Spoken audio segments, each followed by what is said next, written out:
Welcome, children, to Pyramid Quest. Bruh!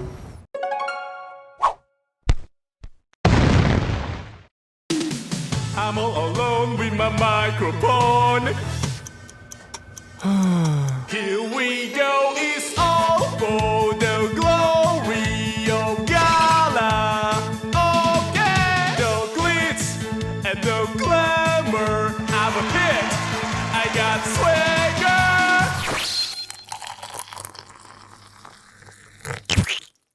Hey.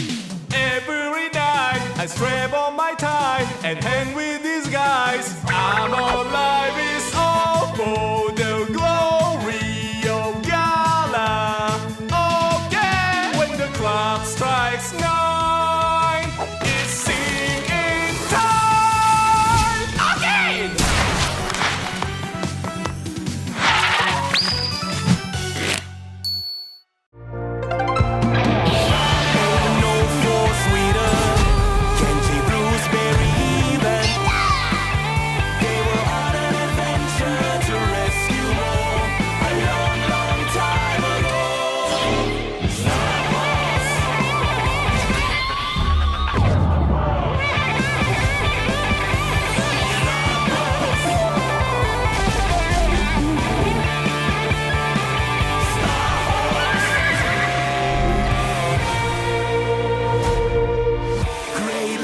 In the creature space. Now it's on his face.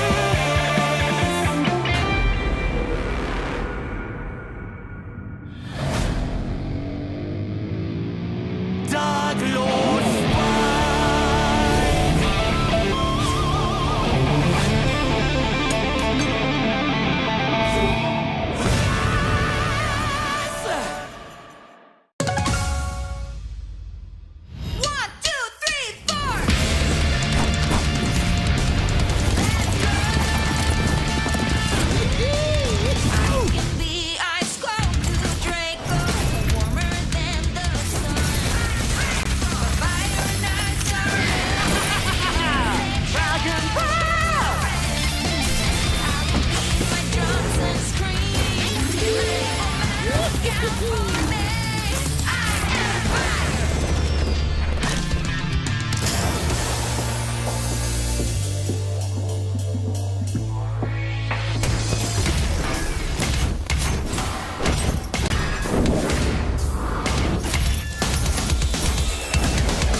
that's just motion. Dance through the night like the waves of the ocean. Every step clean, got the whole spot lit. Ain't gotta say much, just watch how I sit. Let me show you things that you never ever seen. Penthouse view, undesign the dreams. Got the lights too bright, but the mood stay low. Dipping down slow, watch me shine, watch me glow.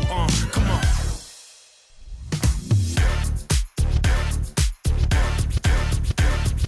I'm the main attraction, got 'em lining right up.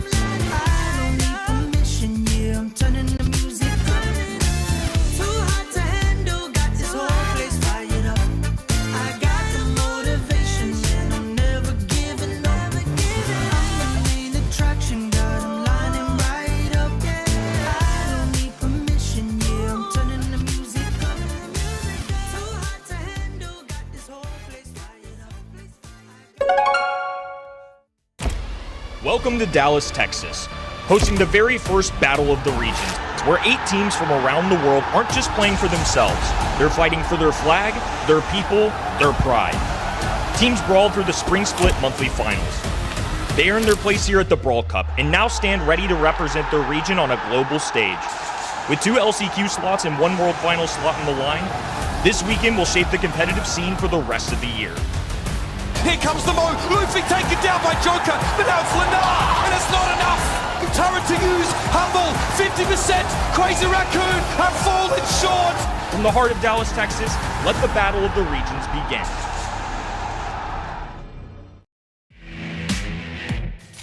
Good morning, DreamHack Dallas. We kicked off the Brawl Cup yesterday with a bang. Only 6 teams remain in the race to bragging rights and an extra slot at the World Championship for their region.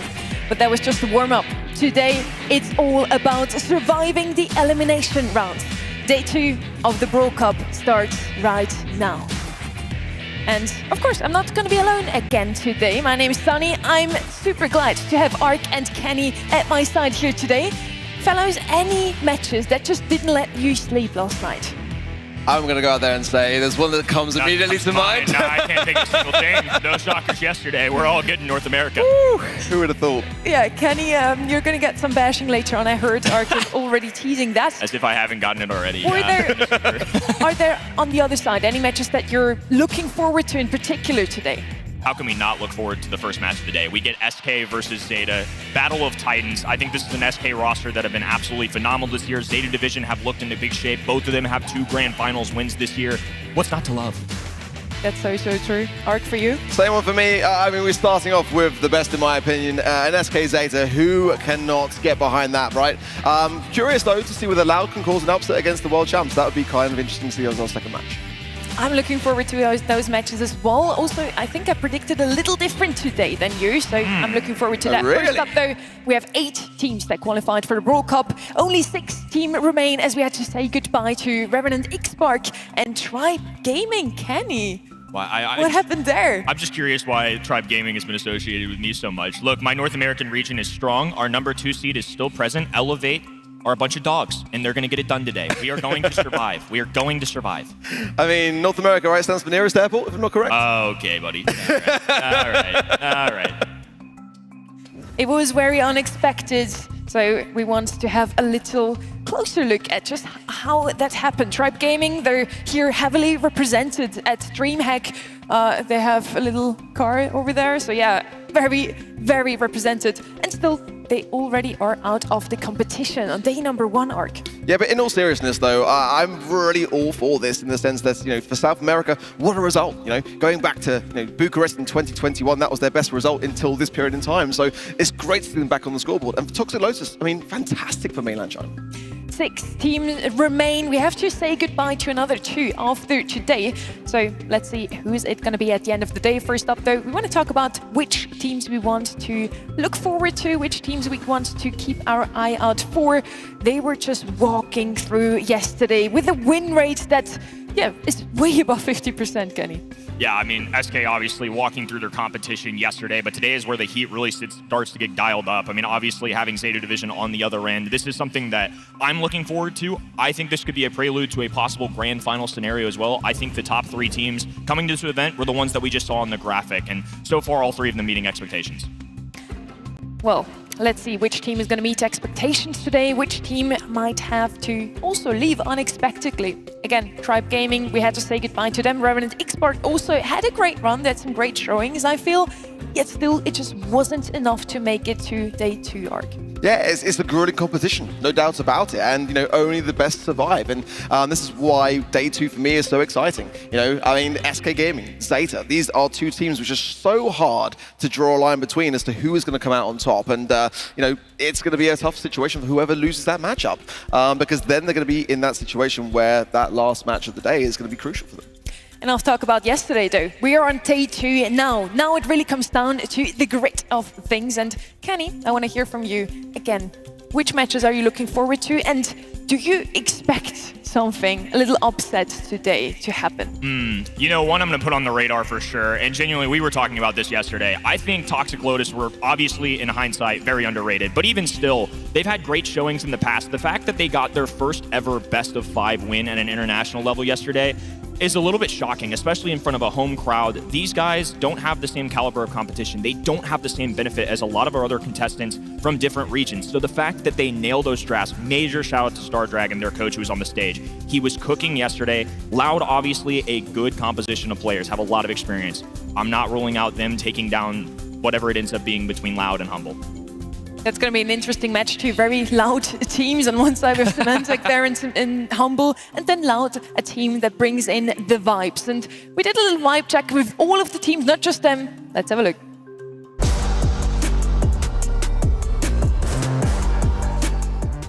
I mean, last year, me and Yoshi were already in SK Gaming, so we looked for the new year, 2025, and we thought what could we improve in the team.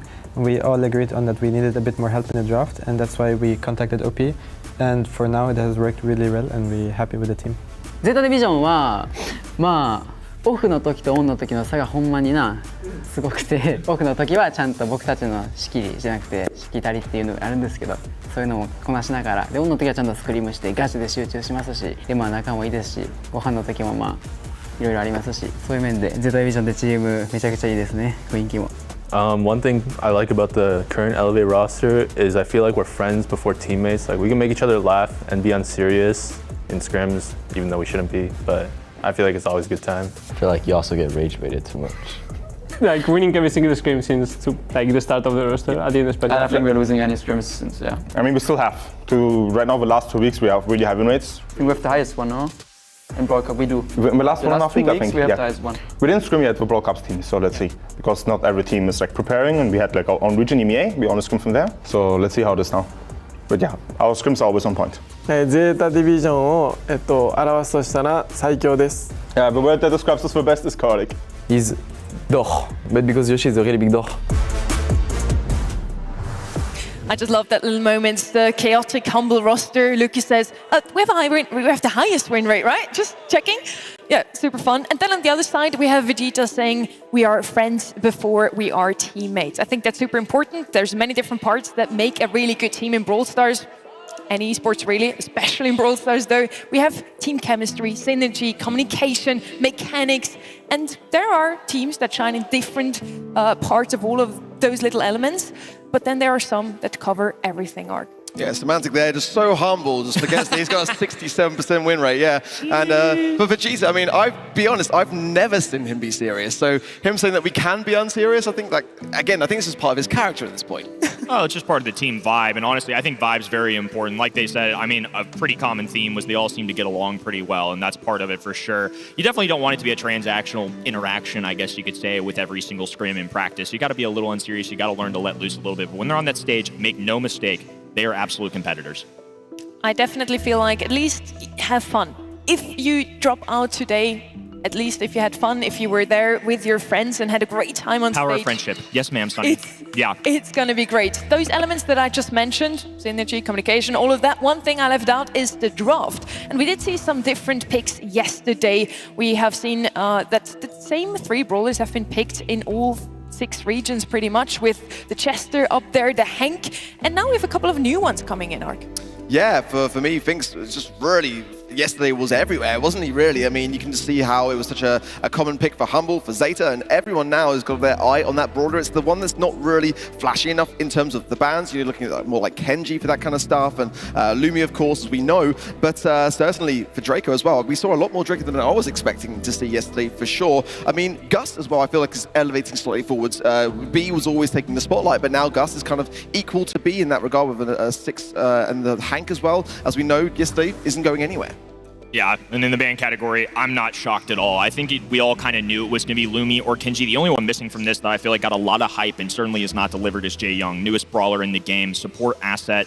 But I just not a big believer in him yet. I think he still has yet to be proven. And sometimes, especially in that initial tournament with these brawlers, the first month with them at Pro Play, people are still figuring him out a little bit. But I do think Kenji's hypercharge, just Lumi being Lumi, is a lot to handle. So I expect to see them banned a ton today too.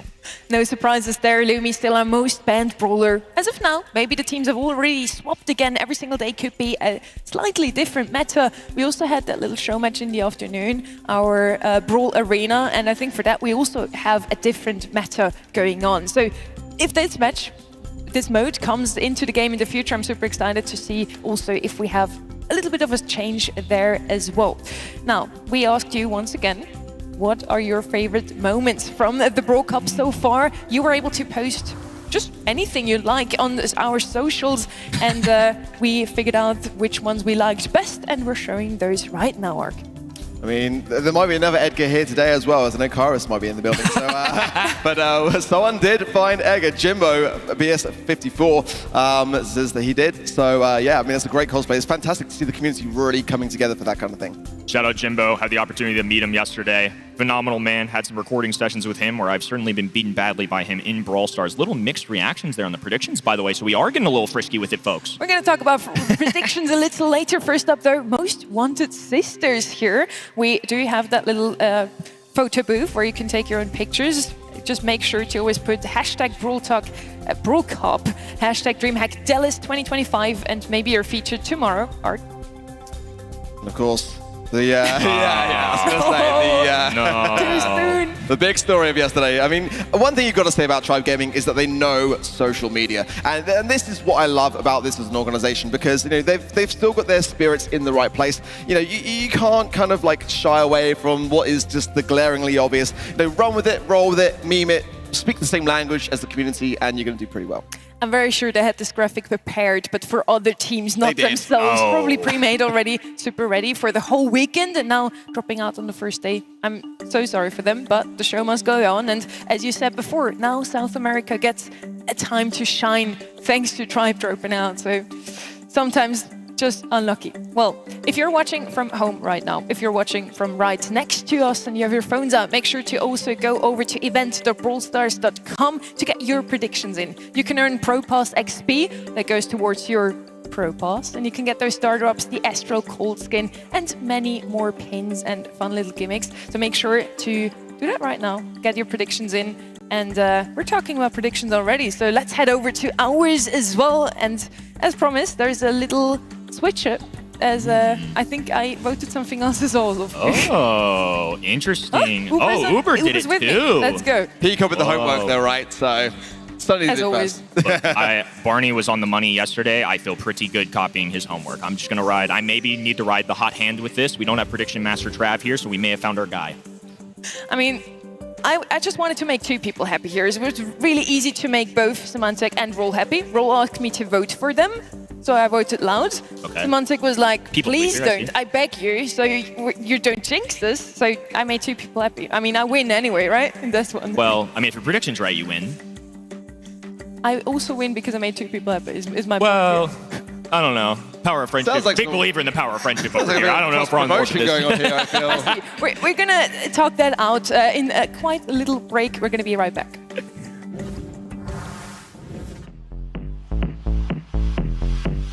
Sauvage et libre, je me lance. Sauvage et fier, je danse. Personne ne peut m'arrêter. Sauvage et libre à jamais.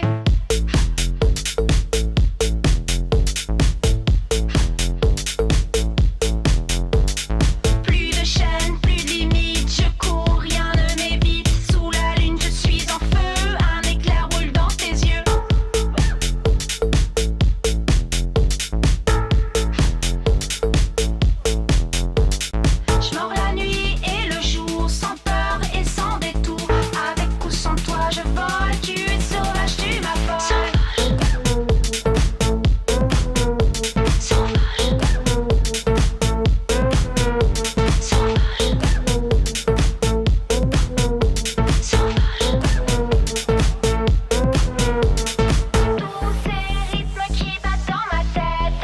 tête se déchaîne. Ces jours de fête, toujours la fête.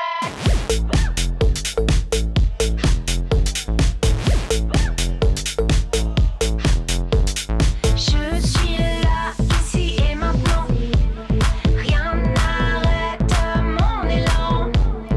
Le choix est mien, je le prends, je suis libre à chaque moment, chaque moment. Je mords la nuit et le jour, sans peur et sans détour.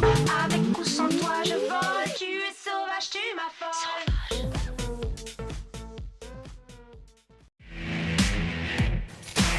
The scene is set. Our teams have had a taste of what it's like to compete here on the main stage at DreamHack Dallas. But now the real work begins. My name is Barney Banks and I am your host, and welcome to the Brawl Cup, our mid-season tournament that throws personal pride out of the window because our teams, they're fighting for something more. They're fighting for their region. So let's take a look at which of our teams came out swinging on day one.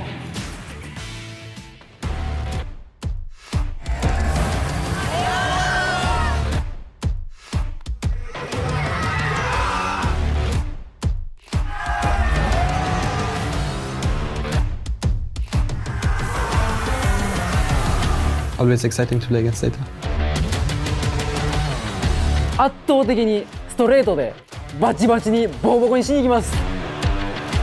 Mama com açúcar. We're just better. He was better than everything. And it's down to their final life. Patchy feeling the heat, the bounce.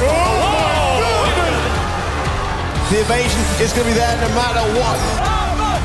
Screws a little bit low but loud. Get the job done.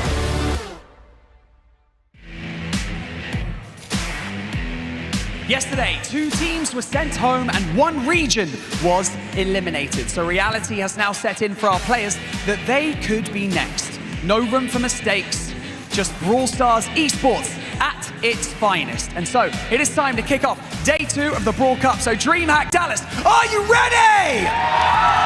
Let's do it.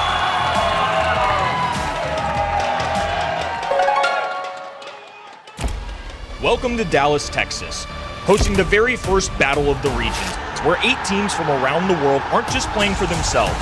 They're fighting for their flag, their people, their pride. Teams brawled through the Spring Split monthly finals. They earned their place here at the Brawl Cup and now stand ready to represent their region on a global stage. With 2 LCQ slots and 1 World Final slot on the line, this weekend will shape the competitive scene for the rest of the year. Here comes the Mo. Luffy taken down by Joker, but now it's Lenar, and it's not enough. Turret to use, Humble, 50%, Crazy Raccoon have fallen short. From the heart of Dallas, Texas, let the battle of the regions begin.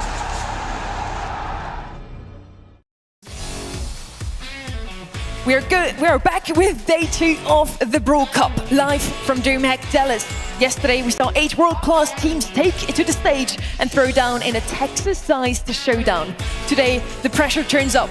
Win and you're 1 step closer to that extra world final slot. Lose and watch another region take it. This is Brawl Stars Esports at its finest, and we are just getting started. Now fellows, which highlight play from yesterday is still living rent-free in your head? I'm here with Ark, I'm here with Kenny. Go.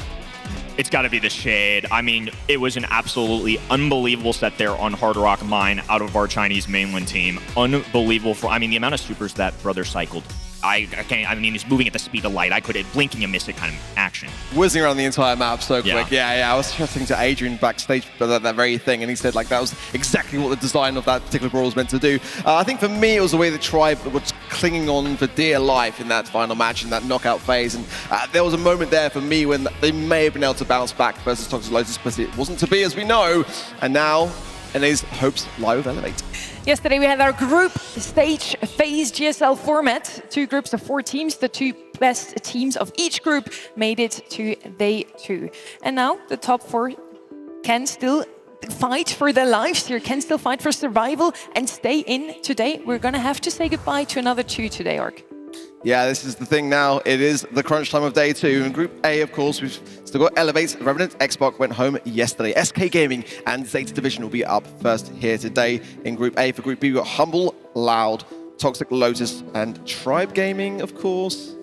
Are they, Kenny? Are you going to look at me? Well, Yeah. they unfortunately went home, but Elevate is here and North America is strong. It's We gonna be a will long not debut. falter. We will not falter.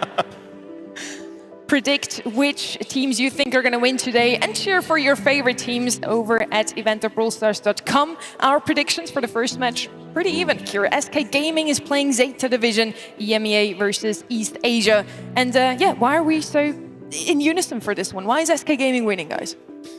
It's SK Gaming. For me, they are looking so strong coming into this competition. 2 monthly final wins. And, you know, every single year I just feel like SK Gaming are just a little bit late when it comes to their performances. This year is a different story entirely. They started last year with a grand finals win in the monthly finals, but then trailed off and had consistent semi-finals exits. So for Joker, for Yoshi, for OP, I feel like this roster, it just never looks better for the organization. I do think SK Gaming has what it takes today. Let's see if they think so too. And playing about Zeta for me will be really hard match because I have to beat Saitempo that used to beat me every time, and I will also face my friend Shizuku, so I'm really excited to play against them. SK versus Zeta Division. It's going to be a head-to-head race with 2 of the teams that had the highest win rates yesterday, Kenny. Joker's certainly familiar with the lad on the right-hand end. Tampo has ended many hopes and dreams across the eras of Brawl Stars, but especially recently when playing as Reply Totem. I mean, this guy lost to him every single time. It felt like they always just get matched up in the postseason, but now a little taste of revenge here in our Brawl Cup never hurt nobody. In the other corner, we have Zeta Division, the team from East Asia. They had a bit of a rocky start into the season, but won the following 2 monthly finals with his Shade play. Shatampo is still living in our head, Orc. Yeah, absolutely so, and no doubt SK will be prepared for it, but Zeta always have a trick in the back pocket, and of course the mechanics are unmatched. And of course, look at their charisma, of course. The aura is insane from this team. But again, for Zeta Division, their sort of gravitation towards the Brawl Cup just got better and better. And coming in that last monthly final, that's Frio sweeping the grand finals, really resonates with me. They are at the top of their game, there's no denying that. They probably were thinking that they're going to face off against SK Gaming today. Were they nervous or were they looking forward to it? Let's hear it. SK ゲーミングはヨーロッパで1位通過のチームなんで油断せずに全力でバチバチに勝ちに行きたいと思います。 And we talked about this man's Shade before. He has a 100% win rate. In all 10 games that he played Shade, his team won, Kenny.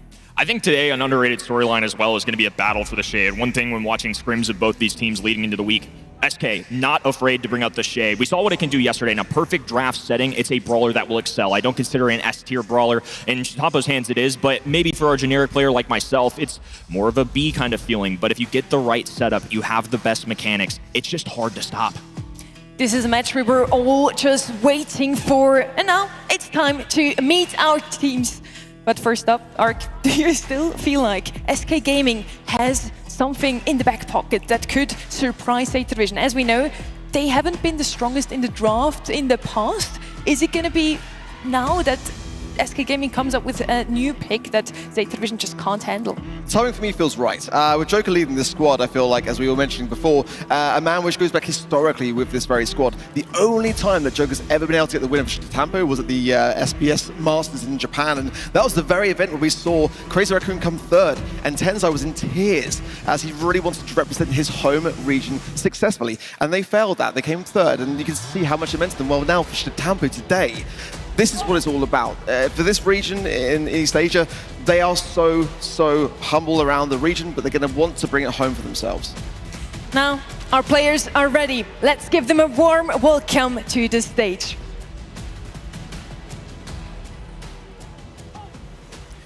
We have a clash of titans on our hands. DreamHack Dallas, make some noise for your next 2 teams. It's Zeta Division and SK Gaming!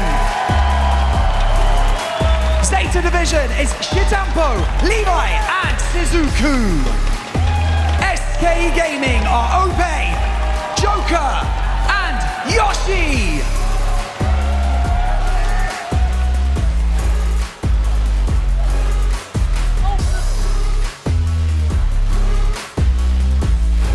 EMEA versus East Asia. It's SK Gaming versus Zeta Division. You put your money on SK Gaming, Kenny.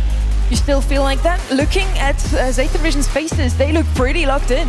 Look, one thing that I can't remove from my brain, this is a legacy year for Shatampo. That is a scary man on the GOAT list, the Mount Rushmore, and I think he can stand alone if they do the unthinkable, and he takes two players who have never made it past an LCQ, does something like winning a Brawl Cup or placing well, but more importantly, if this man were to somehow win a World Finals, I don't know how you can't consider him to be an all-timer. The fact that all of us picked SK Gaming to win this honestly makes me nervous in the sense that, I mean, the desk is not valuing Zeta Division enough. This is not a one-sided match. I really do feel like this is going to be tight. Yeah, just do not come at Shatampy with a magnet. He's going to get... yeah, I agree. I feel like, we've all gone SK Gaming here, but I'm actually kind of surprised that we're so united on the casting desk in terms of our predictions, because I do not feel like this one is going to be a doozy. I think this is definitely one that deserves to go all the way to a final set, and that's what I'm hoping for here. Both of them have won 2 monthly finals in their region. Now they are about to take it to the global stage for the second time. It's day 2 of the Brawl Cup here. SK Gaming versus Zeta. Both black and white logos. It's beautiful. But who's going to be the better logo? Who's going to be the logo that is going to hoist that trophy, the bragging rights, the glory, the first winners ever from the Brawl Cup? And who's going to take that extra slots for World Finals to their home region? It's not the first time Joker's won a mid-season tournament. You alluded to it. The SPS Masters, an international competition we had just a few years ago, where he did take on some of the greats of East Asia, of that crazy raccoon of old roster. Obviously changed up a little bit since Shatampo's departure. But we were talking about it before. This feels like the SK Gaming core that they've been looking for. They've been all over it the past few years. Lots of top 4s, rocky regular seasons. This year it's coming together a lot earlier. All that matters is when they peak, obviously, but I do feel like there's a real chance that this SK Gaming squad is a world contender. Yeah, for Joker, it just always seems like all roads lead back to Zeta one way or another as an organization, doesn't it? You look back to the World Finals last year, and SK Gaming were that team to be able to topple the current reigning champions of the world of Zeta Division then, who are obviously an EMEA squad. Years prior to that, every single event that Joker ever attended, it was always a Zeta Division squad that he would meet in those World Finals. Well, today, SK Gaming have got a fantastic opportunity ahead of themselves to really make a statement. With Pedro in the side of things, I feel like in terms of the draft and the analysts of Zeta being able to really get a deeper dive into what they're going to be bringing in is going to be crucial here. Zeta Division, we've talked about SK Gaming being all over it, but they've got a knack for selecting good rosters. I think it's safe to say they've won half of our World Finals, and they did in a stretch of 3 years in a row, some of that being from East Asia, obviously an EMEA squad there in 2023, now known as Foot. But this is a completely new set of players. I mean, Levi, Suzuku, mostly unproven in the sense that they've been great in their region, but when it comes to that international competition, LCQ's as far as they've made it, and they've fallen short now multiple times, whether together, whether separate. This is a real opportunity for them too. I think it means a lot to them. I mean, you talked about it, just the emotion back in SPS Masters. It's the Battle of the Regions for a reason. I mean, I think teams like Tribe Gaming are certainly kicking themselves right now because they didn't represent their region like they were supposed to. These guys have a lot on their shoulders. They're carrying an entire region, including some of the greats like Tensai, Achapi, past world champions.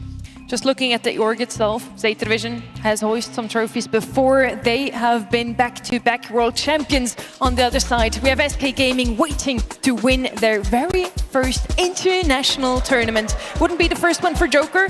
Now let's see if he can also lead this team to victory. 70% are actually voting for Zeta Division here.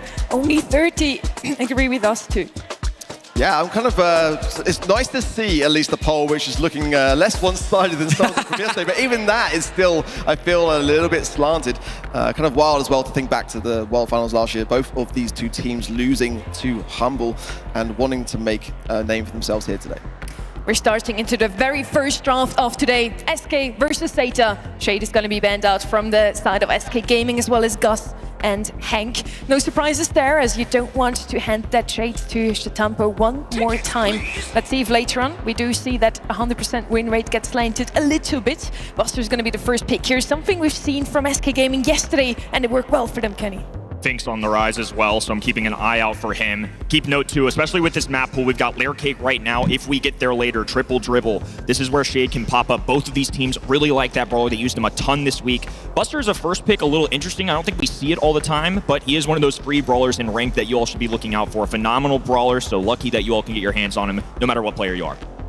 I'm kind of surprised. I was going to say Janet's dropped off, but it was the first pick for Zeta more often than not. But I was surprised we didn't see her as much as as I expected to see yesterday, to be completely honest. Very much a first pick brawler on this map, often banned out. So great to see Janet coming in for Zeta Division now as well. Definitely a good time to consider tanks, as the Buster certainly is going to be on their mind. It's a good first pick from SK Gaming. So HP wouldn't be the worst of things. Ollie would be available as well. Wouldn't be a bad shout. The Hypnosis, of course, would help out tremendously in trying to herd your opposition around. Gus as well, pretty safe bet for them. Gene going to come in as that kind of mid-controller, similar to Gus in that respect. Of course, the vision gear going to be pretty handy. And speaking of hands, the magic hand, of course, to be able to pull in and eradicate your opposition very swiftly. Two good things just happened for Zeta Division. One, they got Gene, who I think is a staple in this map, especially the mode right now. It's just so frustrating for the vision, for poke damage, the magic hand, some big pop-up plays, but also a Gene Buster combo would have been nasty. It's just a very passive synergy. They don't have to get on the offensive unless they want to. Buster can get that super, obviously, just by standing next to Gene. Gene can heal. Such a good synergy. Gray going to be the choice here. Now, Gray plus tank. Also a frequent strategy, no longer just a cheesy hot zone strategy on ladder. These pro players have picked up on it a ton, especially with hypercharges getting the mix. Gray has risen as well. Yeah, quite dangerous now. Wouldn't mind necessarily a throw here from SK to have some control, but I'm definitely scared now with that Buster Gray combo, as I'm sure Zeta will be very cautious to not find themselves on those back lines. If they get something like that for control on top of this aggression and HP, then I feel like it could be something which Zeta might struggle against the wall with when it comes down to it. Yeah, Juju, love it, absolutely love it. Of course, Grigri as well going to be helpful into a potential tank if Zeta want to go down that line as a third and final pick. But this is a really nice draft here from SK Gaming for me. Well-rounded. I mean, both of these teams have certainly been stronger in the draft category this year. The fans certainly agreeing there. Juju, a frequent one. I mean, sometimes you'll see some cheeky little Barley gameplay. I've seen some really wild ones in the thrower category, but I don't know if you do that into a Buster plus a Gray, especially with something like a Walking Cane that can just nab ya. It sounds like Stu. Stu's been a frequent one for Zeta Division in particular. They like this little aggro. It's a brawler that's certainly fallen down the tier list a little bit, our professional gameplay. But if you're good, especially a Suzuku, for example, phenomenal Stu player. I don't mind this. Yeah, it's a very, very Zeta pick, and a brawler which they use in scrims quite a lot, just shy of a 60% win rate as well, so they can definitely rely on it to bring in the goods. But I agree, it's not necessarily the big heavy hitter that I want to see in a map and mode like Bounty and Layer Cake, but in their hands, it makes me feel quite confident that they can bring something with it. And the speed zone as well as a gadget, really, really great for just allowing everyone to get really quickly into the map, and potentially wall break as well is an option for Zeta to explore if they want to go with that too. And just give themselves some options. Let's see how SK start. Miss Walking Cane, not great there from Jugger as a getting the thumbs just warmed up, and Tampa now moving forward and aggressing. The left-hand side, Yoshi will need to try to connect as many of these shots as early as possible to be able to get the Gree down and just to have that in their back pocket. Ope just able to bolster that HP, walk forward, grab a blue star without much of a threat of dying. Now a little scouting report being done by Janet. You're going to see that gadget a lot. Of course, Levy can dish out some nice heat there. There's the Walking Cane, another miss there. They really need to land one of those. Yeah, getting some break of the bush would go a long way here for SK and just take away some of that unpredictability, really, as Zeta are really getting themselves stuck in at home. Taking it slow, for sure. The blue star still with SK Gaming, as you'd like to have in this kind of play style, which we've seen time and time again from a team like SK. And for me, they need the utility, though, ready for this inevitable push coming in from Zeta. If Zeta are able to deprive as much as they can, then they're not going to have anything to defend. Finally, Grigri there from Yoshi, but he is out of position, going back there, utilizing the water, trying to connect those shots to get that slow effect. SK clearly buying their time. You're going to see this a lot in professional Brawl Stars. Grab blue star, play defense, and especially with such a passive composition where Buster can just charge his super up in a moment's notice. Yoshi can play the distance. Now they're on the offensive, though. Grabs one, dishes a second. Not enough for a kill, though. Suzuku under heavy fire will have to back away for now. Yeah, no hypercharge yet for Suzuku. Nice shots from the OP, takes to the skies now as well. Shitapo goes in, a nice TP away from Joker, who finds then Shitapo as well. That's 3 stars leading now, follow up as well to Suzuku. 5 stars for SK Gaming, and nothing to say for it for Zeta, but a magic hand coming in for Levy. They're going to have to make a big time play here early on, and it's only game number 1. Chitampo moving alongside his teammates. A massive pull goes through. Joker lands the mark. Trade 7-2. Plenty of time for Yoshi to get around this left-hand side. Joker bottom right corner, and SK Gaming come through in game number 1. A very comfortable start. The confidence exuding there from SK. And For Zeta, I feel like they probably will switch up their gameplay this time around and go a bit more on the aggressive early on. Janet, of course, really elevated the picks on this very much primarily because of a hypercharge addition, which we didn't really kind of see. Nice pull to start things off. Now those walking canes from Joker are starting to land the mark. That's 2 stars already, just to 1 of Zeta as the blue star gets handed over swiftly. Now taps into Suzuku. Tampa coming into this left-hand side. Again, getting themselves ready in this mid, healing back up accordingly, and then ready for that push. Zeta were much more aggressive, but in a negative connotation. Now they've given up a 1-star, a death, and they've got the blue still with SK Gaming, so it didn't work out. Yashi once again just buying time. Suzuku now a little more aggressive, just dropping that base, trying to make sure he can get visibility on the enemies. Even if it goes down immediately, they at least have an idea where SK are lying. Yeah, Yoshi's already done a good job there of establishing the Grigri as well. And the hypercharge is there for OPE, who's just so dangerous on this pick now with the TP in the dimensional doors. And there, Livo will fall. Shataba coming in, but immediately forced out there as the montage, blocking every shot. And the heals as well, of course, from that great pick. Really working wondrously well for SK Gaming. Suzuki still that bottom right-hand side, though. The Grigri goes out. And meanwhile, Shataba low in the mid as well. And the pull is there! And now some stars handed over a 4-3 scoreline. Close once again. Gap down to 1 star, and SK Gaming right back on defense. Ooh, a nice little walking cane, not enough to stretch the distance though. Now the pressure being applied. Chitampo, right hand in, skating up and down. We haven't seen him get a ton of supers, and Stu obviously relying on that. He's just trying to flank, get really aggressive. Okay with the pull though, takedown goes through, and SK Gaming will extend. There's still time though, 20 seconds on the clock for Zeta, and their third now joining the mix of Chitampo. Time for one final push, but SK Gaming are absolutely ready for it now. TP in from OPE as well as the hypercharge there. The montage blocking every shot, but he's low. 4 stars above his head. It will be plenty for Zeta to be able to reap the rewards of, but everyone's low now going. Suzuku falls. It's 8 stars to the SK Gaming, and they will take this first set. EMEA get on the board first. Now, I would say relatively uncontested as well. I don't know if that was a draft thing, a getting settled in thing. We knew this SK squad were legitimate, but a lot of believers at home in this Zeta Division squad. Been phenomenal in the region. Didn't have any qualms really with the draft. I just feel like SK played it better for the most part. I like that they had a thrower. Obviously, once Gray gets established, they can kind of use that teleport. You saw how many times he was in and out with the healing. Also allows Buster to just pop up, drop a little shield, and now they can move up or down as they please. In this event, I'll be honest though, in terms of the stats, I've never seen so many donuts for Zeta. It's kind of getting a little bit alarming, but I think for me, the draft was not a bad draft by Zeta, but it just didn't really have enough muscle behind it. Sure. Didn't really have any ability to really kind of force their way forwards and push their agenda. It was basically just playing into SK, and that's exactly how not to force a game in with SK. You want to be able to take control, you want to be aggressive, and you want to push them out of their comfort zone. SK like to play defensive, they like to take their time and allow you to make the mistake. And that's kind of what we saw. It's easy to pick 3 good brawlers. No problem with any of these. I mean, Stu maybe a little on the low right now in terms of where he's been in the past, but where's the quick burst of damage? Yeah. Buster can land a pull, tap, tap, tap, you're dead. TP from Gray, surprise attack. I just feel like there were more options. And Juju, obviously that constant pressure in the grass, unless you get a big time wall break with a gene pull, what were they really supposed to do? Well, I think we both agree that draft speaking for Zeta needs to be a little bit better in the next map for sure. Some more tanks and some more defensive capabilities as Double Switch will be up next. Gem grab, that is where Zeta needs to tie up this scoreline because again, at this stage of the competition, you really cannot afford to find yourself 2 sets down. And now they've had a chance to get warmed up, you've really got no excuse. But for SK Gaming, this is exactly the start that they want to have. And no doubt Pedro's saying those very same words to the squad as we speak. Taking themselves slow and pacing themselves, I think, is where things are quite key here. But for Devil Switch, of course, very tank-friendly. But now with Amber's introduction, there is that consideration. Definitely a pick that Zeta would like to get their hands on. I'm looking here at Finks as well, certainly so. Kind of want to see that in the bans. Kenji is a must-ban. Lumi, of course, as we know already. We're not going to be seeing very much of for that same reason. But, you know, Buster. I think that for me, Zeta have got to shut that down because that is an OPE pick for SK.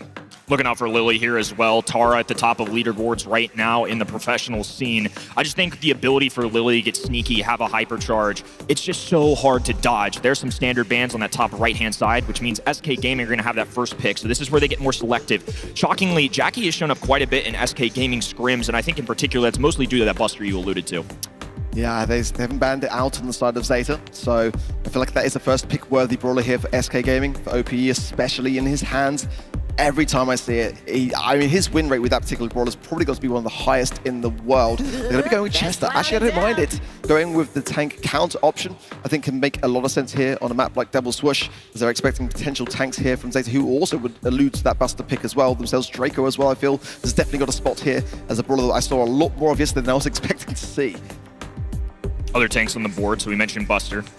Hank's still readily available.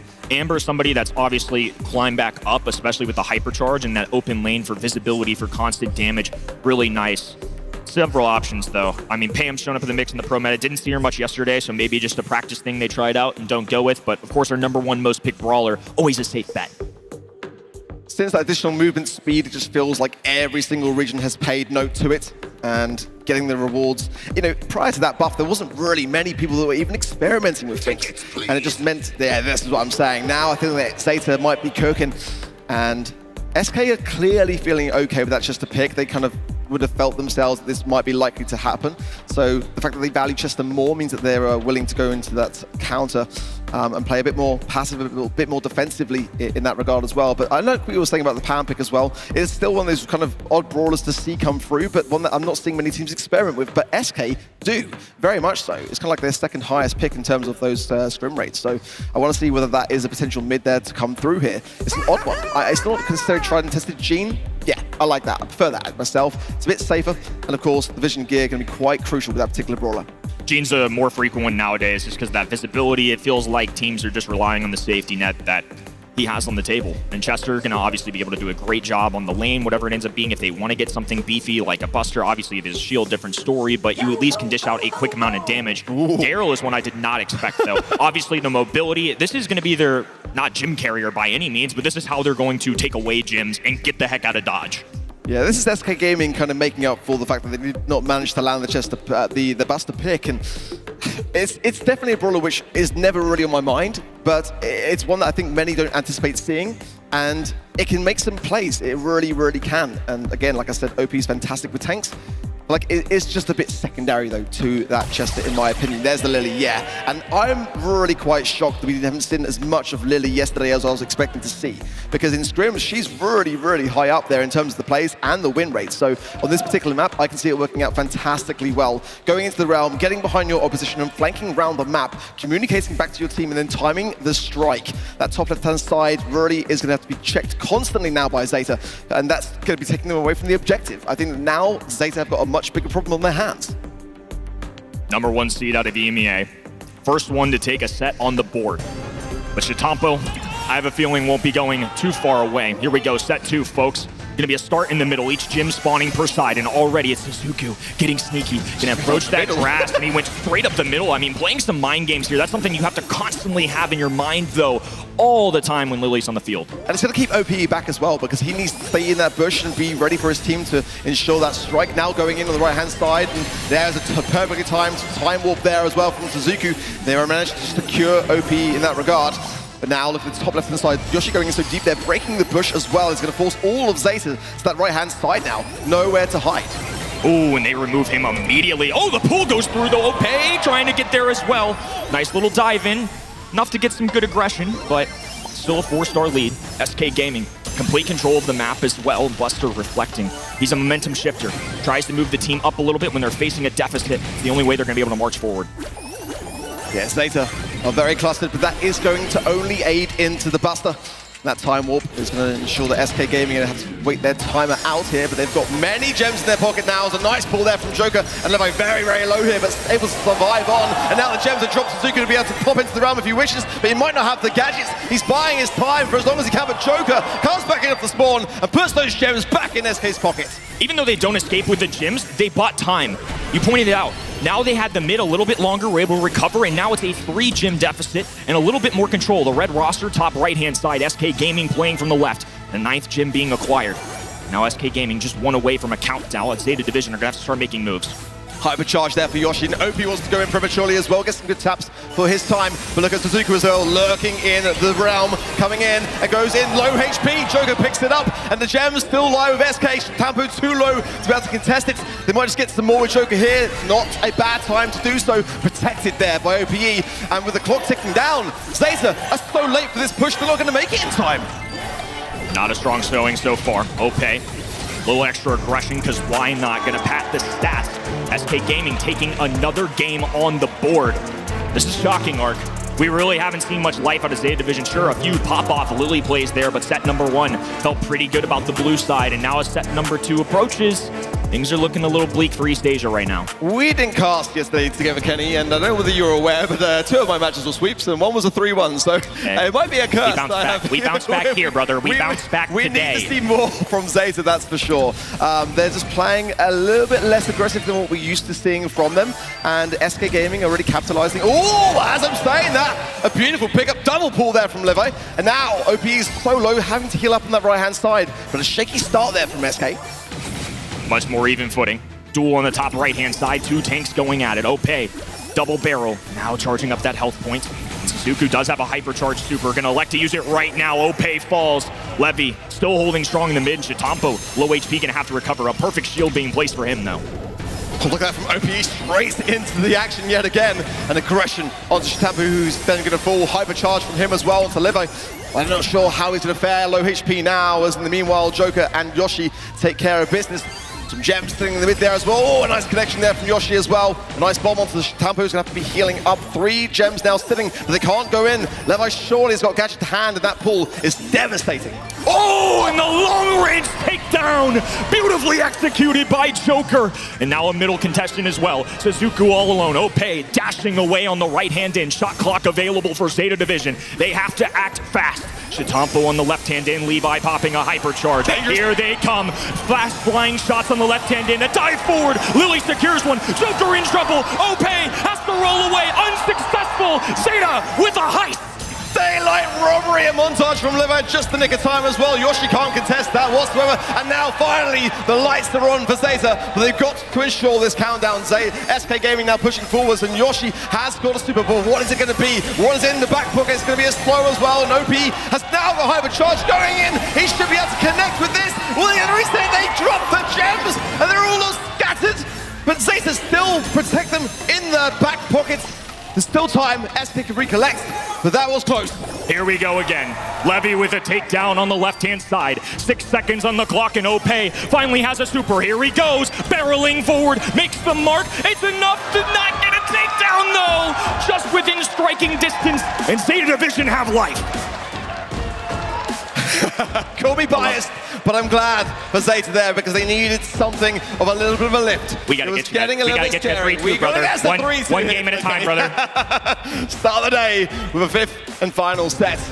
Definitely much, much better from Zeta, but far from out of the woods. This set very much still all up for grabs, but that is the best we've seen from them so far today.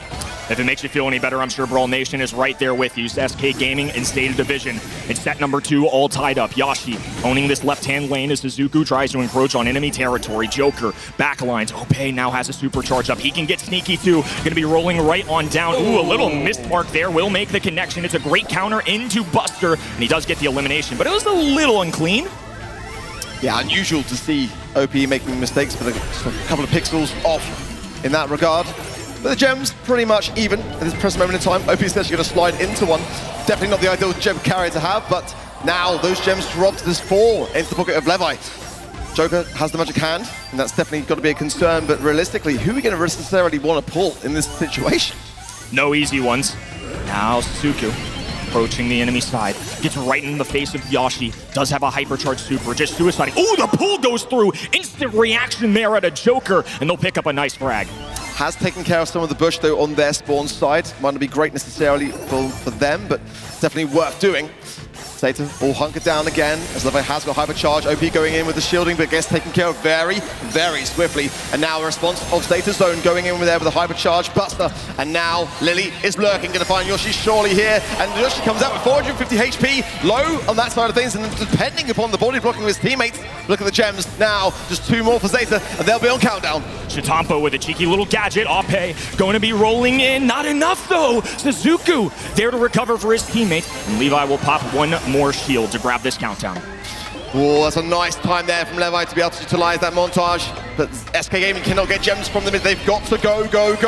OP uses one stupid. He's got another one in the back pocket. Suzuka's going to fall down, but the gems are still safe and sound. For now, for Zeta, they should be able to hold on. As SK Gaming have run out of time. And the set goes to Zeta. And we're all tied up. Did you see that? Yeah. Sorry, folks. Been at this for a while, but even I'm speechless with this crowd. Capacity crowd here in DreamHack Dallas. This is more of the Zeta division that we're used to seeing. It looked bad in that game number 1. I mean, left-hand side was so fierce. An interesting composition as well. They used Finks on the lane. We're used to seeing him be a point guard right down the middle of the map. Instead, it's Levy. 20 gems in that pocket throughout. He had to be the aggressor, the defender. This man did it all. And you've got to ask yourself the question, because of that very reason, going back to the draft, when SK Gaming first picked Chester, they could have first picked Buster. And it was definitely a bold decision on their part, but one that I do not feel paid off. Can I just say as well, I want to see more cards in the crowd. I mean, that was took me off guard. It was absolutely brilliant, but seeing some of the humor and some of the OGs in the crowd has been fantastic this weekend. Y'all are rock stars, all y'all attending here at DreamHack Dallas. Big time crowd on this Saturday, showing out for SK Gaming versus Zeta Division, 2 #1 seeds, 2 monthly finals apiece so far this year, and now entering a crucial set number 3. This isn't win or go home per se, Arc, but this certainly means more. It's a guarantee for another day, a top 4, where LCQ spots are on the line, World Finals spots are on the line, regional pride on the line. Both these teams showing a great fight for that. Yeah, keeping seed is so important in this competition. Looking ahead of things, if Humble come out with a win later on here today, then that's going to matter. If you win this matchup, you're going to probably be able to avoid the world champions, and I think that's probably a good spot to find yourselves in. Then up to Kaboom Canyon next, then for Heist. A much closer set in Gem Grab, as SK Gaming had a very good start, which slowly is now diminishing. But I think it came down to draft, in my opinion. We saw Zeta have not necessarily the best of drafts in Bounty, but one that was more of a comfort idea. Going into Heist now, this is going to be a much better place for me, I feel. Zeta like to play the long game quite a lot, and they've got a lot of great sharp shooters. So in terms of SK's strategy coming in, they need to make sure that these bans are on point. Some of those unique picks as well. Bonnie has certainly risen in the ranks. A very fun one to play here, and also according to the balance changes, has now become much more viable. Amber certainly in the mix. Melody, an old-timey one that's aggressive, and I know East Asia loves to cater towards. It's going to be in the ban stage though. No Lily, no Finks, no Eve. Very unique bans on that left-hand side. Well, the Eve ban's not too crazy because it is basically the highest win rate for SK Gaming here. Colette coming in. Love that pick from them. But Angelo's still not banned out here, and that's definitely a Zeta Division pick for sure. So interesting that they didn't want to go for that, despite banning the Eve, which is primarily what you'd like to see. But always good to see a Chuck ban. Lily ban here, I think is absolutely necessary here as well. But that Melody being banned out by Zeta is an interesting one. It's certainly one that they would like to have picked themselves. So definitely was. With the coin toss, I imagine on their side, kind of considering to opt against it. Carl going to be open here as well. First pick from Zeta. Love to see that particular brawler. The amount of aggression, the hypercharge, of course, the hot coals on the safe. It can shred through that stuff. Another one I'm looking out for here is going to be Angelo. Going to be a direct matchup into Colette, and especially now with the change to Heist. We're not necessarily always prioritizing just burst damage on that Heist safe, right? Angelo's somebody that can bring that control, and it used to be, I was a little hesitant, because if you're just playing to win the map, well, there's still a comeback mechanic. Supers like Colette, like Crow, not in our current meta right now. So I don't actually mind these more control-based brawlers, and Amber kind of a hybrid of both of those. I was thinking there could have been a Bonnie there for Zeta. We saw it yesterday, and it did kind of work out pretty well. It's still going to be available, I imagine, for this. But, oh, actually, SK going to pick it up first. Did not see that one coming. That's definitely a Zeta pick to have, and Angelo's will. SK kind of taking the playbook away from Zeta here, I feel, somewhat. The Amber's not a bad shout from Zeta, but I was absolutely expecting the Bonnie and the Angelo to be on the side of Zeta. Well, I think Colette scares them off of the Bonnie, so in return, Zeta Division go away from it. Colette, obviously pretty good into those beefier brawlers, right? So it just cuts through that HP of Bonnie when with Clyde. And when it's in the Leon-esque form, it's a little trickier. Here comes an East Asia special, though, folks. It's going to be Charlie. This one's always an interesting one, and I'm still hesitant on it because the win rate just hasn't come through. In terms of logic, on paper, Spiderlings are great into all three of these single-shot brawlers. Cocoon never hurt, but it just hasn't had the performance we've been looking for, but maybe Zeta Division are the key to unlocking it.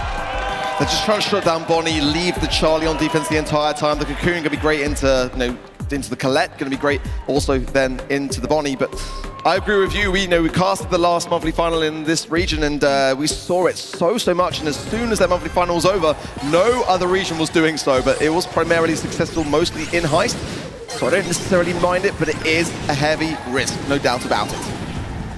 Set number 3 underway. 2 #1 seeds and some of the best on the planet going at it here on our Saturday morning. Joker, instant elimination, dive in from Ope. It's a team wipe early for SK Gaming. A little tippy tap on the safe there from Yoshi. And again, with Bonnie's rework now, OP able to go straight back into cannon form and hold down Fort.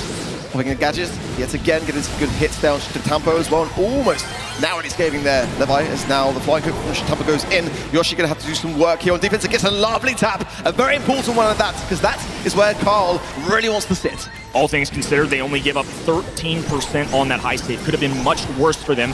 SK Gaming now, once again contesting from mid. Ooh, Joker with perfect precision. Nicely done on the left-hand sideline. Now Joker exploding. Super available, connects for 10, and they'll pierce through that first set of heist damage.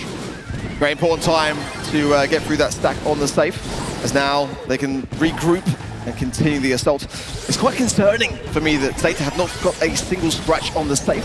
And really that playmaker is going to be Tampo now. There's Shizuku coming in, the hypercharge as well. But missing some of his shots quite crucially, so gets the one that he needs to land the Cocoon. But Yoshi then pulls him back out immediately so. There's a hypercharge of the safe. 44% is all that is left on the Zeta Division side.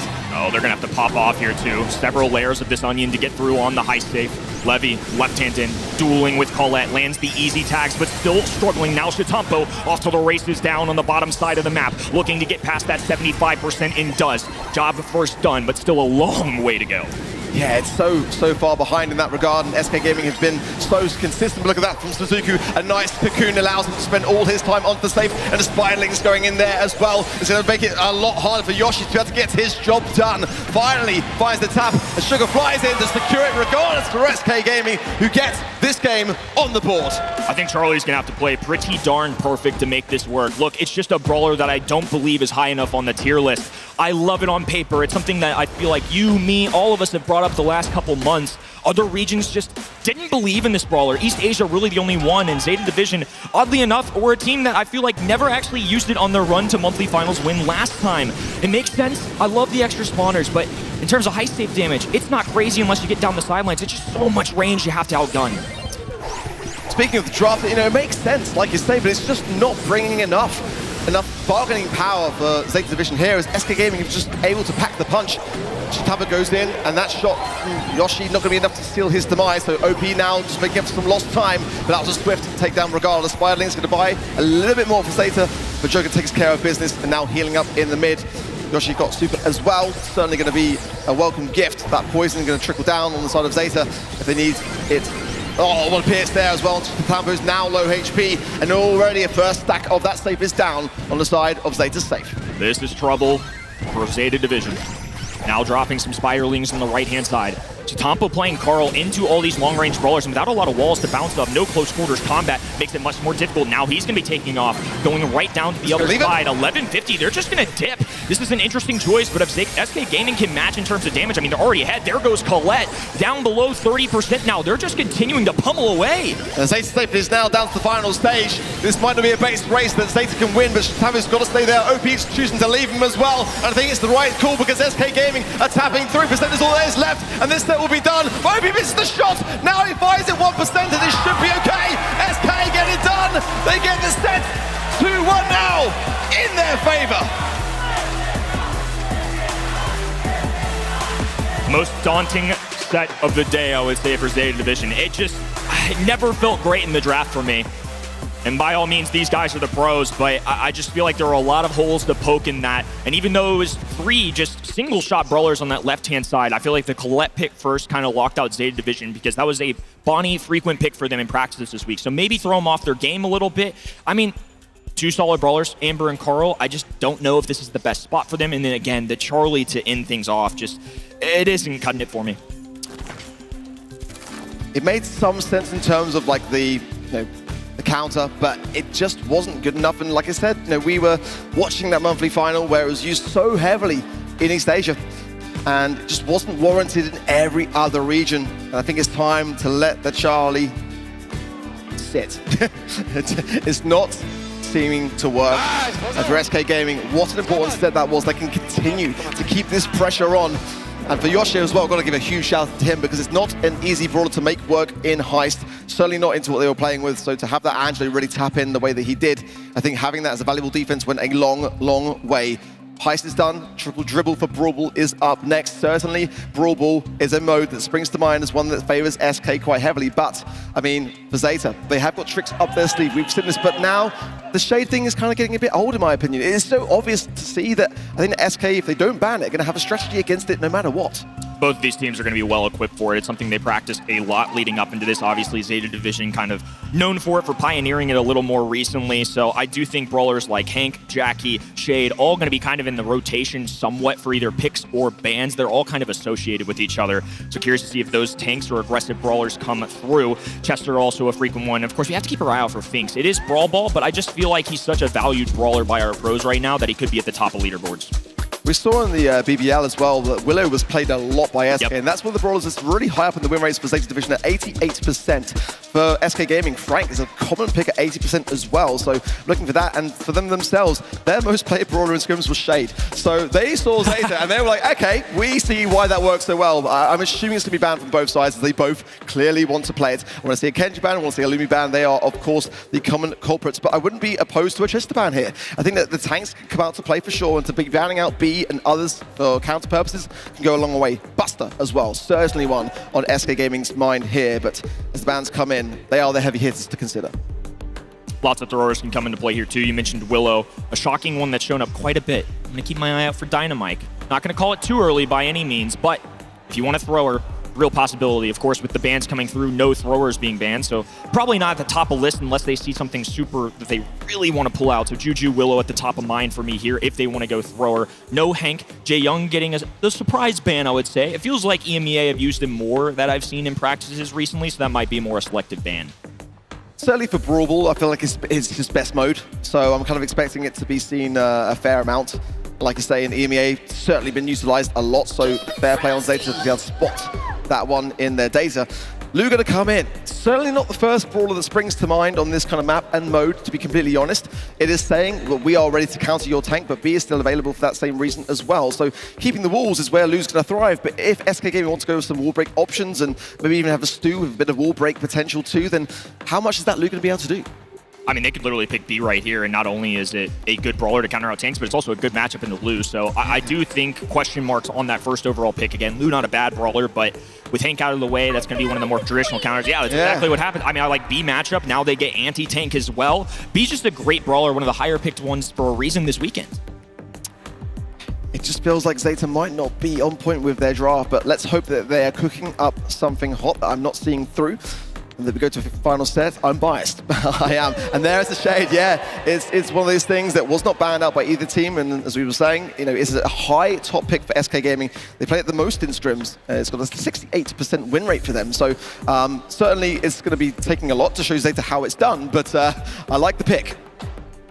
Jackie's certainly on the table here for Zeta Division, I think. It's a traditional way to go against the Shade here. The problem is if they draft it early, now SK Gaming have a chance to respond. So this is a tricky spot, I would say, for Zeta Division. That's a good 2-3 turn there for SK Gaming. Do they go with their choice of Flare for aggression? Do they build some health points up?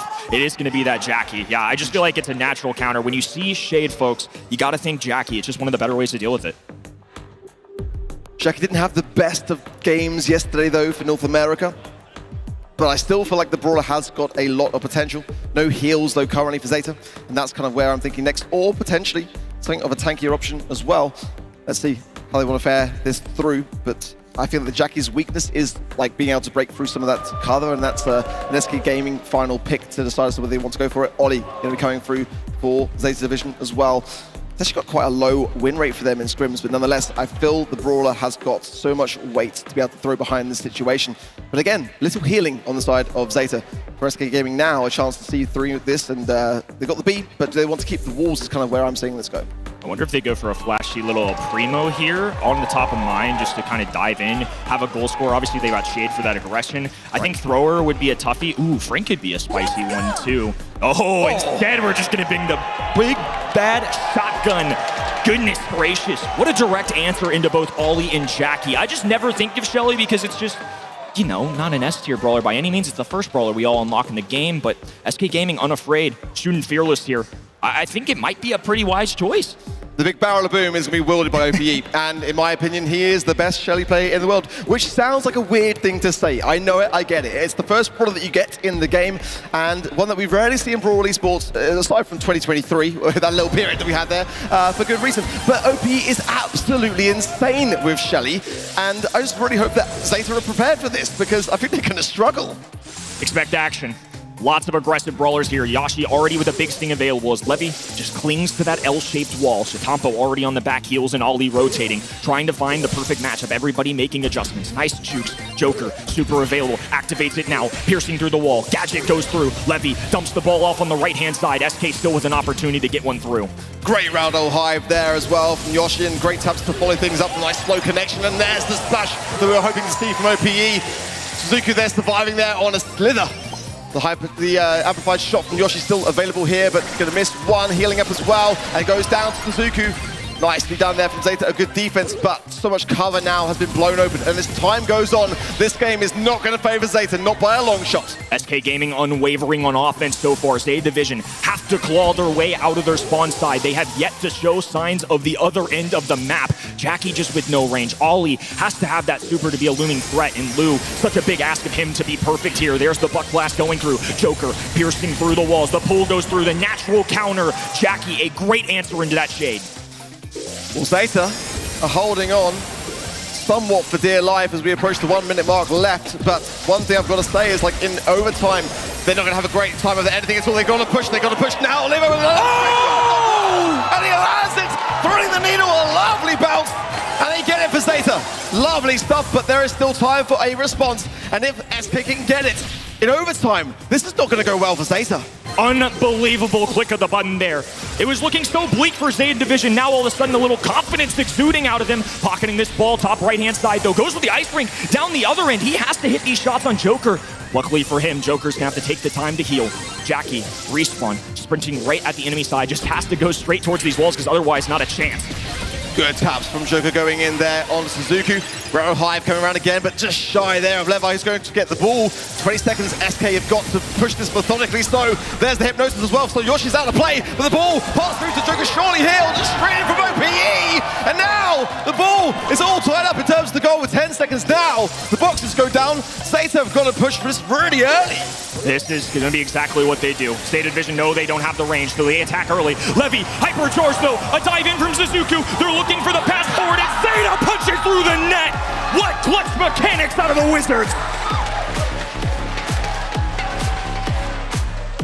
They had one shot realistically there, because if that wasn't a goal, it was certainly going to be one for SK. Zeta get the lead in this set of a comp that I'm still not convinced by.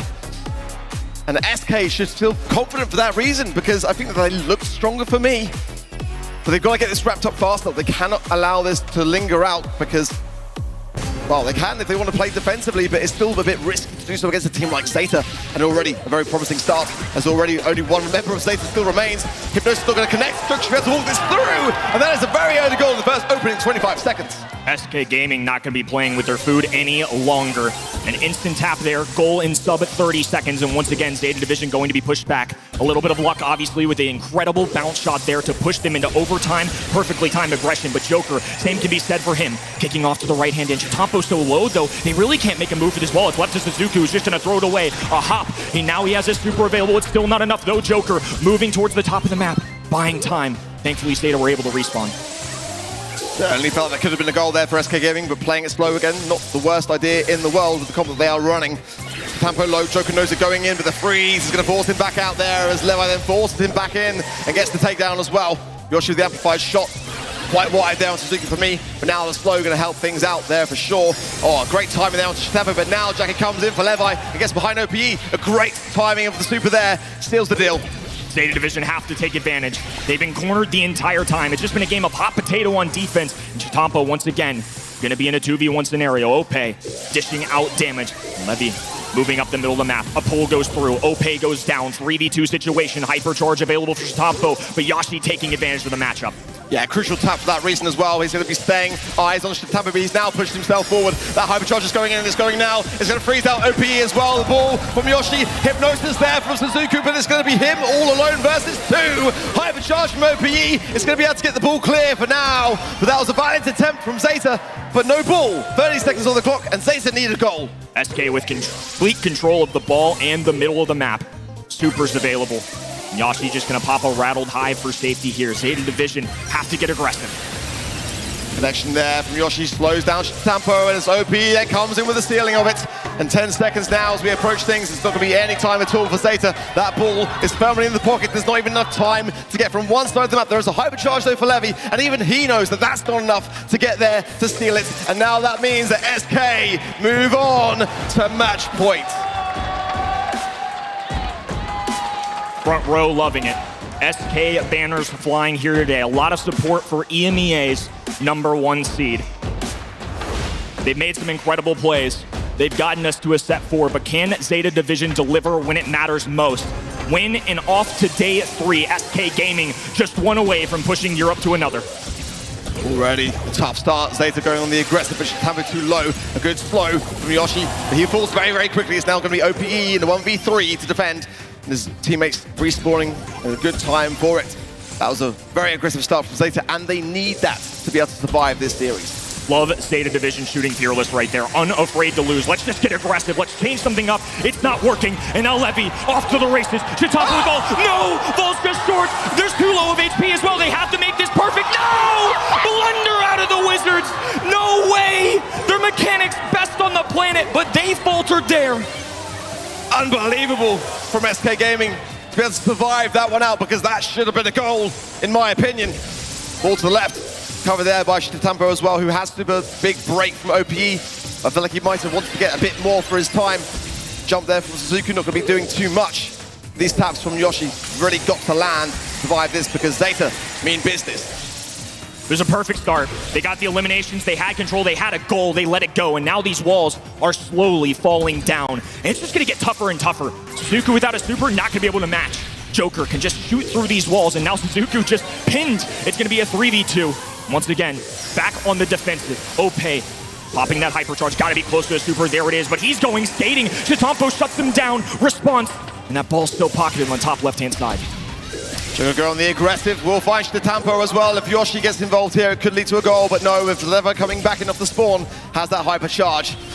If they get some of this wall down, OP potentially going to the left-hand side to do just that. Now the hypercharge from Levi, keeping SK Gaming back. There's a nice jump there from Suzuki, who's gonna be going for the ball now, and it's a bit wide open. Communication from SK was there though, and they should be able to shut this down. All of them staying alive. Slither of wall will keep Joker up. Oh, and a nice tap out of Yashi. Still 0-0. Sub 30 seconds to go, and Zeta Division clinging for space. If this gets to overtime, Arc, you got a B, long-range gadget from Shelly, and on the other end you have Jackie. What are you supposed to do? 10 seconds. For Zeta, a tough situation as 2 men is all around the ball. Levi going to be pushing for this now, but does he have the gadget to go? Trying to get things whittled down. There's a big smash there from OPE. Again, no goal on either side. It's going to be neck and neck going into overtime. Levy with an opportunity. Super shot available. Going to be trying to recharge that HP. Goes for gold, not even close. Stopped at the mark by Ope at the goalkeeper. Yashi, tax. 200 HP will keep him up. It's still ball control for Zeta Division. OP's got the hypercharge as well. We know that additional speed can do, but Yoshi has got to tap these shots now. SK advancing. What a huge smash there with the hypercharge from OPE. And Joker has the speed, the slow from Yoshi, the taps into Levi. But still, Zeta stays standing with 30 seconds into overtime. Hypnosis there from Suzuki gets Yoshi taken care of. And this is a wide open chance for Zeta. The pass to Tapo for the knockback from OPE. Joker intercepts. The ball is wide. Yoshi's the last remaining hope for SK Gaming. And it's not enough in this set. Zeta come back, they survive it out, but it's still not done yet. Let's go the distance, Brawl Nation. Wouldn't expect anything less than 2 #1 seeds across the world. I'll be honest, draft diff, right? But these guys are just unbelievable. We saw the trick shot early on. Levy, despite in a brutal matchup against a Shelly, still a top frag for his team. Oh, by the way, Joker had 20. Yeah, I saw that. I did spot it. And that makes you think, doesn't it, that after all that, what a brawler pick that Zeta love to champion on this very map, to get 20 takedowns that just still come short. You've got to reset that mental going into a 5th and final set. And SK for me are still the favorites, but it's about how they come in now mentally to this one, because that should have been their set. Like I said, for me, a bit of an outdraft. I'm surprised that the Lu was as effective as it was on the side of Zeta, to be completely honest. But again, comfort picks get it done. 80% of a win rate for them in that regard. And it proved its worth. To them come back under that kind of scrutiny is quite incredible. Well, Joker's going to rise the ranks of best shed players on the planet. We had Shitampo on the other end. We saw some excellent work out of Chinese mainland. Now we head into one more set. There were some blunders along with this too, so I think the fact that Zeta Division somehow erased that from their memories, just keep grinding. I don't think there's a lot of teams on the planet that we could say SK Gaming has some hard matchups, some hard counters, some very favorable picks on paper, and yet the gameplay out of these guys, they're somehow always still in it. And I think a big game changer too, the emotion, the vibes. At Worlds, you kind of see it a little bit, but this just means a ton to East Asia. EMEA are a region of old. It's historic. We've got plenty of world champions. Shitampo's hungry, though. He left Crazy Raccoon. Let that sink in, folks. He left Crazy Raccoon for 2 players who have yet to make it past an LCQ, trying to make a reputation for himself, his team, and his region. And he's showing up in a big way. I would even argue that for me, for Zeta, it means the most out of any region here, because they're so patriotic. For them to represent their country and to be able to bring something home in that regard for the World Finals, or slot at LCQ, for them, we've seen already in the past that coming second, coming third, it's not an option for a team like Zeta. It's only first on their horizons. Anything less than that is a fail in their opinion. Despite it not looking like it from our perspective, it is from theirs, and that's the one that matters. So going in now to a 5th and final set. This is where it all comes down to. Open business for Hot Zone. And a chance to be done for the day for one of these 2 teams, but most importantly, get to the next round of the competition, keep their seed in that regard. No one wants to go to an elimination match up next. Zeta Division burdened with carrying an entire region. SK Gaming first overall selection on open business, going to be the Lu. Now this is an interesting one to grab first. B out of the equation, Stu no longer there. I think Lu is a safe one, not only for the mode, but Hank a very popular selection. This is a very safe one to deal with general tanks, but also especially him. Double Finks ban as well. I think that's probably pretty wise, as we've seen such high play rates for that very brawler.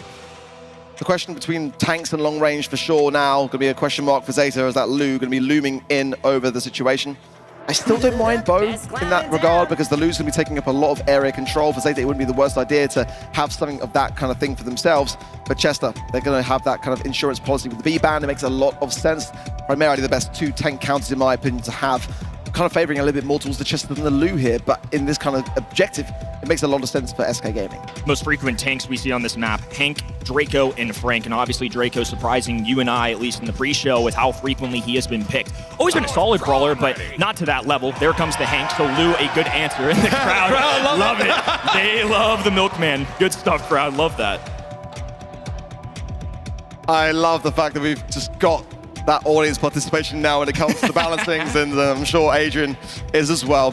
3rd and final pick still to come for Zeta, as SK Gaming now will take the mantle. The 2nd pick coming in pretty swiftly.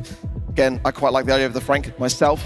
I think that would work relatively well into the Hank as well, just to keep that pressure on. But Let's see what they're thinking. Draco, yeah, don't mind it. It's going to be either one of those two for sure.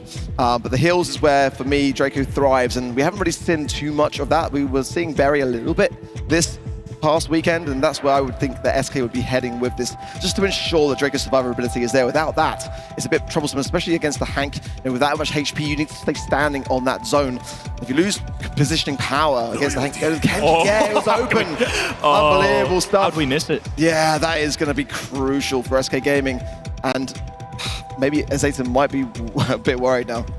Yeah, this is tough. A couple options come to mind. I think Pam's Scrapsucker gadget would actually be huge here into the Kenji in particular. I know that's bold, maybe not as necessarily a Zeta division choice, but something we've learned through practices all throughout this week. Griff was on the top of mind as well earlier, but now that Kenji comes through, they're going to need all the damage in the world. They need a quick burst to deal with something like a Kenji, deal with something like a Draco. It's going to be Cordelius. Wow. Zeta division selecting a brawler that by no means is bad, but certainly not a regular here. Nerf Hank, what's this? No. Yeah, I like that one better, the I love Hank. Hey, buddy. Fred LC's in the building and he'll come find you. Trust me. I'm worried. I'm going to bring it back down to business. I'm worried for Zeta. I don't know whether Cordelius was part of their plan, part of their playbook. It feels more reactive than it does part of their strategy coming into this one. It just kind of feels like the Kenji may have been a bit of a misstep, a bit of a mistake, something which was overlooked in that regard. They're looking to try to take Kenji away from the situation, but it does worry me a little bit for Zeta here. It's not a common brawler to see in Hot Zone these days. Battle of Regions, 2 #1 seeds, tackling a set #5, Joker on the top left-hand side, and a goat in his own right, Chitampo. Playing the Cordelius here, they've tasked him with playing one of the more difficult matchups that we have. Not an easy brawler to execute with, has a super available, but as SK Gaming taking over, especially with the Lou freeze. Decent start for SK Gaming now. Levi frozen out there. It'll be easy pickings there for Joker. Leaving Suzuki very susceptible here. And OP doesn't even get to get involved. Plenty of time to heal up as well and let everyone else do their thing. As now the respawns coming in for Zeta. SK, full control. So much utility as well in that regard. And now approaching 50%. Zeta are so far behind. SK surviving there as well. Tried to make a big play out of Cordelius, just not enough. That's a good roll of the dice, though. Now they can drop the wall on that right-hand side. Suzuku sprinting down the sideline. Joker looking to meet him. Now an ice rink on the ground as well. It just makes it too tough to stand on it. You start skating with enemy brawlers there. Oh, and there's that hypercharge. Joker popping off with the big-time brawler. Nice there from Joker yet again. And now as we approach 20%, Zeta are so far behind. They've lost all control. There's a supercharge there. A hypercharge for Yoshi going to connect on both Levi and Chitampo as well. Suzuka going straight into the eye of the storm. It's 2 members of SK Gaming. What can he realistically do? It's going to be match point for SK Gaming. Another opportunity here. 3 MEAs #1. Felt like a pretty clean game. I mean, not a lot of positives, I would say, on the Zeta division front. That was over in the blink of an eye. It's a difficult task, and then once again, similar to what we saw in set #4, feels like a great draft out of SK Gaming, but will mechanics on the field prevail? Zeta division are going to have to answer the call. It looks a little bit defeated, in my opinion. Can they find something within themselves now to bring this back? Chitampo staying in position on the right-hand side. Nice connection there from Yoshi. Lovely stuff. Pinpoint precision. Gets the freeze. Ensures the takedown. And keeps these spawns cycling in for Zeta. Meanwhile, SK Gaming staying on their feet, staying on the zone. 20% now and climbing. And Zeta's not looking much different from the last round, in my opinion. Still have found real no way to enter the middle. There's a takedown, a much needed one. Chitampo, it's going to be a close call, not enough. Joker slices through him. Levy still remaining in the middle, though, building up some much crucial percentage points on that hot zone. Well, OPE still on the zone against 3 members. Survived on for a pretty decent amount of time for me, but now we're all tied up. Zeta have got control, and the hypercharge for Chitampo as well can choose who to eradicate. And Yoshi there, some area denial will slow the pace slightly, and that's the concern, but you see there, Chester going straight onto the zone, not too worried about it as everyone is down now. Chitampo gets the aggression coming in for Zeta. 60% now as they're fighting back. These boys can ball. No doubt about it. Suzuku having a much better game. Chitampo landing the mark, but Joker playing a very powerful brawler, and now they're back in the mix. Chitampo all alone on the left-hand side as SK Gaming have a full roster of 3 stacking the mid. Joker low, oh, and Chitampo then forces OP into the realm. Forced behind that wall, but it's SK Gaming that are still staying firm. Hank coming in now on the right-hand side for Suzuku now trying to find something, but not able to find the range. Just got to close the gap now. SK Gaming looking better as they approach now with only 20% left on the zone. They've Gotta force Ope out. He's barely alive. Suzuku brings him down, but the 1 HP marker keeps him up. Kenshi diving in on the action, grabs the kill. It's gonna be a 1v1 duel. Suzuku versus Joker, up in the air again, looking to slice and dice. They bring him down. They have a hypercharge available. Missed mark out of Shitampo. Ope cycling in. It's back and forth the whole way. The entire Zeta Division roster skating, but they stay alive. Double match point.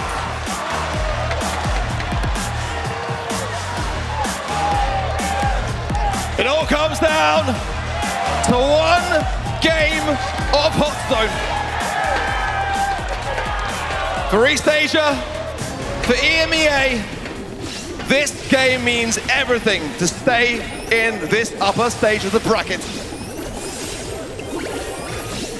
Here we go. Nice little 8 to 10% coming in for the red roster early. Suzuku once again battling Joker. Dirty! Unbelievable. And he goes down, but most importantly, gets his team easy access to the hot zone. They're playing this objective so well. Great start for SK. Objectively speaking though, pretty balanced for the most part. As now Shitampo really is starting to cook on a pick that we are a little bit dubious of. Now Yoshi with a beautiful position there of that super. Suzuku's frozen out there, nowhere that he can go, just sitting duck from that top left-hand side.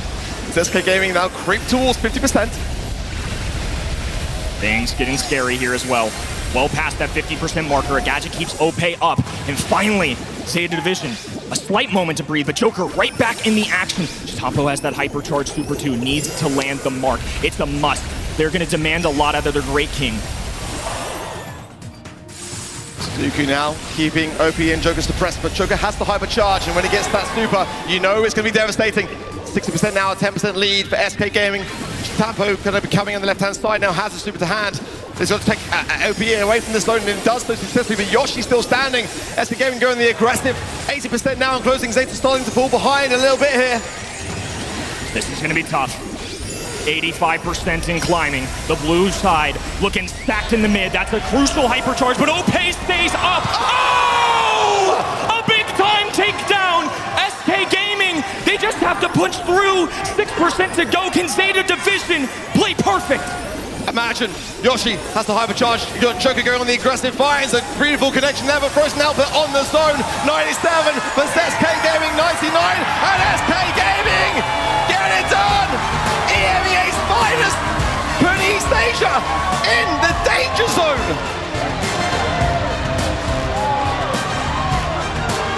Incredible execution overall. Fist flying, and Dallas on their feet. And SK Gaming will extend their march to global domination out east, and will tackle tomorrow with an undefeated record here at our Brawl Cup. Unbelievable. Came down to the wire, and it genuinely could have gone either way. What a way for SK Gaming to start their day and to finish it, because they're done. They have not got to worry about anything more until tomorrow. That's going to be a beautiful night's sleep, isn't it? Always feels a little bit better when you squeeze through with the win. It was close, though, and all things considered, Zeta Division, I feel like didn't have the drafts that they were looking for, but would love to hear what SK Gaming have to say about things. Let's send it over to our main man, Barney. Thank you so much. We told you that we were going to bring you a clash of titans to kick off day 2 of the Brawl Cup, and you did not disappoint. Joker, first thoughts, how are you feeling right now? Honestly, I think I've lost my voice. Well, we'll do a quick interview, don't you worry. Now, I guess the most notable part of that match was, even after losing that gem grab, you guys still piled on the pressure, you kept the aggression up. I guess that's just the way you play, right? You didn't really deviate from just being hyper-aggressive all the time. Yeah, we were trying to reset our mental after losing that set, also after losing the 4th set, because honestly, I think like we could have won 5-0. Like the sets we lost were definitely winnable. Yeah, it's just frustrating to lose like that, but if we keep our game style the same, we will win the next sets also. Yeah, I think I see your point, and I think I bumped into Yoshi earlier today on the way to the arena, and he actually said, "I just want to play them now. Like, I'm ready. I want to play them now." You guys seem so prepared at the moment. Do you genuinely feel like this is your year? This is SK's year? I mean, it couldn't have been better for now. This year has been insane, and we hope we can do the same tomorrow. That's right. Give it up for Joker and give it up for SK Gaming DreamHack Dallas. Let's go back over to the desk. We've got more games to play. Thank you, Barney. Those are the words of a winner. SK Gaming takes it to the day 3. Unfortunately for Zeta Division, that means they're going to have to face up against Elevate in the lower bracket later today. What a photo finish it has been, and that's set number 2, double swoosh. Ope with the hypercharge, the spray still hits the buster, but Levi survives it very, very barely. And then set number 4, Brawl Ball. Joker gives Zeta Division a little taste of their own medicine with the shade absolutely popping off, and still he seemed quite calm now at the end of this match. Joker's always a very reserved kind of guy, and a very modest guy at that. You know, he just is the kind of person just to keep his eye focused on the objective at hand, and the job's not done as far as SK Gaming are concerned. That is sure for me. And going to the night, going back home to the hotel, certainly they're going to be eyes on the draft, eyes on the prize for tomorrow, and working through their objective. And in the end, the Kingslayers claim victory over the Mechanical Geniuses. And what else would be nicer than to also listen into their voice comms from that very last set? Guys on me. He's on full mid on you. On full mid, full life. Top mid. Top in mid. Okay. Ik ga hyper. Okay. Chill. We don't force it. First time. Go in.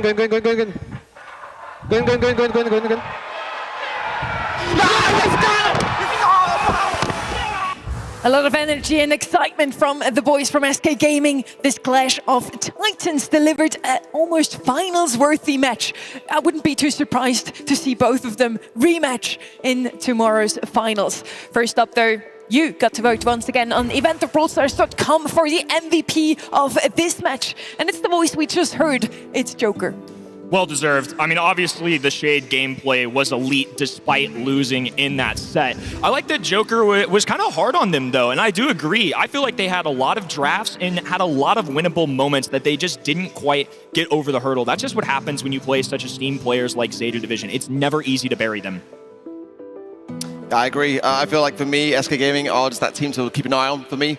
I've always had them down to be in the grand finals. I'd love to see a EMEA versus EMEA grand finals, but I mean, like you said, Zeta Division could well come back around to be in that grand finals and have a grudge match. We're having a look now one more time. Group A is almost over. Our group phase here, SK Gaming takes the win here, 3-2. We had to go all the way to the very last set here, to the very last round, double match point.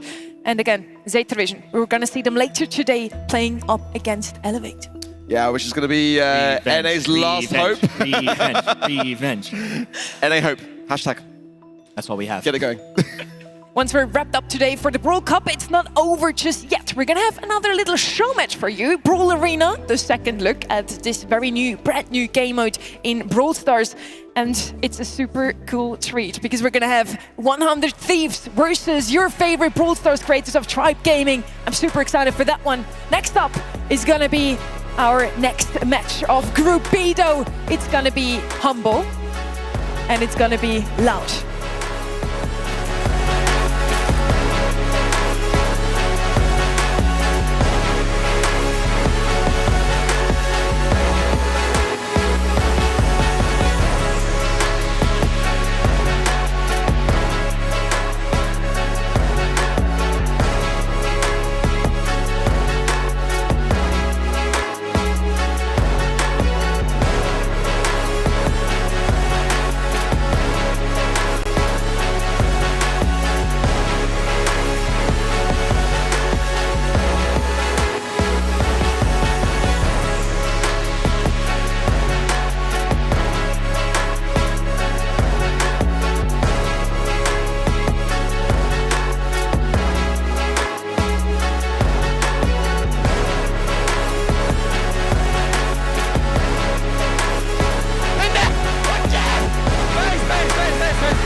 DreamHack Dallas, are you ready for some more Brawl Stars Esports?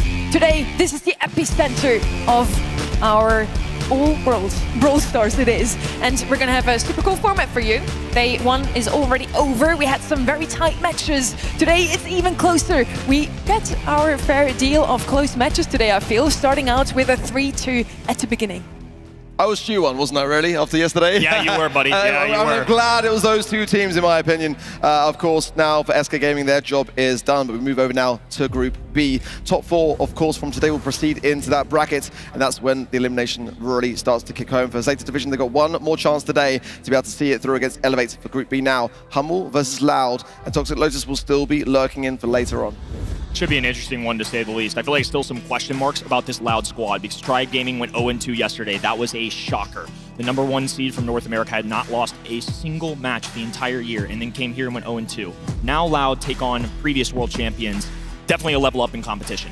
Loud definitely convinced us yesterday, beating none other than Tribe Gaming. They convinced me to vote for them today. It was also very convincing that Semantic literally came up to me and was like, don't you dare jinxing us. So there you go. Roll also asked me to vote for Loud. So yeah, I make two people happy there. Win-win situation, really. On both, on both sides. We have a big difference in expectations from those two teams. One side is the current world champions. 2024 was their year. They have consistent performances in every single third-party event in their region as well. They didn't even drop a single match mark.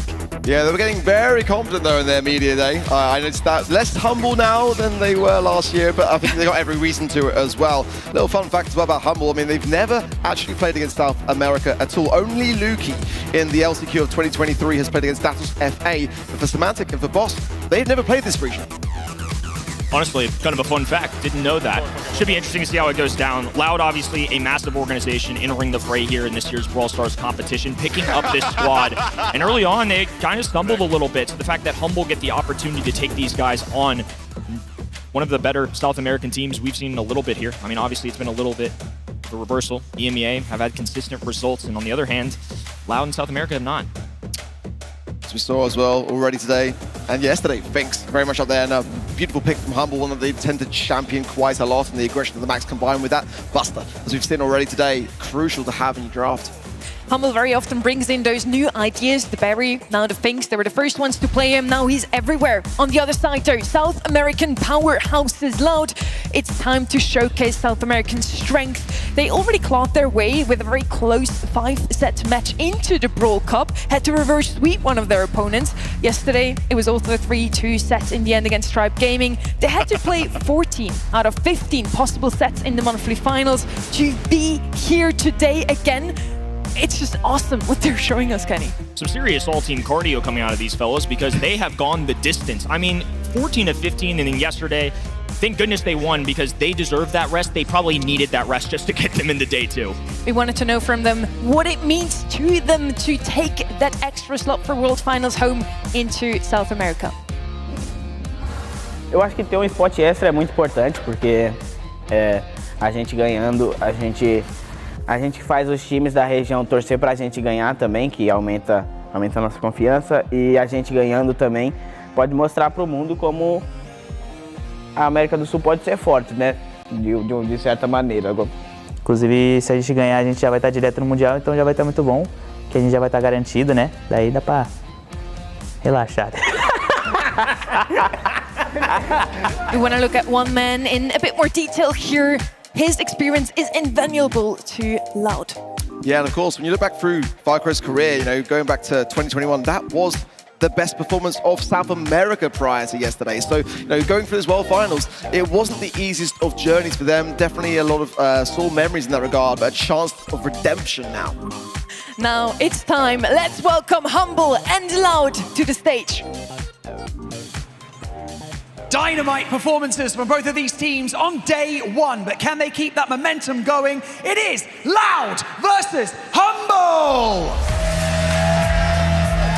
On the side of Loud, we have Kyodog, Edinio, and Firecrow. Representing Humble is Boss, Luki, and Semantic!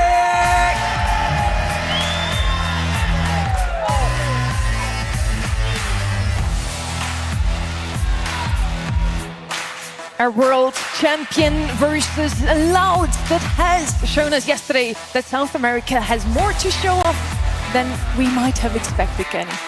I mean, we talked about North America yesterday. We had Tribe and Elevate consistently all year, and it's been a ruckus over in South America. I mean, Loud have been contested all season long, winning their first monthly finals in a nail-biter, and a 3-2 to qualify for Brawl Cup, and then another 3-2 just to go the distance in the grand finals. Nothing short of competition over there. Maybe it's just a better region than we think, but this is the ultimate test. Defending world champions lie on the other end.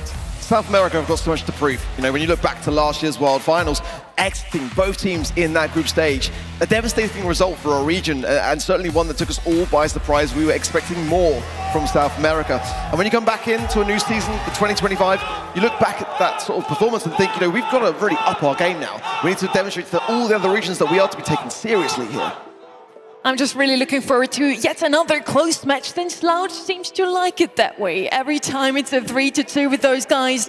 And we're gonna get some good matches today, I feel. We already got a first 3-2. So my day is already starting out great. I hope you were happy about it too, you too? I mean, I know I'm always happy, but Arc was due one. You know, we talked about this yesterday. You ended up with a lot of donuts, but we have bounced back in a big way. And Loud are men of content. They're here for the people, if you will. The people of Dallas, the people at home. I believe they can get us to a 3-2. Let's do this.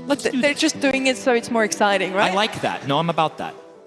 It wouldn't be a Brawl Cup without me being able to, you know, raise my voice and say, oh my goodness me, at the top of my lungs, right? So I'm pretty happy about that result. And hopefully in this matchup as well, it goes the distance, because again, for Humble, they're making it look a little bit too easy at the moment. As, you know, they are the world champions, it's to be expected. But, you know, they did drop us that yesterday. I kind of would like to see them drop 2 here today. Honestly, I take it for a change. Usually I'm the one that always says, I want those close matches, I want to cast for as long as possible. Now I get to watch as much as possible and listen to your 2 beautiful voices, Kenny. Well, thank you so much. Wonderful folks at Dallas as well. Oh, that's just disrespectful, by the way. Take notes, Bobby. Oh, no. Don't do that. He's already spinning out of control with North America's performance. He doesn't need that right now. Ooh, what a close juicy prediction. 42% for the world champs. If my math serves correct, that means that they are the underdog in this scenario. 58% for Loud. South America community comes out strong here, and that is one thing that you cannot deny about a region like South America. They have got a lot of people rooting for them back home. I think Humble wanted that way. I think they even put out on social media, Loud is going to win today. They're rooting for their opponents just to anti-jinx themselves. Let's see if that strat is actually going to work out. We're going to start things off here on Out in the Open. Humble versus Loud, Kenny. Humble are masterminds of social media, though. I don't know. I feel like the reverse jinxing, I'm not going to read into it too much, but nonetheless, they should be favorites. I'll absolutely take a value prediction of the defending world champions here and go against the grain of the folks at home. Here come the bans. No Kit, no Pearl. Those are 2 unique ones. Lumi, a very standard one. Angelo makes sense. Jae Young, it's dependent on the team, but Humble, I think a team that definitely uses this brawler more than most. Is Humble social media currently indisposed? Wait a minute. Anyway, drafts coming in, first pick for Humble coming in now. It's going to be Jean. Not a bad shout, very safe pair of hands, of course, always. Not the kind of bold ideas that I've been seeing Humble demonstrating in their scrims, but Ollie is coming in for Loud, and that's up there as their most picked in scrims. The 60% win rate. Finks now coming in as well. That is a Humble special. They would have certainly liked to get that on the table. And if Loud hadn't picked it, that was coming up next. Pearl, one that kind of, for me, is a bit of a brawler which Humble they banned out, and I think for good reason. But the Buster, that is one as well that I think was a pretty worthy ban. For me, Byron could be an option here. Go with the double heal idea to be Eve, that left-hand side lane. When Angelo's banned, I mean, that makes the most sense to me. So they're going to grab Eve, who can traverse over that water. You pointed it out, Angelo out of the equation, so this is kind of the next best bet. I also like having spawners in general, though, in this spot. I think it's kind of a free supercharge into somebody like Ollie, where Eve can outrange, can obviously make it a little trickier for Ollie to use super if she can just walk behind the water. So curious to see how that interaction goes down. Jean, of course, always super safe and stable. And the visibility and the damage output. This is an interesting one. Meg's made a little bounce back, I would say, in our meta, and it makes sense to me in Knockout specifically, because Meg essentially has 2 lives, and when 1 life is really all every other brawler gets, it's nice that when you bring her down from the robot, you at least have another second leg. Very, very North American, though. Byron's still available here if they want to be able to heal up this Ollie going forwards. Gus as well wouldn't be a bad shot yet, but I'm going to be coming through for Loud. I think that is going to be putting definitely Humble in a precarious position, as this is how South America like to work, just by being very, very aggressive. And as we know from this region, Byron are very staple. In fact, the very reason why we saw last year into the World Finals, the finale between various teams in South America being able to come out on top. I think that this now puts the Ollie in a much better position, and I'm a bit concerned for Humble. Let's see how they fare on the defensive, because certainly Loud are going to be going on the aggressive early on. Defending world champions, taking on a hungry region, a squadron of players that have to put an entire continent on their backs. And only one team get a guarantee into tomorrow. And the fight starts here. Lukey off to the middle of the map, and Semantic putting the pressure on. Heavy machine gun fire up the mid. And Firecrow just getting aggressive here. Whoa, going for it. That additional speed from the wall. He was, though, looking in a bit of a precarious position, as was Adino. I mean, he almost went down early on here. Gas will be coming in, surely. Boss has got super as well, so the hatchlings are going to be coming in. Firecrow can't really close the gap right now. These taps from Humble are definitely landing the mark. The spray of this Meg Semantic. Oh, what a pull there from Lukey as well, bringing it back. Leaving two members now of Loud for the Pickens, and Adino very low on this left-hand side. Surely a little bit of a tap from Boss, all Lukey would do. This will be Boss who secures it, just Firecrow on his own now. I would suggest going back into spawn, because you don't want to be feeding into Lukey here. No, they don't want to be giving up any more supers. Lukey getting a few extra taps there as a bonus. Firecrow now with super available, so that'll change interactions into this second one here. Boss can just travel over the water quickly. Again, why traversing over water is so important. Firecrow, though, just instantly getting aggressive.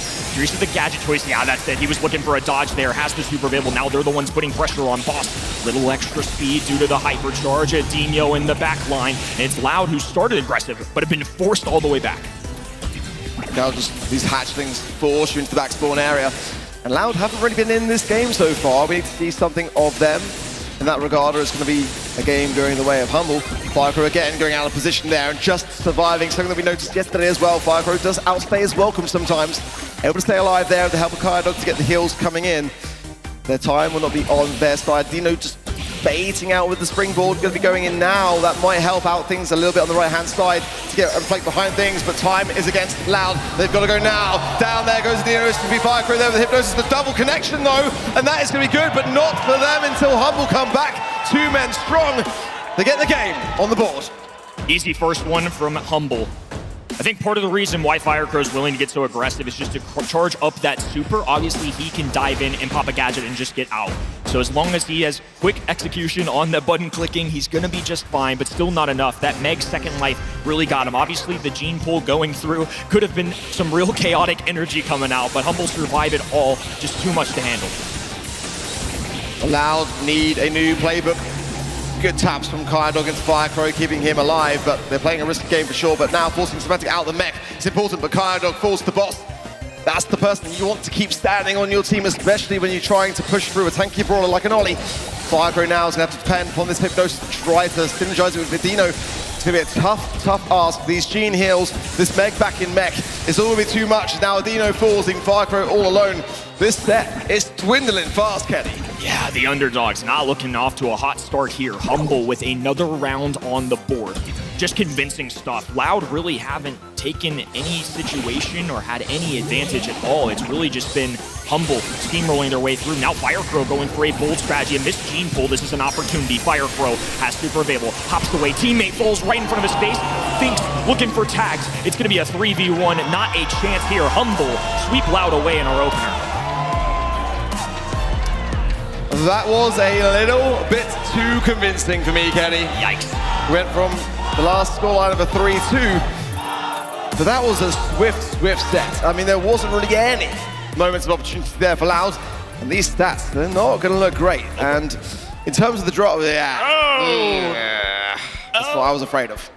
Oh, that's a tough screenshot to swallow.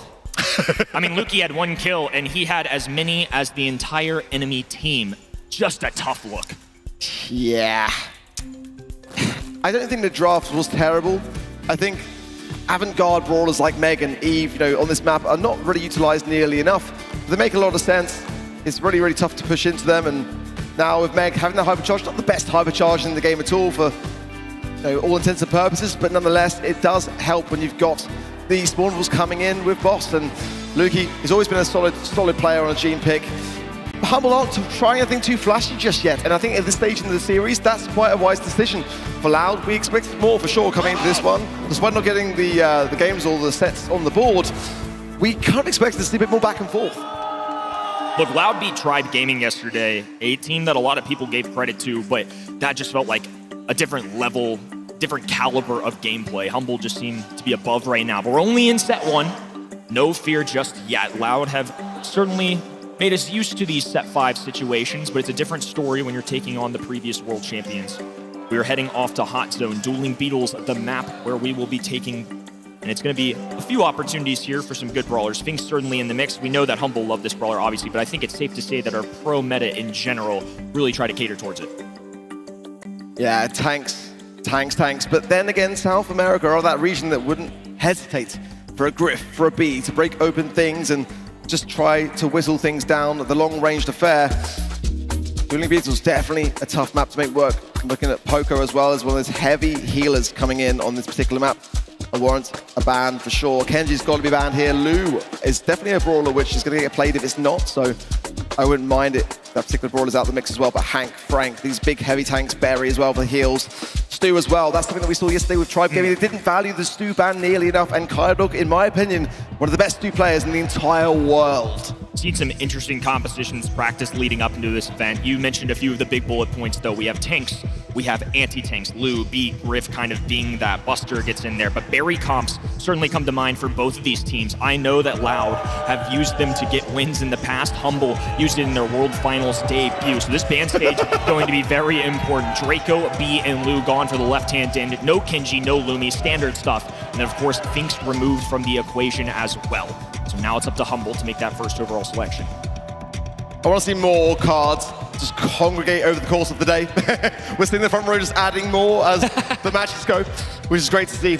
But certainly, for me, Buster going to be available still here.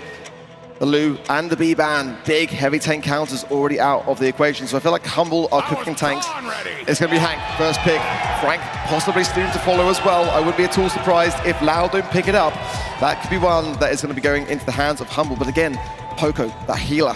We've not really seen it valued nearly enough, but if that comes into the equation with 2 tanks and Loud aren't prepared for it with the counter, I'm actually really, really worried. Yeah, I was 99.9% sure of a Hank first pick overall. When you look at Draco, a traditional tank that handles Hank pretty well, B, Lou, 2 of the top counters. Ashe is something that pro players have used, but on this map, I think it's a little trickier, especially as a standalone brawler. So I do think that this Hank overall selection is going to be mostly uncontested. They're going to have to get creative. Meg is where they head next. So now back-to-back sets where we see this brawler. Interesting. I'm not overly convinced still, but maybe that's just my opinion towards the brawler itself. It's not the flashiest, let's be honest, and one that many of the pros would prefer to not play, actually. Let's be completely honest. I mean, it's no Stu, is it? Let's be honest. I think Kyodok will be considering it, but against a Hank, yeah, they've got to pick the Frank.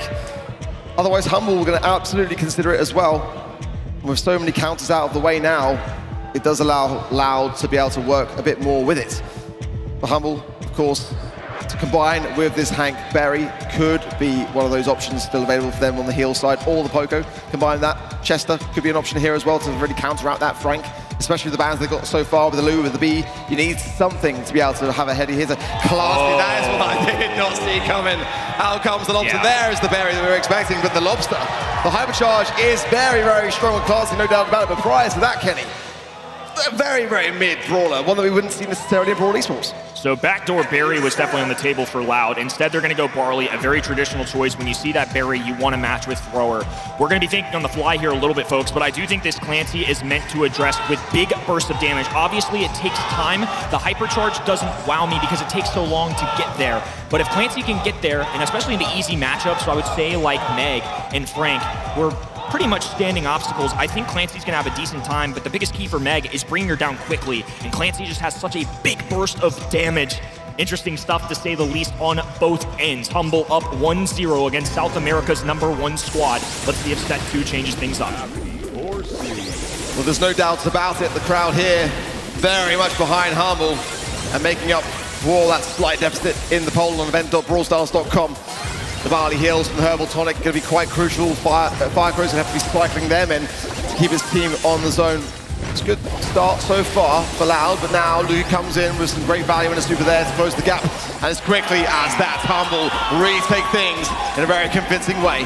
I think this boss pick has real potential to be solid. It's already on tier 2, and if it gets to tier 3, it's an issue. Look at the big burst of damage. 2 go down. They'll take that trade all day long.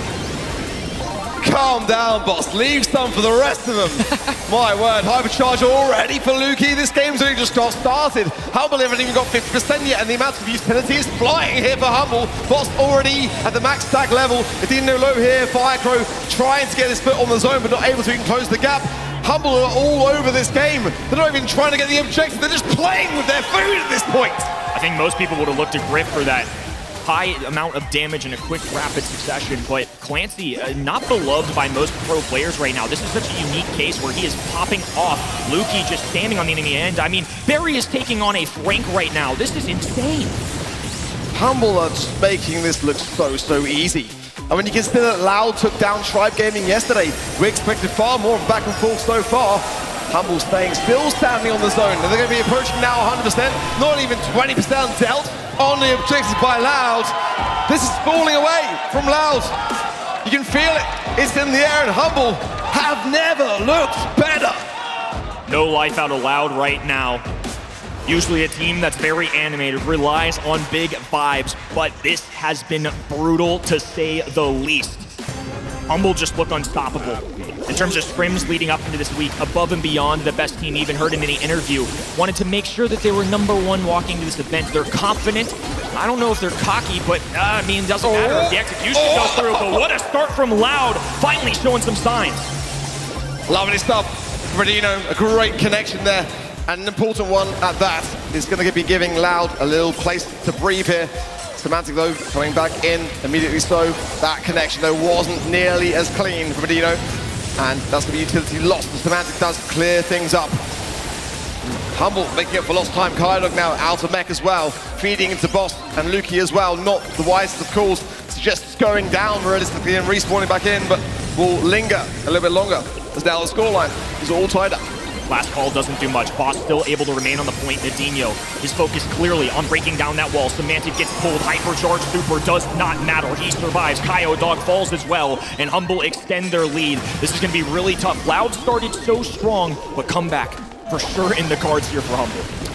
Nice throw there from Semantic. There's a hypercharge available for Adino, but so far Humble have recollected themselves in a very nice way. Semantic there, lovely heal back up there as well. Is not what Lau were expecting. Is now Kydog out of mech. Big heals there from Firecrow coming in now as a hypercharge from Lukey. Goes straight to the eye of the storm onto Firecrow. Great from him, staying alive and getting the heals back for his team on the objective.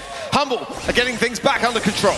Kyo Dog has to buy a ton of time. All 3 members of Humble standing tall. Adino flashing super, makes the contact. Semantic can maybe get this off, and he does. The hypercharge preserves him. Another one goes down. This time, no connection for Adino, and a last call will cut off Semantic on that left-hand end. Plenty of time to heal. It's getting better for Loud. They're staying alive. Not on the zone at the moment, but Lukey comes in with a huge hypercharge there as well. Has to heal himself up though. Kydog as well, so be very careful to not go out. Mech gets the kill actually onto Boss. Unbelievable there as well from him, but it's going to be a Humble versus Loud finale into the center. And Kydog gets back into the mech. That's great for Loud now, but with only 10% for Humble. Can they keep them off this zone? Boss so low here, depending upon these heals. This is great. Now, tied up. Can Loud get these 5%? Only 5. There's only 5 more remaining. Can they get it down? Oh, they do! They get a game finally on the board, and we all know what that momentum can do for a team. Sometimes you just got to see yourself get one. They were decimated in those opening 3 games, and now the crowd underway as well. Look, we all just want to see some good Brawl Stars. We all want to see what South America can do. This squad has been tested all year long, and now they're going to have to fight for their very first set. It's going to be a tough one. This time it's going to be Firecrow in the mid. Lukey battling as a thrower and Kyo Dog on the left-hand side. Boss getting 3 tags, and it's already at stage 2. Clancy off to the races early. Yeah, the first signs of weakness for Humble in this series so far. Missed gadget there for Dino. And Lukey again, playing this berry to perfection. Cycling so beautifully well, coming back on Semantic as well. He's all over this map. But it's Kydog there with the hypercharge that stays in the zone and gets the value. Now Firecrow coming in with the heals. Oh, Boss! That was disgusting. But it's Adino that is still the tank that is yet to be toppled. And now getting rid of all that grass. It's going to leave nowhere for Humble to hide. Hypercharge, hovered, gonna go in now. Lukey looks for a super, keeps Semantic alive. Kyodog trying to flank. There's a few pistol shots going down, but when Meg is in this form, not a chance. A one-shot onto Firecrow. Poor little guy just couldn't hang. Now it's gonna be Frank once again battling. Kyodog just running to the other end, just hoping they don't see him. Adino. Oh! No connection. Lukey messing with him. The timing, beautiful from Humble. We're back in the driving seat. Adino has got the hypercharge on that right-hand side, but no super. Good value from Lukey still. Hypercharge, no super, but he can't be far away. He's already popped it prematurely as well there on the right-hand side, and Boss has his. Now Humble locking down all the hatches. 15% away from taking this set, and Loud slows the objective. A huge area splash there. It's the hypercharge of Firecrow is good. Heals now as well, but Loud are so behind. They cannot leave this zone. They've got to hold back Humble for a tremendous amount of time to win this set now. This is going to take one of the greatest comebacks we've seen in the BSD in 2025. Now Humble deciding to encroach. They make contact with Semantic. The hammer connects. The pull does not go through. Boss has a super available. One takedown, make it two. Hypercharge. And Lukey is just stunting on the other team. It's Humble taking yet another set.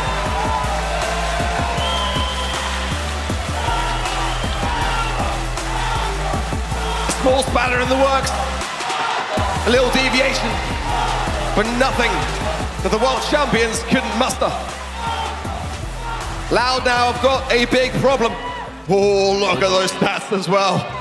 Boss, 17 takedowns, 522 DPS. Semantic on 14, 489 for him. But a worthy mention for Firecrow on that Barley pick, 537 DPS for him. But it's all about the objective. And that front, Loud did not really look nearly as promising as Humble. When you think of that set, it could have actually been one apiece for Loud now to be going into this third set. It's really tough considering that they know that they came this close to tying up the scoreboard, but now, being 2 sets down, it's a tough ask. Everything came together there for Humble. That was such a freebie for Hank. You saw the band stage come through, and it was 3 of the best ways to deal with Hank. They know they have the first overall pick. Click, easy money for them. Now on the other end, they're just grasping at whatever it takes to get the best of them. A Barry composition goes through in this creative Clancy pick that not a lot of pro players believe in. I think my suspicions were correct. They wanted that big, high output of damage because Clancy, it takes a little bit, but with the matchups that were given, it was easy for him to get that super. I'm going to give a major shout out to Lukey. How many times did we see Barry at 1v1 that poor Frank? That's not how David and Goliath is supposed to go down. He was everywhere. And, you know, Barry did get nerfed because we were seeing so much cyclability, but he still made it look like it's just still it. Going in there next to Sneaky Fields. It's going to be Brawl for Humble. And this is a mode where Loud could bring this back. It's definitely a regional favorite. But against Might of Humble at this stage of the competition, it's going to be so hard. The almost full reverse sweep now needed. Takes nerves of steel and composure. But so far, Loud have been a little bit quiet, ironically. For South America, a region that have always got something to say for themselves, we've yet to really kind of hear them from the casting desk. It's definitely a team that's put us on some set 5s, but this would be the tallest task and the biggest ask of them this year. To do it against world champions down 2-0, live setting, DreamHack Dallas. And fans watching at home, pleading for Loud to try and make an upset for their South American region. And the bans will come through in just a moment. Kenji certainly at the top of mind here. I think Fink's in the equation, and please remove the, yes, they removed the Hank. You had to, please do it. You gotta know better, Loud. Solid bans for me. Stu gonna be open here. B first pick for Loud. An 80% win rate on that particular brawler.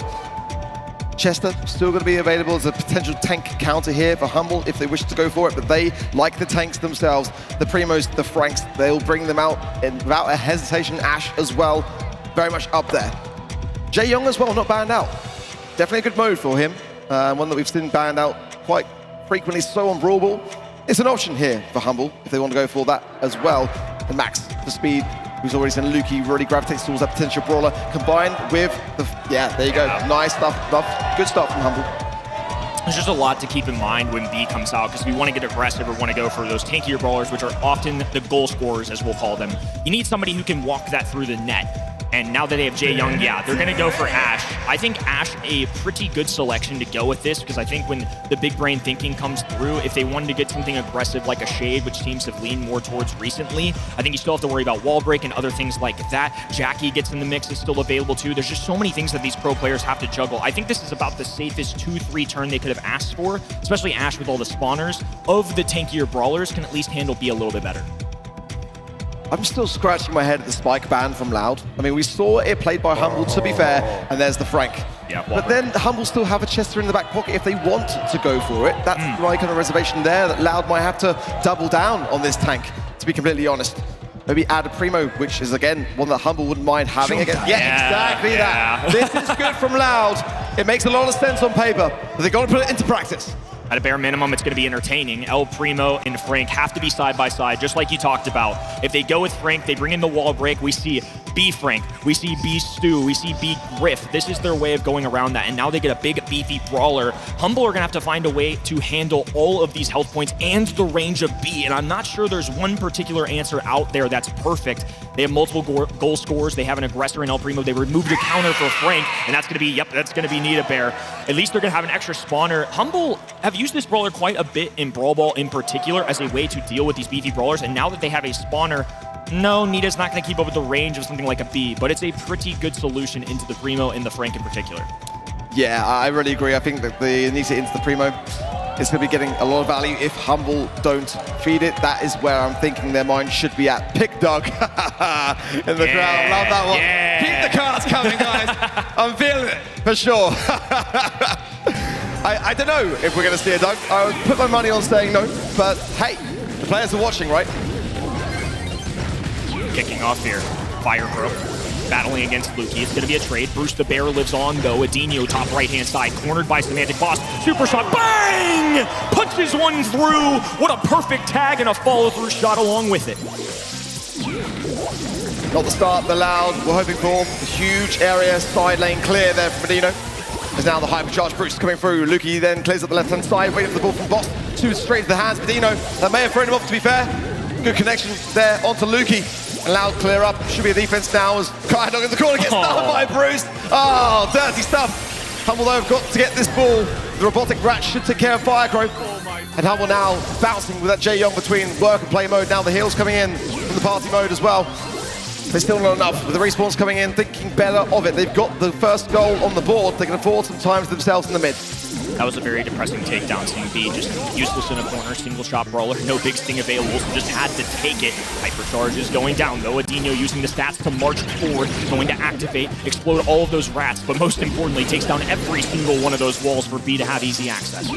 What can Firecrow do on this right-hand side? He's got the hypercharge, though. That is a saving grace, but no HP. And now, Humble continuing so their advance.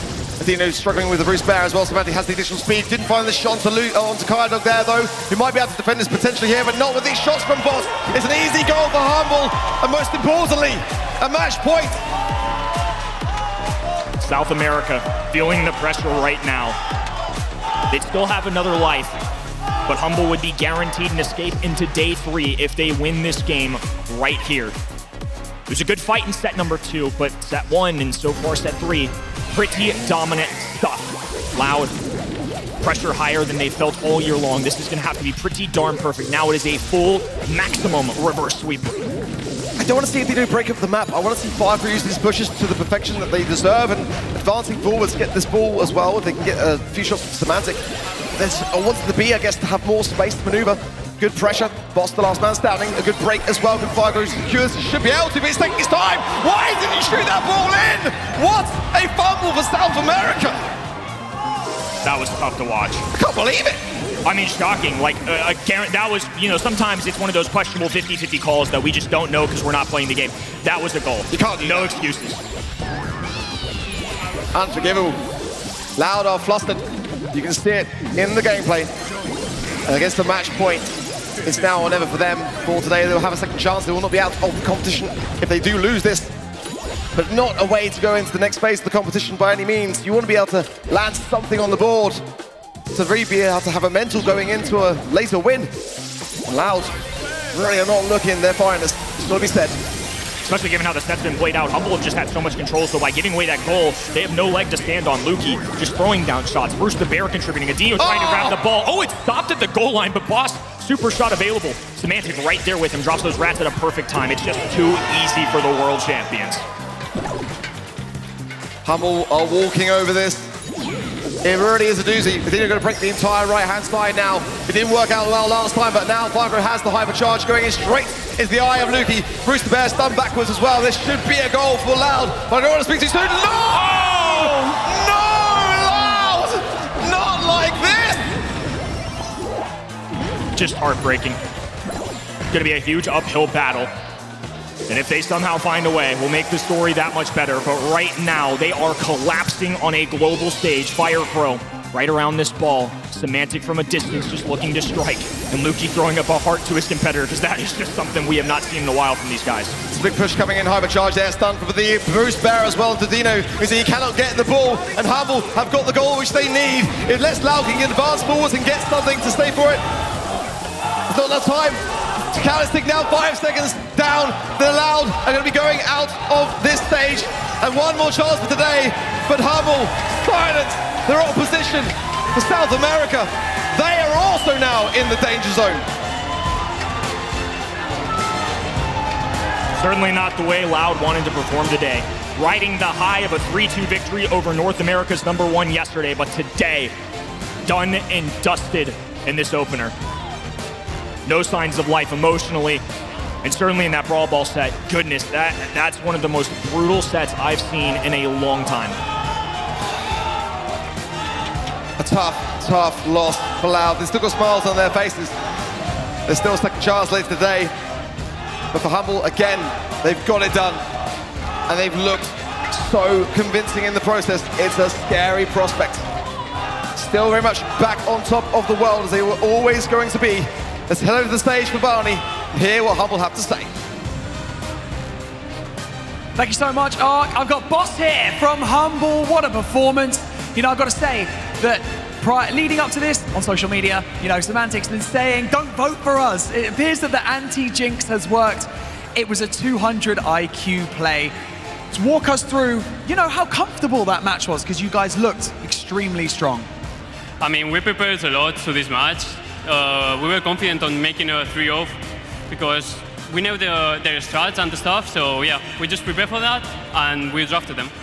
I mean, preparation was key. It looked like you guys had them down from the get-go. A few mistakes on their part in Brawl Ball as well. Do you feel like going up against the world champions, they got a bit nervous?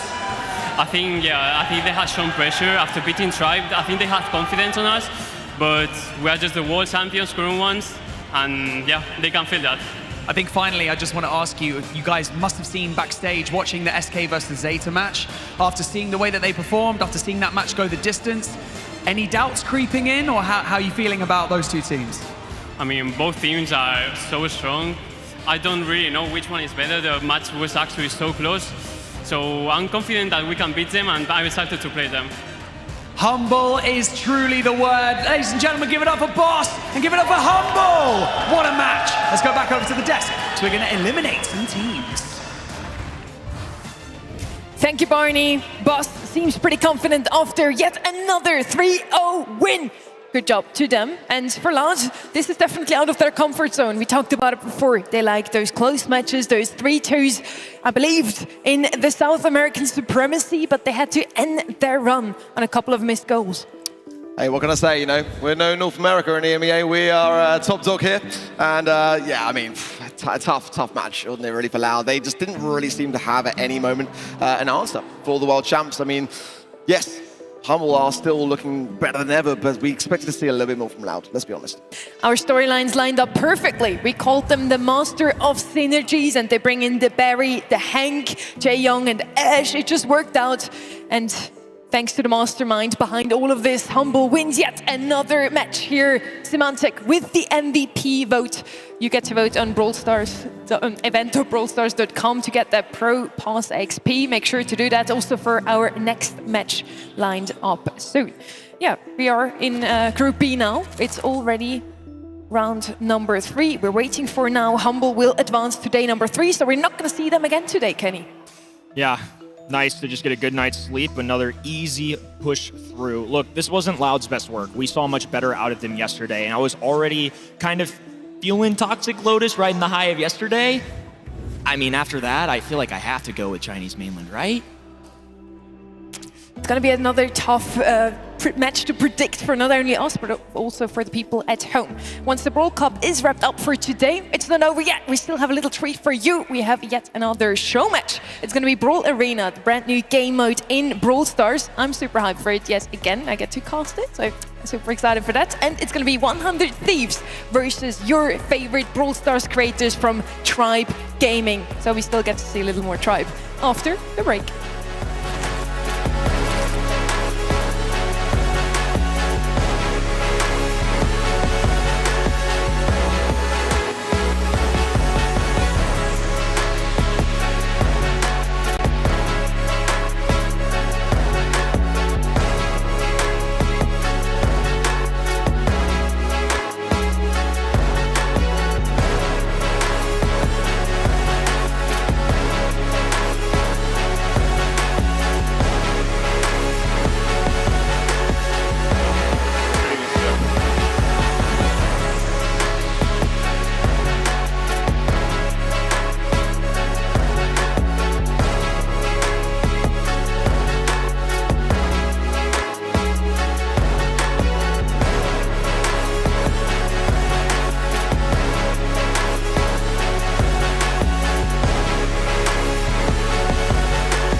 漫画が好きなきっかけは、アニメとかで見るとやっぱ続きとか気になっちゃうんですよね。それで続きが気になるようにつれてもう早く見たいっていう性格なので、それでも、自然と漫画が好きになったという形ですね。好きな漫画が、バキですね。バキっていう格闘技の漫画があるんですけど、それを見てブロスターにつながったので非常に感謝します、バキには。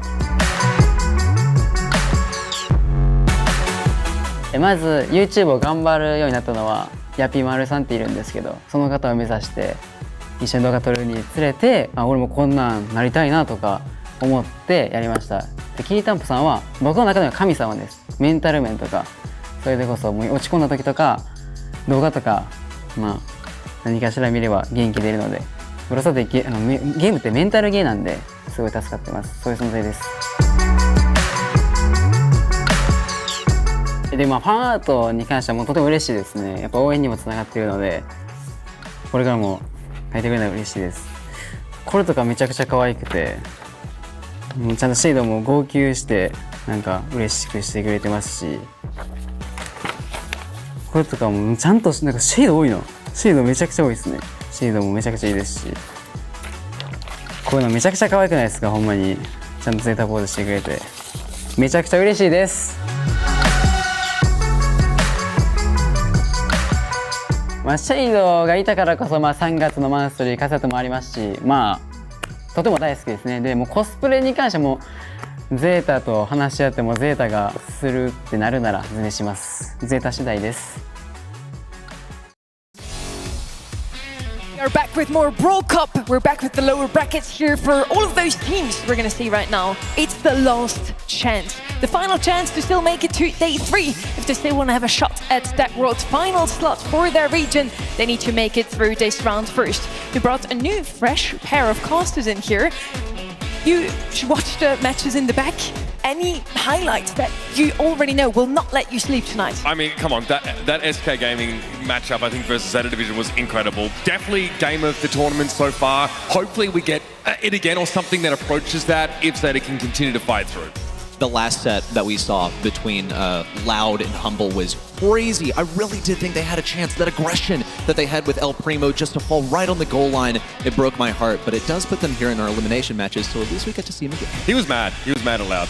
I stomped away. I'm calling him out. He was actually mad. We were all a little mad. We were hoping that South America has another chance, and they only have one more. But only Barney seems to believe that NA will make that true. Our first match is going to be Zeta Division versus Elevate here. And most of us seem to think that East Asia will make it to day 3. And there's a good reason for that. I mean, we talk about these guys as the mechanical geniuses, right? In the past, their drafts were lacking, or that's at least what was, aimed at a lot of Shitampo's teams going back.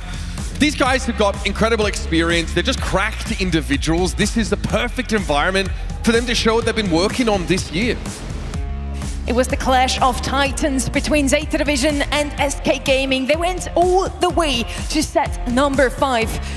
I hope they had a moment to take a breath after that when it was a finals-worthy match, and let's hear it from them now.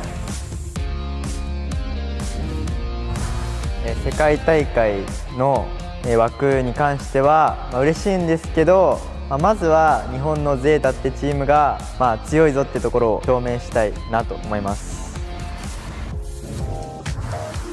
Zeta Division looking strong. They said yesterday in an interview that they want to focus a bit more on draft. Has that worked out for them so far, Uber?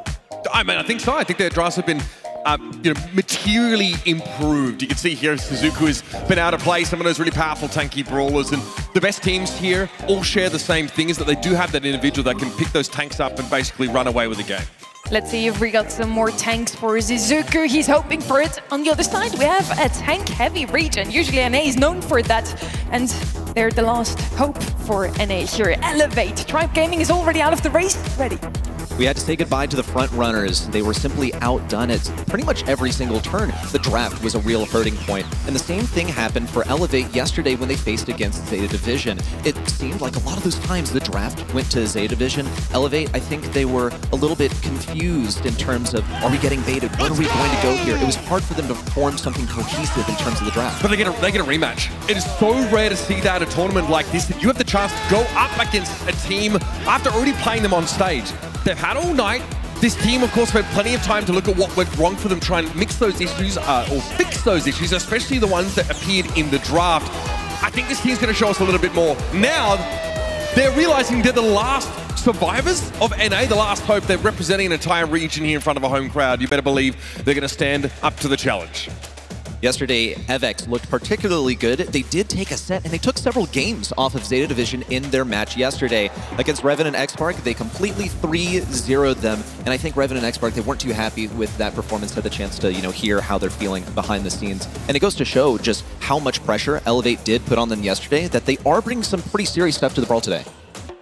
Last hope for East Asia, and also the last hope for North America. A lot of pressure on those two teams. And we're going to see now just how ready they are. Let's meet them. Another region's survival hangs in the balance. DreamHack, make some noise for your next two teams, Zeta Division and Elevate. Zeta Division are Shitampo, Levi, and Suzuku. Elevate are Hachi, Vegeta, and Evex.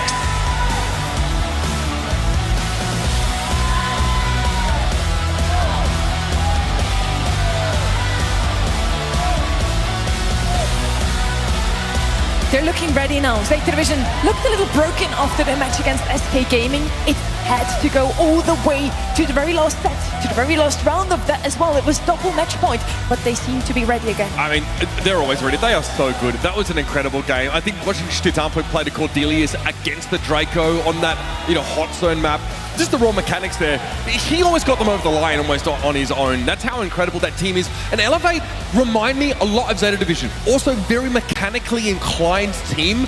They also need to make sure these drafts are airtight. That's why they got Uncle OG stood behind them to try and make it smooth sailing. They have OT to help them out here. Yes, the draft is the one part where we had said in the past that East Asia is exactly shining. We call them mechanical geniuses, wizards when it comes down to skillful plays. Let's see if they also have some ideas how to draft against OG ready.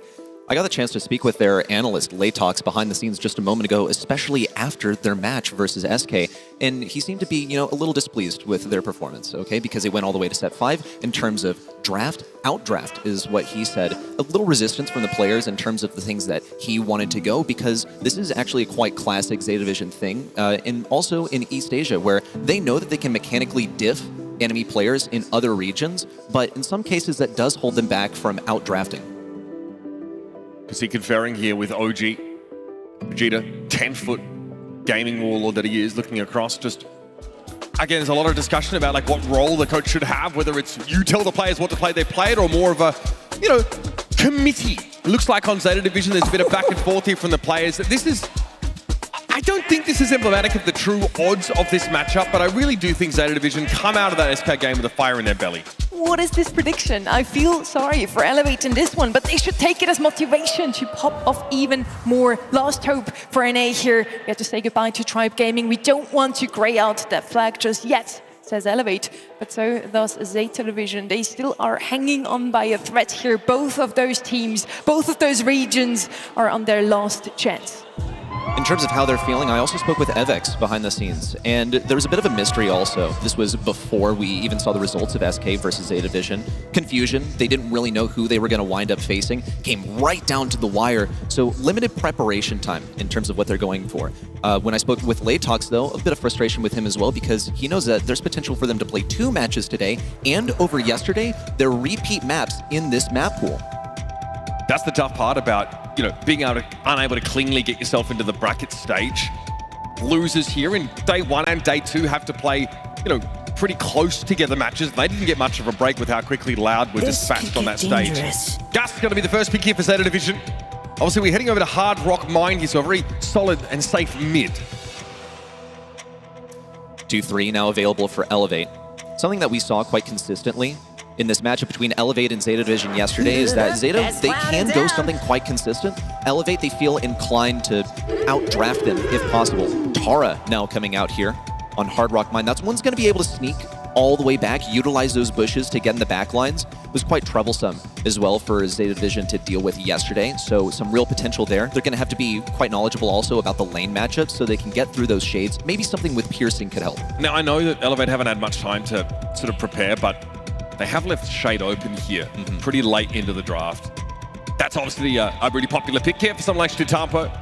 And like you mentioned, it allowed them to take victory in the March monthly finals out there in East Asia. And it would be a pretty nice way to round out this current composition. Patchy on the Tara, of course, you have quite a bully of a side laner and someone who can force the enemy gen carrier to give them up. Always scary when you're going up against those Tara comps. You've got to be hyper vigilant of the periphery on a map like Hard Rock Mine. Of course, the temptation here to go with the Shade, I'm sure, is quite strong for Zeta Division. A lot of directions they can still take this particular comp. And it's going to be Stu instead.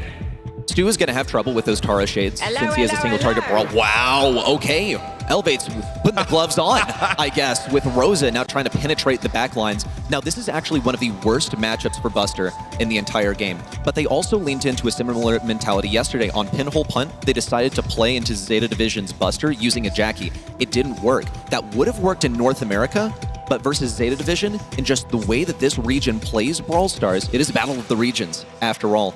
They focus on synergy and staying together. In the one-on-one, Rosa wins.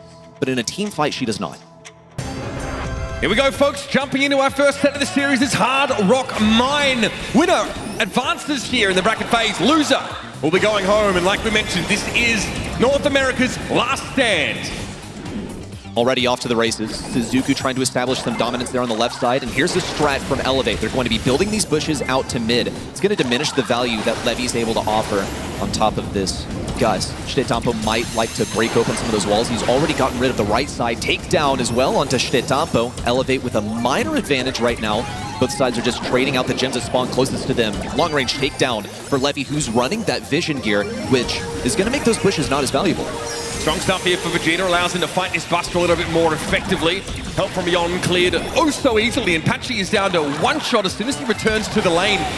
He went for a bit of a, desperate Tara super previously before getting picked off, but this is sloppy stuff from Elevate. Zeta Division are getting very comfortable in this round.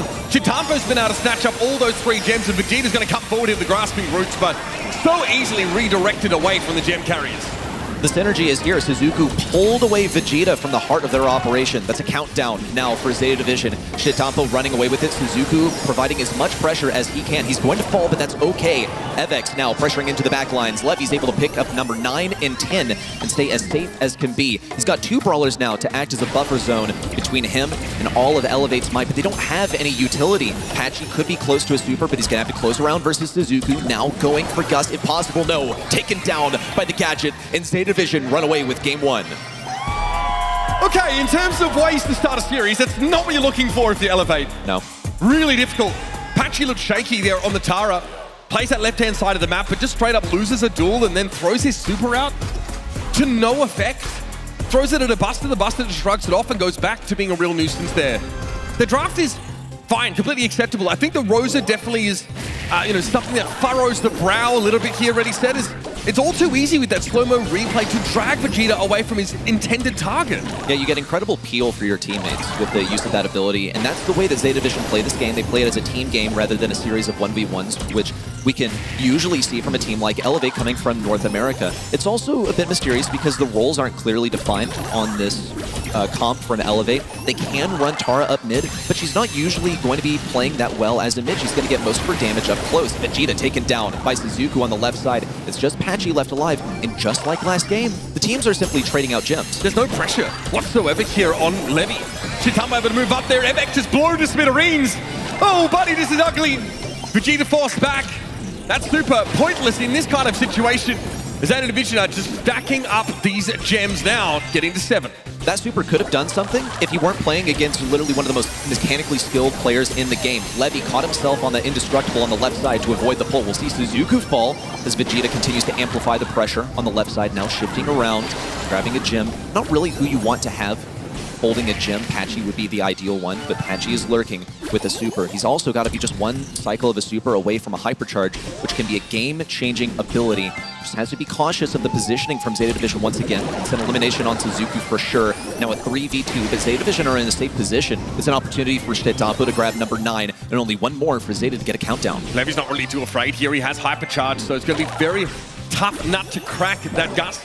Shitampo also will always represent some form of threat. Who's going to help Vegeta here? Okay, strong stuff used. He does have the edge in that matchup as Suzuku can just work his way into the back line. Now they're going to go for an Elevate, pushing up here. Gravity thrown down, Levy low, barely able to walk away. He's 16 bloody health. Someone get rid of him. Eventually he falls. Zeta Division though have Suzuku in a deadly situation. Apache's able to recover. Up to 9 gems, but that's the 10th here for Shitampo. Levy back in position.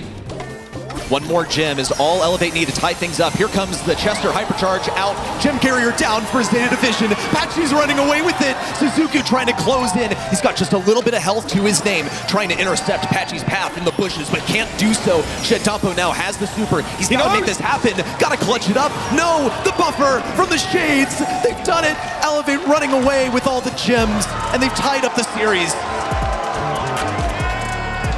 A round that starts in, honestly, the strangest way. It is a solo Tara super onto a Buster who's just a little bit overextended. Once Suzuku is taken down, Elevate leverage that player advantage into map control and just bully all the way into Zeta Division, finally getting to that Gus in their backline, making him drop the gems. It's still such a bizarre composition from Elevate because they don't have a well-defined mid-brawler. They're relying on Rosa to get these bushes down. And there's limited wall break ability from Zeta Division. In fact, they've already applied enough pressure to take down Stu. Evex is intent on staying in this position, utilizing this wall as long as he can. But you see Shitampo's put a high priority on breaking it as well, just keeping his distance for now. Shades in as well. They're going to get a little bit more pressure for Elevate. Vegeta's trying to get this matchup versus Suzuki, but it's not made easy as Levi continues to get him the pressure. That grow light from Vegeta is allowing Elevate to move their safe zone so close to the gem well, allowing them to snap up these gems for free. A little bit of a misstep there. Vegeta probably didn't want to take that gem, as he is the tip of the spear here for Elevate. They want to start these fights off and would give Zeta Division a free gem where he to do so. Here comes Patchy in with the super. Not going to do much against Suzuku. Takedown on the gem carrier as well. We'll see that poison come out from Evex, and Suzuku falls. Levy not really in a vulnerable position either. Ideal matchups for Zeta Division, even though they are down one man. And they're up by a good number of gems as well. It's utter chaos on Elevate side at the moment. They're all low health, and they're just trying to back away as much as they can. Shitetampo also with the back cap, looking for 1, 2. Evex also at risk of going down. Levy only needs one more to get the safest possible position for Zeta. I think he realized he was done there. He stood still for a moment, knowing that Zeta were converging on his location. Patchy has a hypercharged super. With Gravity's range being extended can be so powerful, but he's got to use it just to defend himself.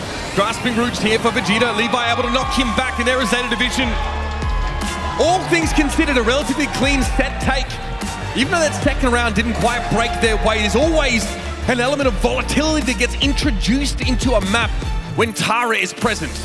If you ask me, we're not seeing much of a mentality change over yesterday, from Elevate especially. I think Zeta Division are the main characters in this matchup, and we need to see how Elevate adjusts to that. Elevate, they've been leading with sort of these cheesy ideas. Like, who really does this? Who runs the Tara mid and Rosa to put the bushes up mid? That's so untraditional. And I think it speaks volumes about how they're approaching this matchup. They're leaning towards the draft as their mechanism for taking down Zeta Division, because they know that on a mechanics basis, they won't be able to defeat them. Normally, we don't see Tara mid. We see her play a side laner. She's able to play a bit more aggressively, because generally she needs to put herself in harm's reach in order to build those supers and even deploy them adequately. This moment here from Patchy, though, was nice. Chester, very powerful. That hypercharge allows Evex to get those gems dropped, and Patchy just runs back into the corner. So a bright spot there, at least for Elevate. Shitampo here was stymied by those shades. But in general, feels like Zeta are comfortable. They use Suzuku so effectively to trade his health for that map control. And then Levy really barely has a care in the world in so many of these situations. That's why, even though it's a 2-1 in round score, we depart with the feeling that it was pretty clean overall from Zeta Division. In terms of comfortability, Zeta Division should be comfortable with their draft. But in terms of the gameplay, I think that they should have some nerves as well. Because Elevate, I don't think, should be taking a game off of Zeta Division, because that was a total outdraft, in my opinion, by Zeta. We're headed into another one. The draft, once more, could be questionable from Elevate. They led with this a lot yesterday, just trying to outdraft. They overcook, it falls short. Mechanical difference between the two teams. We've honestly been seeing that from North America all over the course of this week. Yes. A lot of these like third picks from Tribe are also pretty questionable, right? They take Crow in some odd spots where he doesn't really work out. Then have Loud pick Crow against them and show him how it's done later on in that series. So that's definitely something we've pointed out in this region.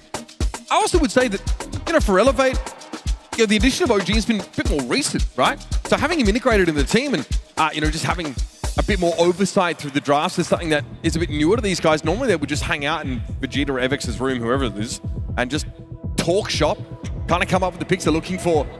Now we have I like this. Chuck Band here on Bridge Too Far. Charlie also taken out of the mix. Zeta Division with some pretty spicy bands, but it does leave a couple of things open. Looking especially at like Melody, Colette. Melody has been banned out. Colette wide open for anyone to take. And still good on Heist, even with the changes to the safe. Exactly, yes. So now you're going to be blocking damage on the safe every 25%. There's still ways around this. Colette, first selection out here. One that I look at that can actually fare decently against Colette is the bow. You get a lot of damage. You're working at pretty much the same range. We actually saw Zeta Division utilize this earlier in scrims as well to bypass that whole 25% shielding thing. If you're able to get your hypercharge down, or even just an ordinary super, and then pop tripwire to have it all proc on the same tick. Couple of ways around that sort of all-in protection, we'll call it. Bridge Too Far is also a map that's really about being able to pinch into lanes that are not your own, win that matchup, and then help a side laner. Eve here, of course, creates just a lot of flexibility. She can drift between those lanes now, just ignoring those bodies of water. And honestly, with a star power that then reverses the order of her eggs, which is the only one you ever see with her, you don't have to hit all of your shots to actually really leave a mark in your opponent. She becomes a legitimate damage threat. This is true. She has that hypercharge as well that's going to be instrumental. Bonnie, one of the strongest laners as well that is available on this map since she recently got a rework where she's able to instantly pop back into that super. It makes her much, much more viable, though she is actually one of the worst brawlers to play into Colette. Back in the day when Bonnie was one of the more meta picks on Heist, Colette was the way to deal with it. I think Zeta Division might have picked this Colette thinking that they could secure themselves a Bonnie, and if not, then fine. They have a good matchup for the Colette. But in terms of being able to switch lanes effectively on this map, that's very, very difficult. It's going to take someone to actually break down that mid wall. Bo is one of them. Once more, we already knew this was a favorite for Zeta Vision based on scrim data. Very much par for the course this look has been for Zeta. They've got an opportunity now to really round their draft out. They've got pretty reasonable range and decent laning potential as well. You kind of mentioned Bonnie can struggle a little bit against the Colette. That's because Bonnie, for all the damage that she does, is relatively high health pool, so really plays into the game plan for Colette, who does percent health damage, and she's not the most mobile. Also, she can't exactly vomit shots at you, but he has that one shot in the magazine. It's going to be Carl here for Zeta Division, giving you a bit of modality, the ability to go forward, make that all-in happen, also just dive on the safe. I think Heat Ejector is unbelievably powerful gadget. We've seen it be so good in Brawl Ball modes as well, just to zone people off the map, lock them into corners, and basically dictate your opponent's positioning. Loads of safe damage available for a Zeta Division. In terms of Elevate, they've only got one so far. Here comes Piper as the last selection. You don't want to risk going a sniper or even two early on, because you do get risk of being run down. That's not what we see at all from Zeta Division. They do have some brawlers that are able to pump up lots of damage on that safe, but they're going to have to win their individual lane matchups first. So now Piper, she's like the queen of winning lane on this map. She's going to be instrumental. She does tons and tons of safe damage, but once more, it is a mechanical battle. We know how good Zeta Division are at getting jukes, dodges down the lane. And so if the shots are a difficulty to hit for Elevate, then this still could swing in Zeta Vision's favor. Elevate are really invested in having strong laners, Bonnie and Piper especially. The idea is to manifest a safe damage advantage after slowly transitioning out of these initial lanes. Patchy, of course, will always be able to help out with the side lanes. You can see, trying to help Vegeta just collapse into this position. FX dives forward, and there it is, straight back into the cannon. Some good early damage on the safe. Patchy now going to drop this safe down to 74%. Some inaugural damage as well from Suzuku on the safe, but he's getting largely ignored, especially as Evex has to rotate over to the left side. Look how cumbersome that is as well, with Bonnie being as slow as she is, aided by the fact that she has a gadget that speeds her up, but still taken down by those mines from Levy that weren't even not communicated. He popped them down in the perfect time. There's still one more lurking as well, but the damage is now coming in from Elevate. Vegeta popping the hypercharge, hammering away at the safe, and now down to 49 for Zeta. Great mechanics, dodges a lot of those shots coming his way, pops the hypercharge just for the damage increase. Chitampa, we're looking at threat at the bottom of your screen, but Evex has Vegeta in that lane. Here comes Levy. A lot of mines getting thrown down, and that's why Bo is just so powerful. Of course, like we mentioned, being able to circumvent the sort of health protection on the safe, but there it is. Zeta are down to their last stage. The pressure from Elevate has been immense. And even with Evex down, they keep chunking away at this safe. Levy has yet to pop that hypercharge set of mines. It's down to just 10% left. All the damage now rolling in on the home front. Elevate fighting for their lives here. 1% to go. Levy, the last bastion of defense, defending this safe. Now down to 8K. Vegeta needs some shots. Tampo looking to swing with the pickaxe. It's going to be a photo finish. Elevate at the 11th hour. Take it away. You got to be so careful of that bow setup. Out of nowhere, your safe can virtually disintegrate. But we saw that 3-player push up the map from Elevate. They realized they had one last chance to run away with the round. Maybe a miscalculation there. Maybe Zeta thought they actually could just activate those mines and be done with it, but 1% short they were, and they gave Elevate a window to take the game back. Win lane, win game. That is how it is played. Evex rotate onto this right side once again, hoping that Suzuku might rotate over to the left. Doesn't look to be so. He's looking for the trade as soon as possible. Thankfully for him, Patchy's won the matchup at mid with the assistance of Vegeta, and now the damage starts to pour in. That's 2 lanes now won for Elevate. Suzuku's still holding off Evex on the right side, but that's what he's got to do. Otherwise, Evex can push in and get tremendous damage on the safe. The hatchlings are such a problem for Suzuku. He just accepts his fate. He knows he's going to lose out there. Evex flashes super. It's about finding ways to pressure Levy here now. Vegeta will return to lane. Chitampo just swaps out of that matchup, doesn't want to deal with it, but Patchy is everywhere. Here come the hypers though. Levy's gone down. Chitampo tries to go for a gambit on the safe, but here come Elevate. Now in commanding positions, and they don't need to leave. They can keep this pressure on from these forward spots. And once the pressure begins to expire, that's when Evex can come in and make his move. He knows he's going to get supered by Suzuku if he gets a little bit too close, but that's just a risk he's going to have to take. Here it comes. Suzuku goes for the super, but the damage is already done. It's only 24% remaining, but they've eliminated a couple of members of Elevate, and it's time for Zeta Division to start forming their counter push. If they can even get into position in time, the Eve hatchlings have been too much of an issue for Suzuku to comfortably get in position. He's also far estranged from the push on the left side that Elevate are now bringing to a boiling point. And now Elevator down to the last phase here of safe protection. So they can throw themselves at it. Should be straightforward stuff. Nicely done. And it's simple. Win the lane, win the game. Very powerful long-range ballers drafted here for Elevate, and they dominate on Bridge Too Far. Finally from Elevate, a union of mechanics and draft. This was a draft diff for Elevate. Not only that, but they played losing matchups really, really well. When we saw Evex on that Bonnie on the right side, consistently keeping the Colette at range, getting hits on her without getting hit at all, that was tremendous. But Vegeta, the genius level Piper last pick that somehow slipped by Zeta Division, was the star of the show. Yeah, I mean, laning up against the bow to start with, just straight up just crushing that matchup. And it didn't help that Patchy could, with a moment's notice, just rotate over to another side lane, help collapse, pinch one of those Zeta Division players, and then allow their side laner to move up and start pressuring that safe down. And now, in this modern era, we'll call it, of Heist, you cannot simply play 3 tanks and run it down. You cannot all in remotely as easily. You really have to play that long game. And Elevate understand that quite well. Some moments here, of course. This was 1% on the safe after the bow mines. Go, we gotta go. We commit here. Commit. Nice! No frantic calls, no real stress. I think Elevate understood how to execute on the plan that they drew up in the draft, and that's great. You feel like they've got to be under a lot of pressure here. They're on stage in front of a home crowd. This is their last chance for the region. They're going up against a previous world champion, an incredible roster out of East Asia. It certainly feels like the deck is stacked against you, but yeah, we saw the social media from Elevate. They're pinning their hopes on Patchy to save them.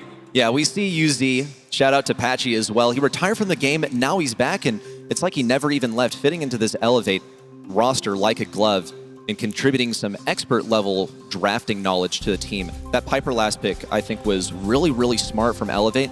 I'm curious how it slipped by Zeta Division. They were heavily emphasizing that safe damage portion, and were not able to win the individual lanes. I think, though, of any map that works well against Zeta Division, it's got to be Bridge Too Far, because now you've split them into individual lanes. You're de-emphasizing the level of team play that they work so hard on that usually leads to them being champions. Great point. This is the kind of map, though, as we head to Bounty, where, once again, the focus is going to be on how well you can coordinate these pushes, especially if you are behind in stars after getting picked off or something similar. But Elevate here know that they can, in theory, break this map up at least into 2 side lanes, right? And try and find ways to win those. They might just be picking these powerful, long-range brawlers. It's how they want to build a foundation of their draft strategy. Now, Jaeyoung Nani banned out here. So obviously, a couple powerful sharpshooters being looked at already. Gene, double ban. Neither team wants to deal with the volatility that Magic Hand invites. Not only that, but also the Vengeful Spirits can be such a great way to secure a KO at long range on numerous targets at the same time. Here comes Bell. It's a Zeta Division favorite. It's an East Asia favorite as well. One of the more comfortable brawlers, and one that they were hesitant to play yesterday. But there's a good preemptive pick. It'll be good into Carl. It'll be pretty good into Lola as well. 2 brawlers that we saw Elevate lean heavily into yesterday. So it's a preemptive one. And we also see Nanny has been banned out by Zeta Division. That makes things a lot more safe for them. I think it opens up the potential of like Angelo, one of the strongest brawlers on this map. You also have Piper as a phenomenal option. Mandy, you can't get reflected because there's no Nanny to counter you. So some pretty plentiful options for Elevate. Going 2 snipers would be overkill, but Piper is an absolute must. And Bell has pretty impressive range, but she doesn't exactly have the burst damage that someone like Piper does. So she doesn't always feel favored in that kind of matchup, especially if the Piper's got access to homemade recipe and can straight up just face roll that. Here's Gus. Like you mentioned, maybe 2 sharpshooters too much, but Gus fits a great niche where he has the defensive utility he can offer when push comes to shove. I completely agree. Usually you're able to do pretty well into close range matchups. You also have a bit of KO potential as well with the Cookie Popper. So pretty solid selection for Elevate. Maybe one that Zeta Division were considering themselves. Elevate has the power also at this last pick, so they can do something there. We'll see the Gray. This can enable a way of dealing with a potential thrower in the early game. You're also looking at a ton of aggression potential. It's a very mechanically weighted brawler. And RT, a final selection now coming out. I think this, safeguards them against any sort of like cheese, like Miko or something like that would absolutely walk all over what Zeta Division have gone so far. Zeta are going something as safe as they possibly can, trying to cover as many bases as they can. They're leaving things open for Elevate to maybe shoot themselves in the own foot and go for something too aggressive, maybe something unorthodox. RT has been more confined, I think, to these bounty maps nowadays. In fact, is really being looked at less in the pick and bans lately, but it's almost like banned on every other occasion. This is a super out of left field kind of pick. Elevate do go for a throw. Realizing that Zeta Division, while they do have the Gray and the ability to sort of attack that, Last Hurrah's Great Fatigue will allow him to have a bit of a shield if he does get dove in these kind of situations. And honestly, that hypercharge is pretty terrifying. You can also increase the health of your super, your head first with the right gear choice, and really pose a threat to these single shot brawlers. Tick is one of the best last picks on this map, and a lot of times it would actually be worth a ban, but there's so many good brawlers in this game. You only get really 3 to choose between, and we did see a sort of minor way of addressing this in use of the Gray. We'll see the mid matchup as well. Typically it's Tick that picks up the blue star. This time, Patchy is going to let Levy take it. It's going to rely on the rest of the Elevate roster to get that aggression to chip that blue star off of Zeta Division. Levy's pathing is incredible. I think he just walked through 3 shots from Patchy. Again, which is, you expect the Tick to sort of pick up some free damage there, but Levy's making sure that Patchy does not get anything that he doesn't pay for himself. So still a long way away from that head first super, which, like we mentioned, against all of these single shot brawlers is a bit of a scary prospect. Patchy wants to get aggressive. They're trying to take a bit of map control. Here comes that head first. It's just blown up straight away. Homemade Recipe allows a connection onto Shitampo, but Zeta Division haven't done much fighting back here. We saw an honest attempt also from Apache to block that shot, to block that pull from Levy. Thankfully, he wasn't close enough to the Indestructible to be pulled through. He's got another super as well to get a bit of aggression going. If things get a little bit close to Shitampo, who's out of shots, the curve hits. Elevate in the lead by 1 star. Apache hide behind his own head first, knowing that it's going to block a magic hand for him should it come out. A lot of zoning potential here from the hypercharged super of the Tick, and it never really finds its mark. It doesn't quite make a connection. Here comes Shitampo. Wants to move on up again. His RT, pretty scary. Also has a gadget to confirm those kills. Talk about confirming kills. Vegeta gets a second one on Suzuku, and Levy now opts to shift over to the left lane. It's a more difficult matchup for him. Hypercharge out from Vegeta. There's the pull, but no one's there to respond. Shitampo obviously clued in to follow up, but was just a little bit too late and absolutely missed the mark on that final finishing shot. Only 15 seconds to go. Patchy is the first to fall. 1 star separates these 2 teams. Vegeta, oh, great super there from Evex. Keeps him alive just at the most important moment. Levy comes forward, but no, the shots can't be connected by Apache, and Zeta Division open up a massive gap now on Elevate. Vegeta's coming forward aggressively. 4-star difference. Levy needs to be the one they pick up, and it can't quite catch him. Slow and steady wins the race. Zeta Division until the last moment. Patient, then pull the trigger and explode. Playing with the clock here. That was way too close for Zeta Division, but I gotta hand it to them. Their target priority, Tick, would have been the easiest kill for them to go for first, but they knew that they could expand their lead by going for him last, since he is not a threat at all in close range. Have to see some adaptation as well from Elevate. They had that Tick hypercharge with 45 seconds left on the clock. They opted to use it and didn't really create any pressure off of it. Evex also falls very early on. Levy holding onto this blue star, and a firm advantage for Zeta. It's a great gadget use there from Shitampo. Both these teams have ways of virtually confirming eliminations once they get hits. One, of course, from the Gus, one from the RT. That was Shitampo just dominating in a virtual 1 versus 1. They just came out of a map where they were forced into a number of those single brawler assignments. Now, they were able to find success there, but so far so good for Zeta. They've got no reason to take any risks here. Zeta Division's synergy has also come back online. We saw the hook from Levy and the follow-up from Suzuku. We saw the lanes shift as well. Shitampo now on the right lane versus Evex. Vegeta shifting over to the left. He's got to fight through some of these mines that are littering the ground right now. Getting tapped one time after the other by Suzuku. Now that's mechanics right there. Patchy also throwing down the head first to take a little bit of damage. Doesn't create any pressure really. Ooh, that's quite a curve out from Vegeta as well. It was entirely absorbed by Gray thanks to the star power. But he's going for any pressure he really can. When you see a Piper using curves like that, usually speaks a lack of confidence. Yeah, homemade recipe, just like try and gain map control via a health deficit. It's unclear. Vegeta hoping for anything. Elevate look a little uninspired now. The question is, what is their plan supposed to be? Is it about Vegeta landing consecutive shots? He's got to use homemade recipe to secure them. Patchy can assume some map control behind a hypercharged super, but doesn't have any way of guaranteeing a hit from it. He's going to move forward here, try and cut the time down. Shitampo going to try and deal with it. He's connected onto it, got to get away from those mines. Safely tucked into the corner now. He knows just where to stand. Cheeky little bugger. He is chilling for now. One more shot would do with him, but he has taken up so much of Elevate's time. They've finally gotten him. What is Suzuku and Levy doing in the meantime, though? That's the question. Oh, just winning the game. No worries. Find the last 3 stars right at the end of the set to once again take it away in the last second. Icarus flew a little too close to the sun there. Got too close to RT in close range. Generated a win for Zeta Division. Once more, a last-second finish where they just hold on. This one was much better than in game number 1, though. They escaped by the skin of their teeth. They were backed into a corner in really a second longer and would have gone the other way.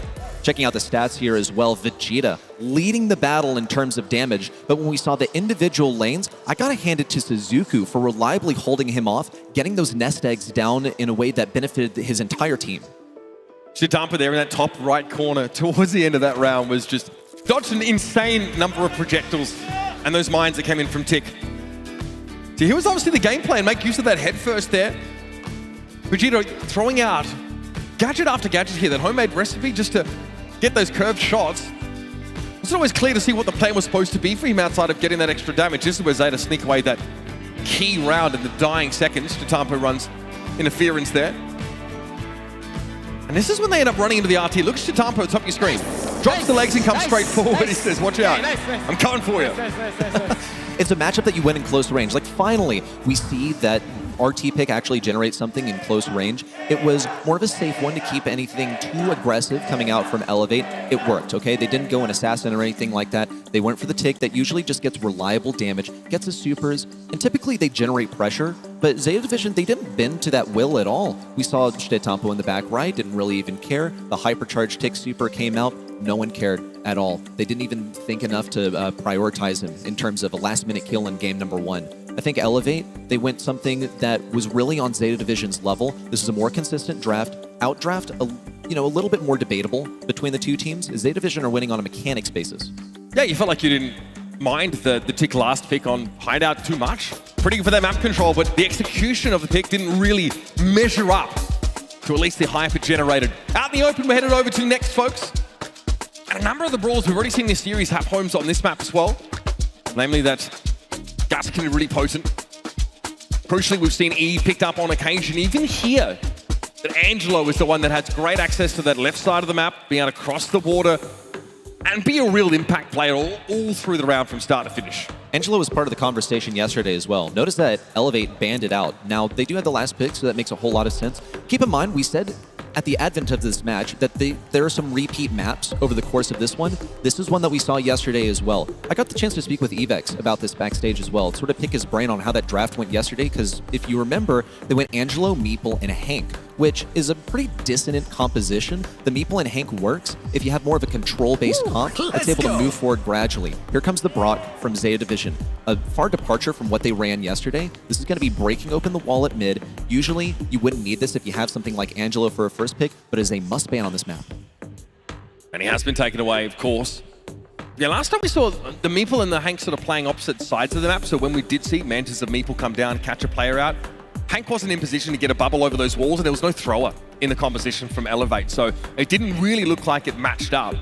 The Zeta Division players caught inside those mentions were never really threatened as a result of it just held in place. So here's the Gust. This feels like it's so hard to sort of look away from this brawl if he gets through the pick and ban. Kind of gives you everything that you want on this kind of map. Kooky Popper gives you a bit of inevitability or kill confirm potential. Being able to, make use of that star power on your super, knocking people back if they do try and, get at you properly. And also, like, he does really reasonable damage. This is true. We'll see Bell also as a selection from Elevate. They've gone with 2 snipers here. Bit of a risk. Shooting Star was a different conversation. Out in the open, you can go something that's very bursty, try and get a pick early on, and then win the 3v2 from there on out. Elevate, they're looking to chip things down at long range. They're going to have Bell applying most of the pressure by having those shots ricochet between teammates on Zeta Division. This would impact Zeta Division's ability to go something like Buster, for example, that wants to stick close to teammates. Comp, yeah, so Zeta Division, we also know that they're very good at that. So this can secure things a little bit more for Elevate. There was a time where the more all-in comps on this map also would try Daryl on occasion, just to start those fights up. But RT talked about him, pretty ubiquitous on a lot of those bounty maps. And here on Knockout, also a really safe pair of hands. We have Gus versus RT matching up, very similar brawlers in the longer range, the poke down game sense, both having kill confirms available on their gadgets.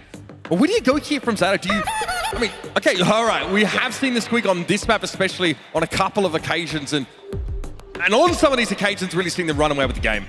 Squeak also has versatility here. You can go with Wind Up for additional damage as your one gadget. On the other hand, you can decide to go for some slowing residue that will give you way more control in an individual lane. It feels like Squeak's reload speed and the duration of the shot line up perfectly to hold down a lane for an extended period of time.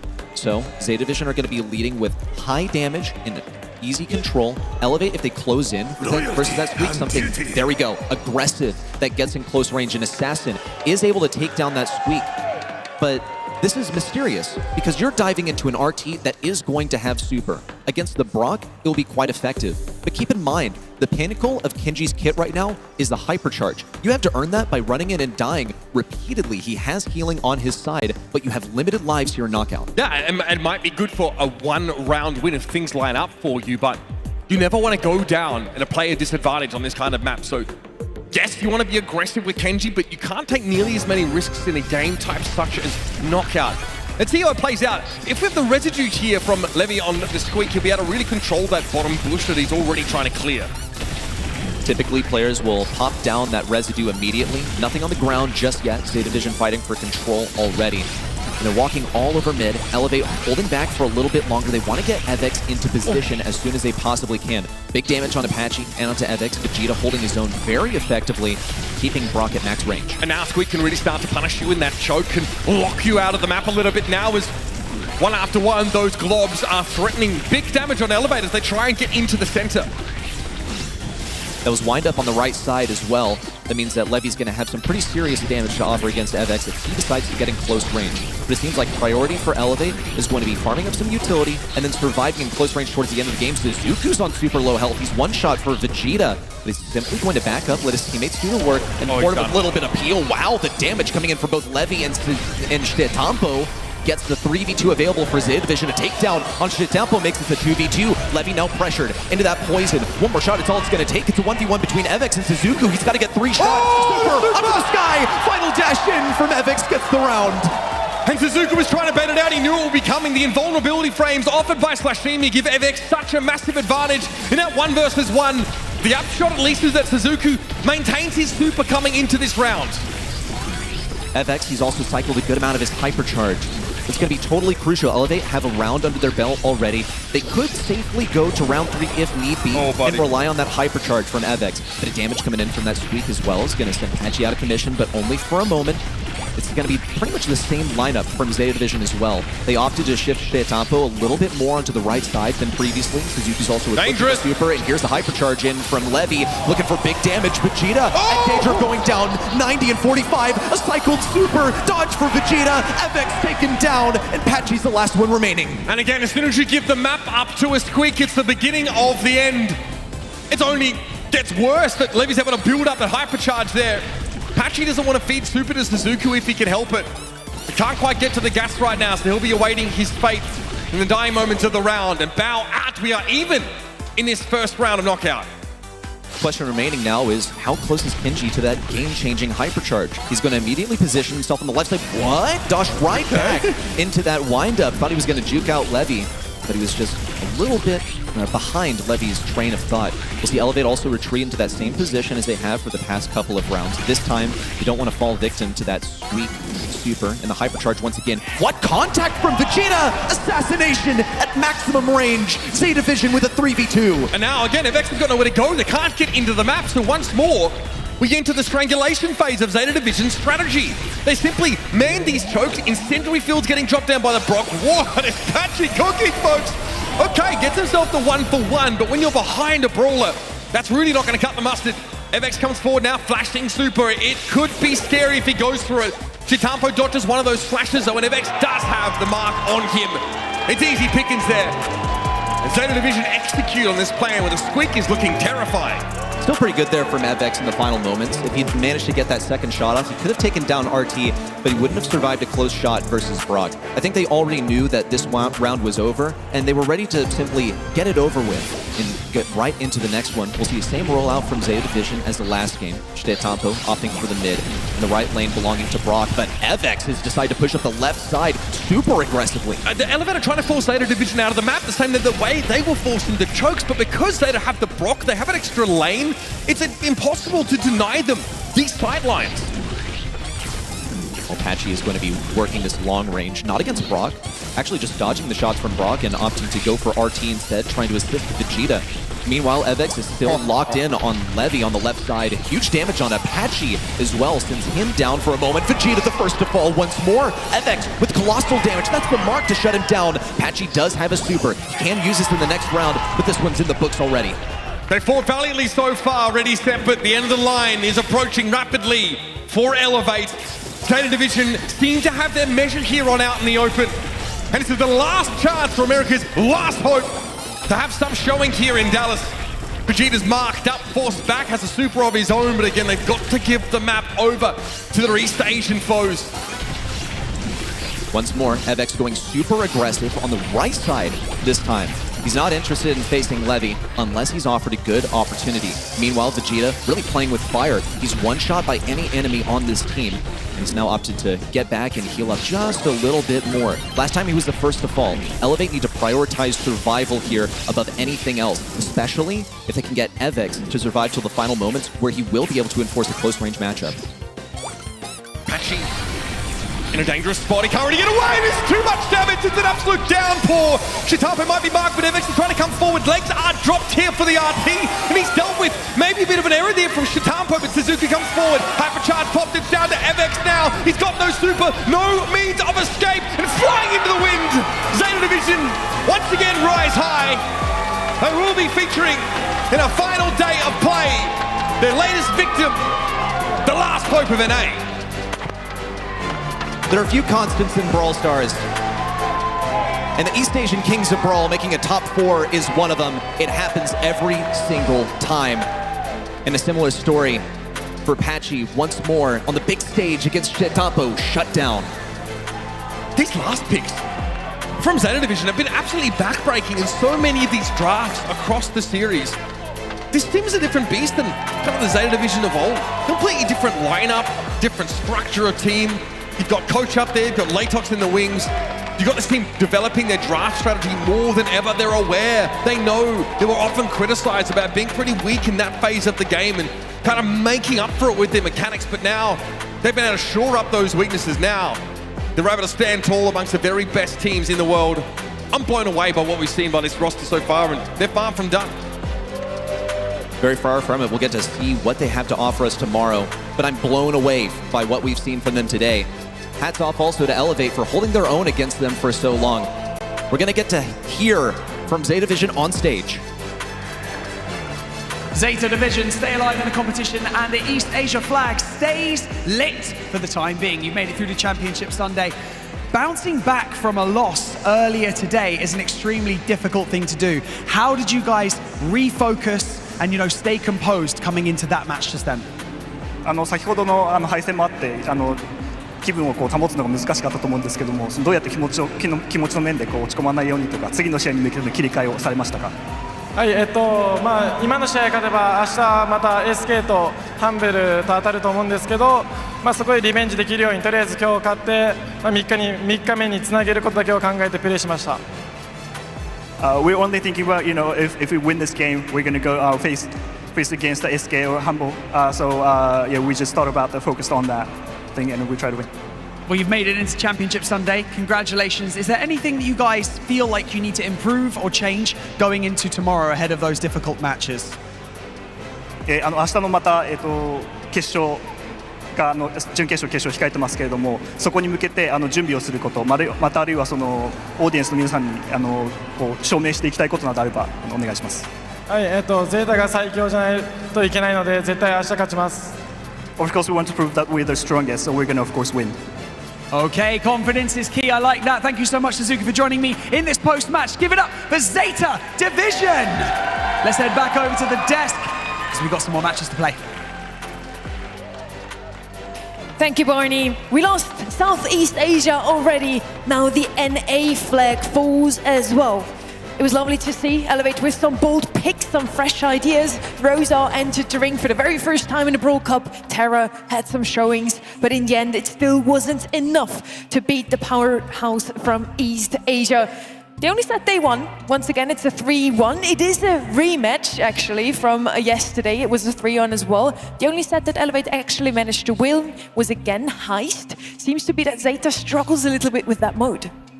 Yeah, look, I mean, we kind of discussed it a little bit. The map, Bridge Too Far does force a lot of those 1 versus 1 matchups, which, allows Elevate to lean into their strength, which I think is their individual mechanics, especially because their drafts at times over that series, I think, were a bit questionable. We look at the Rosa, we look at the Tara mid and go, why not just move that into an aggressive side lane position and have a safer mid to carry the gem? So a couple of decisions there in that early phase, not wrong objectively, but definitely left openings to be exploited by Zeta Division.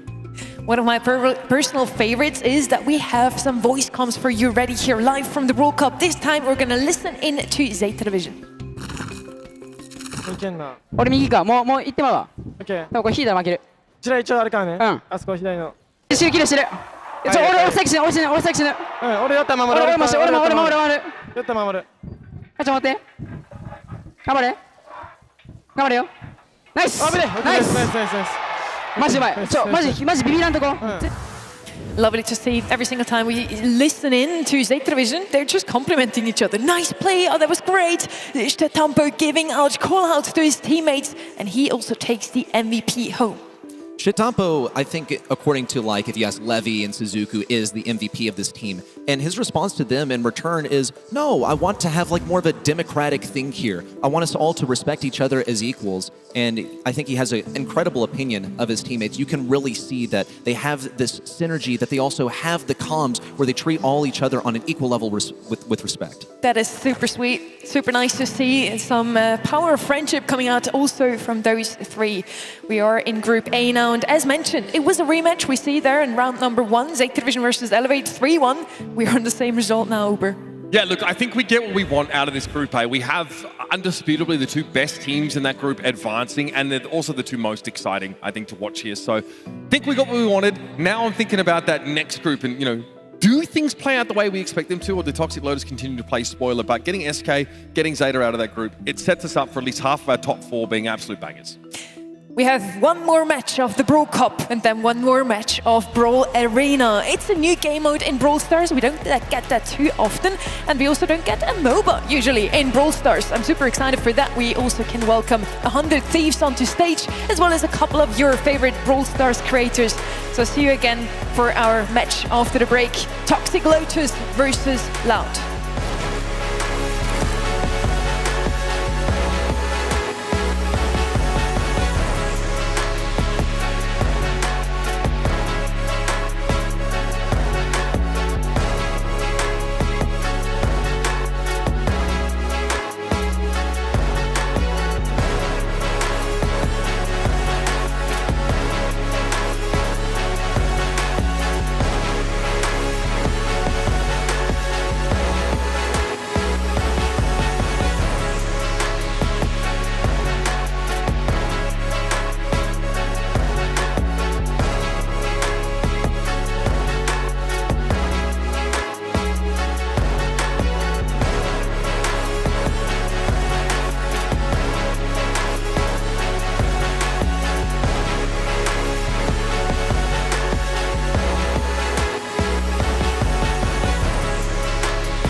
eu ficava na escola o dia inteiro, né? Eu ficava na escola período integral, então eu ficava jogando bola o dia inteiro. Tipo, eu só precisava... Aí fora isso também, de final de semana eu jogava na praça, tem uma praça perto de casa, eu jogava lá, fazia escolinha também.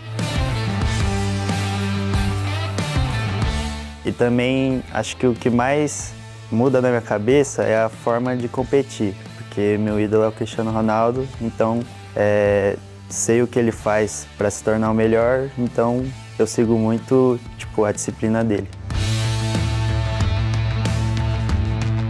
Tipo assim, é engraçado, porque antes eu preferia o Messi, até que o Messi goleou meu time na final do Mundial lá, foi 4-0 Barcelona contra o Santos. Aí já comecei a não gostar muito dele. A minha larica é hambúrguer artesanal. Comida favorita, aí eu comia toda semana. Eu assistia muito ele, minha infância toda assisti ele e é relacionado com futebol, então eu acompanhei ele entrando no canal e ele fazendo o canal crescer. Então, ele é uma inspiração para mim.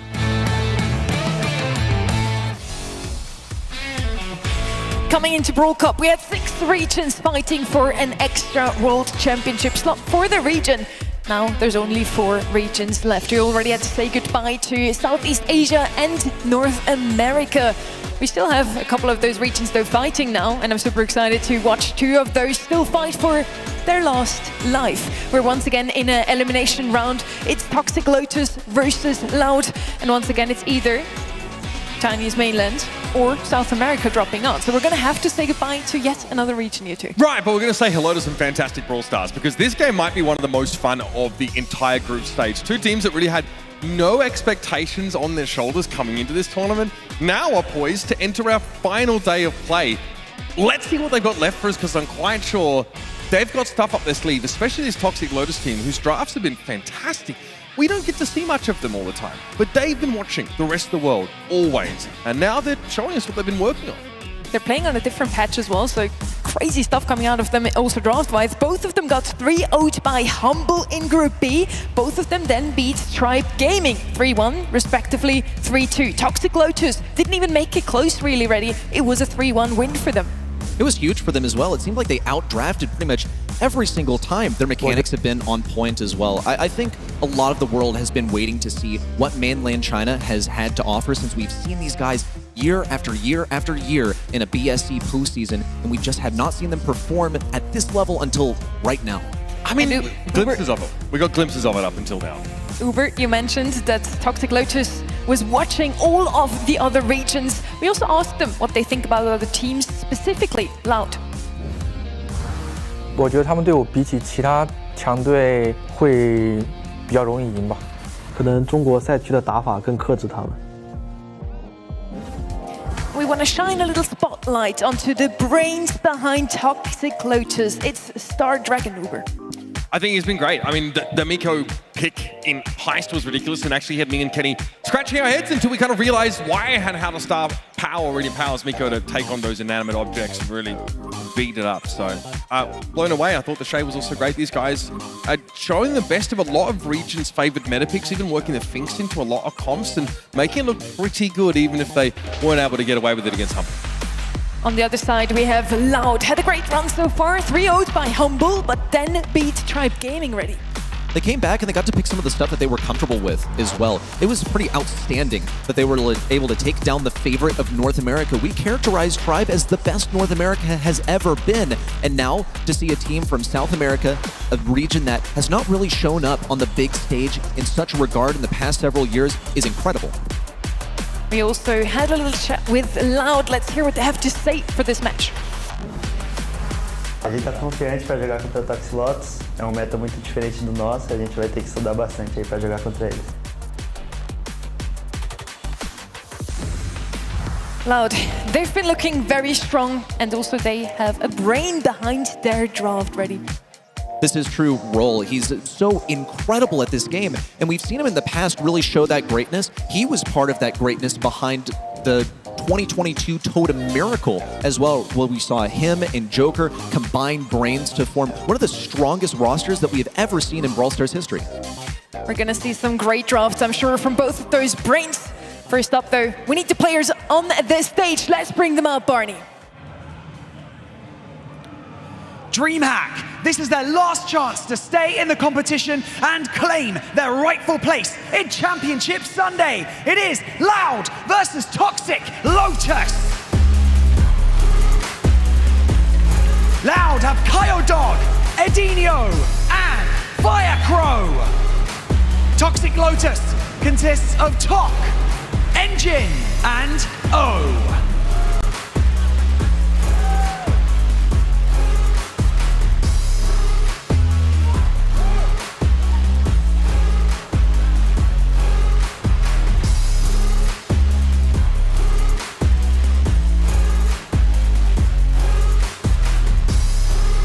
On the one hand, we have the South American powerhouse Loud. Firecrow qualified for every single Worlds since 2021, Uber. I mean, it's pretty insane. And it's been every single one has been on a different team. This guy has just gone from roster to roster and added his influence to them. And the rest of his teammates, by the way, only missed one Worlds as well. So these guys collectively have like, I don't know, 13 Worlds appearances. That's crazy. And then on the other side, we have Toxic Lotus, China mainland, that got better and better with every single showing they had on a global stage last year. LCQ, they beat Na'Vi. Now they make it to Tay 2 ready, hanging on by a thread, but they still have a chance. There are numerous elements to their success as well. One that I want to point out is Star Dragon, their coach. The passion that he has for this game has always been there. We're only now starting to see that come to fruition in such a large way. We started to get a glimpse of it in Last Chance Qualifier last year, where they took down Na'Vi, and that was astounding. But now to take down the best in North America, and now to advance to the next stage of the Brawl Cup is a different level. We put the spotlight on those two coaches. Uber, mean question, who's the better drafter, Star Dragon, Roll, or you? Me? I get to be in there? No way, Star Dragon I think is actually the best drafter. And that's crazy that I'm saying that about Roll, honestly. But I do think that Loud in day one, their third picks were really, sometimes a little bit suspect. I think in the losers games, they looked much better, especially up against Trio. I think they sort of recovered that. But some of it is questionable. Sometimes a good draft can be made to look bad because the execution's not there. And then sometimes the eye test can lead you in the wrong direction. But Toxic Lotus have had some great innovations, and that's what gets me excited about their draft. I hope everybody used their time to put their predictions in onto eventoprocess.com to get the Pro Pass XP. Ready, who did you vote for? I voted for Toxic Lotus. I think that they might be able to take the draft away this time. You pointed out some of the drafts from Toxic Lotus, still predicted Loud. I decided to go for the Toxic Lotus approach because I think Star Dragon is really just that obsessive when it comes to getting the best picks generated out here. And I just want to point out, it has taken Toxic Lotus about 4 years to get to this level. They have been playing catch-up with the rest of the world for 4 years. And it's always been this team in some form or another at these international events. But now they've got a chance to actually put themselves in a top 4 of an international tournament. So every year, they've been taking one more step towards greatness.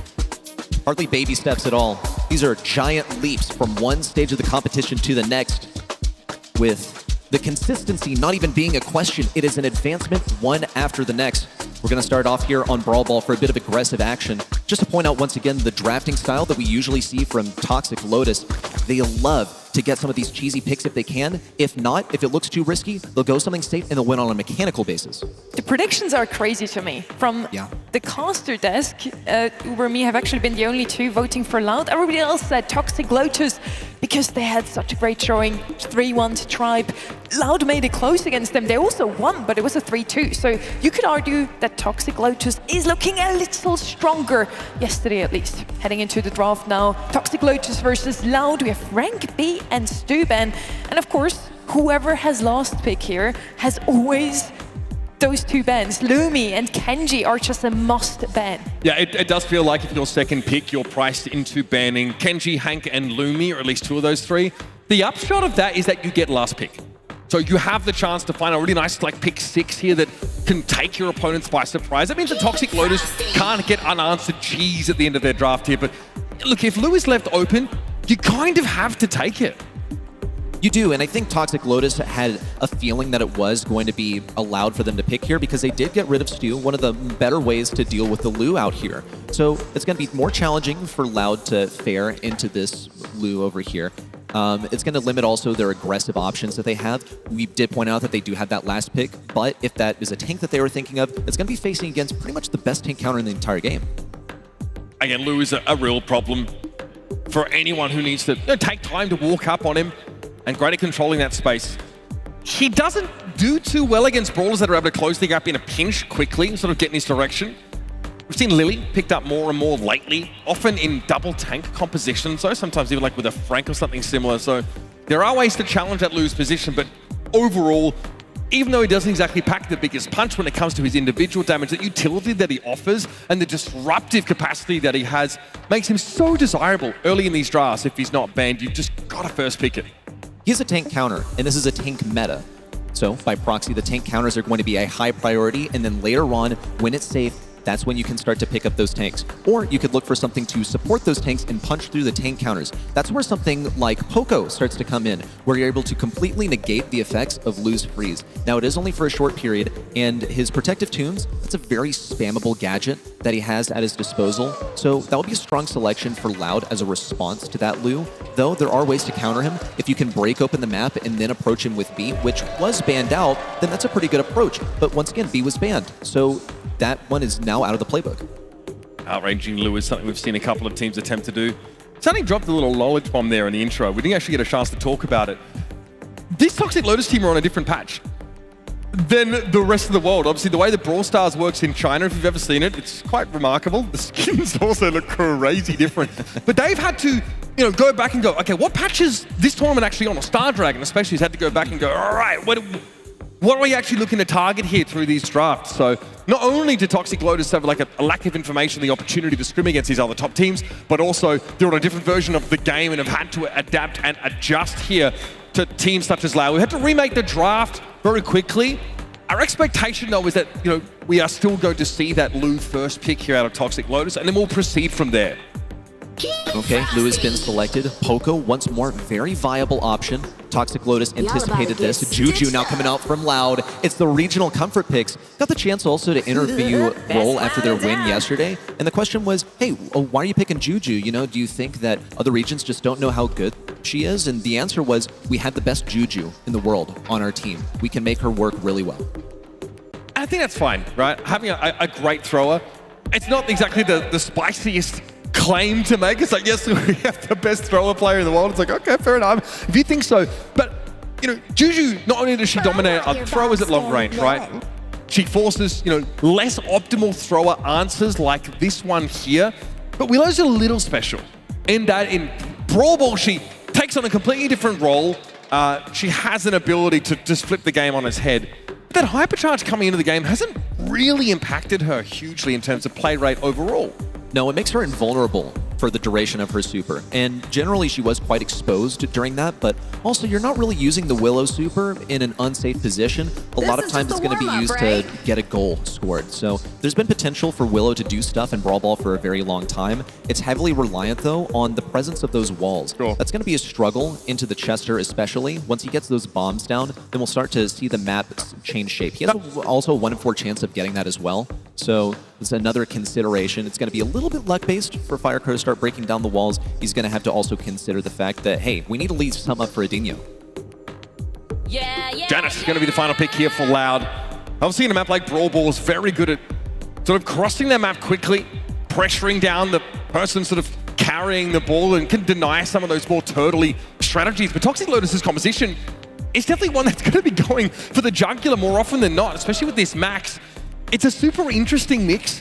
Willow is not, particularly revolutionary, I think, to bring into this game, but still very potent. She will be outranged by this Juju for most of the game, and obviously someone like Kyodog or whoever is on Janet duty can cross the map and pressure down those throwers pretty effectively. And we're off. Toxic Lotus already positioning their Willow at mid behind that Indestructible, trying to get the advantage over Firecrow, which has been decently successful so far, but facing a lot of the pressure from Kyodog on the right side. Invisible now sneaking up. Down into the ground, but Adinho falls up with a 1-2 to finish things off, and he survives with just 100 HP. He's far estranged from his team. He's on low health. It's going to be easy for Engine also to swap onto that lane, and here comes a super in as well. Needs to freeze. They're going to freeze Firecrow. Talk now around in the goal for the first one on the board. No Loud looking for off the bat here. Toxic Lotus do very well by pressuring Kyodog down first. He tries to play a really passive angle, and he gets dug out of position by Tok. And now OU has that super available. Loud had to be very, very careful. It's so simple. You take the ball, you pass it to your opponent, you hit them with the super, and then you control them to score a goal. It's a sequence that is honestly really hard to counter in general. Loud come forward though, they've gotten rid of Tok. That's the beating heart of this composition. Max now taken down, and Firecrow's looking to pressure Engine out. Here's that hypercharge pop by OU. Gotta be controlling here. Adinho though is released eventually, and the ball's back in the middle of the map.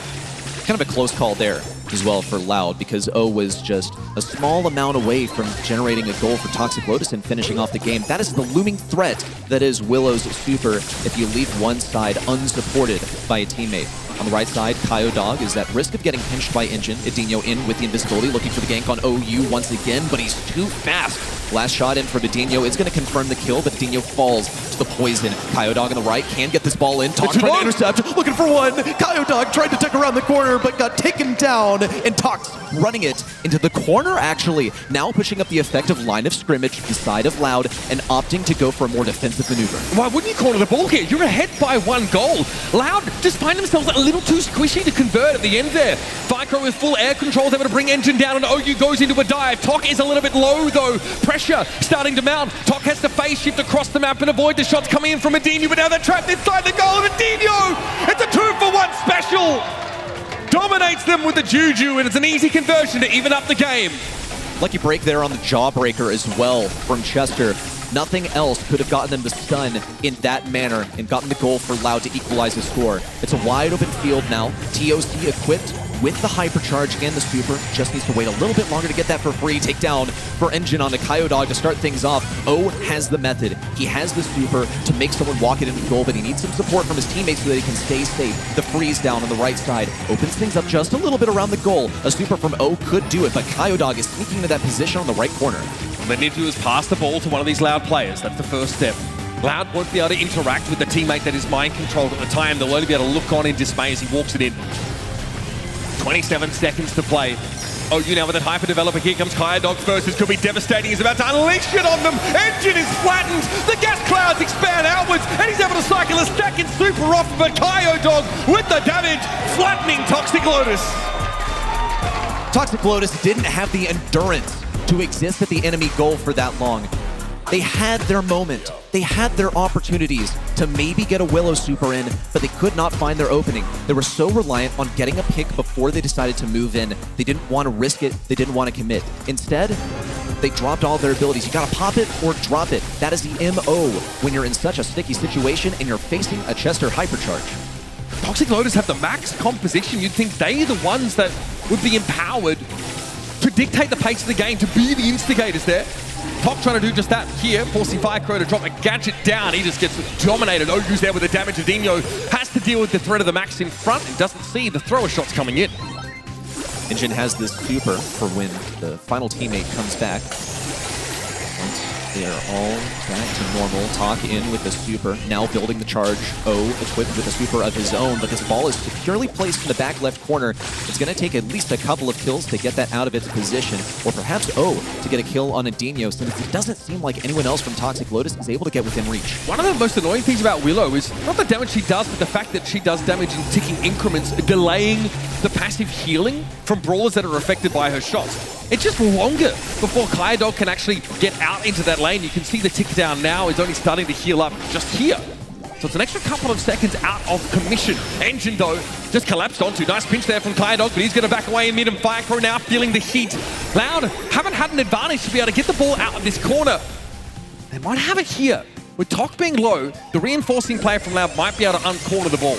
He's getting a little bit sloppy there from Toxic Lotus. You can tell they're getting a bit desperate to get a bit of momentum on their side. O even using his super to reposition someone to the right side so that Tok would have an open lane. Loud do not want to allow this ball out of the corner. They don't even have a ball advantage. No goals, no nothing on the board. They're intent on winning this in the end game once again when all the walls are broken down. The hypercharge out from TOC promises something, and that something is only a hypercharge, and a bit of a waste of a super. Shows how Loud were stalwart in their defense. Engine has developed his hypercharge. That is potentially devastating. You get to freeze your opponents instantly if they're caught inside that super.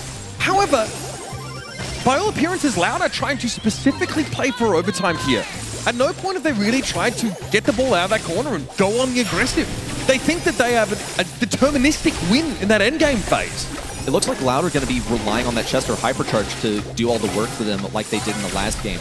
That poison gas hit every single member of Toxic Lotus when it was placed down, but now, with just a few seconds left to go, all these walls are going to break down. Engine went for the freeze, but couldn't get anyone trapped within his grasp. At least O still has a hypercharge of his own. He's invincible during the duration. Kyodog is a close-range kill, but it's only a trade. Still a 2v2 with Toxic Lotus standing firm at mid. Doc will step forward here. Takes some damage from the Chester.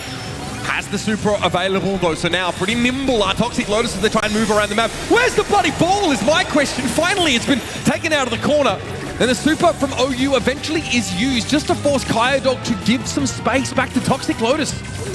Kyodog now repositioning his ball on the left side, and Firecrow coming in, looking for a team wipe. Engine, the first to pick it up, but couldn't clear it over to the right side. Brutal! The one-man army, unable to do it. Little wiggle walk to the goal line, and Loud runs away with a 2-0 finish in set 1. Generally, really interesting Brawl Ball set. You can see the Loud have full confidence in their overtime comp, and we see why. The Janet Super with hypercharge, guaranteeing you know exactly where those bombs are going to be dropping. Yes, you lose all bush control for your Juju to be oppressive, but if she's gotten you to that overtime, she's done her job, right? That's really all you want out of her at that point. Kyodog, of course, with big damage potential with that hypercharge super. But again, it feels like Toxic Lotus watched a couple of opportunities to score just pass by them.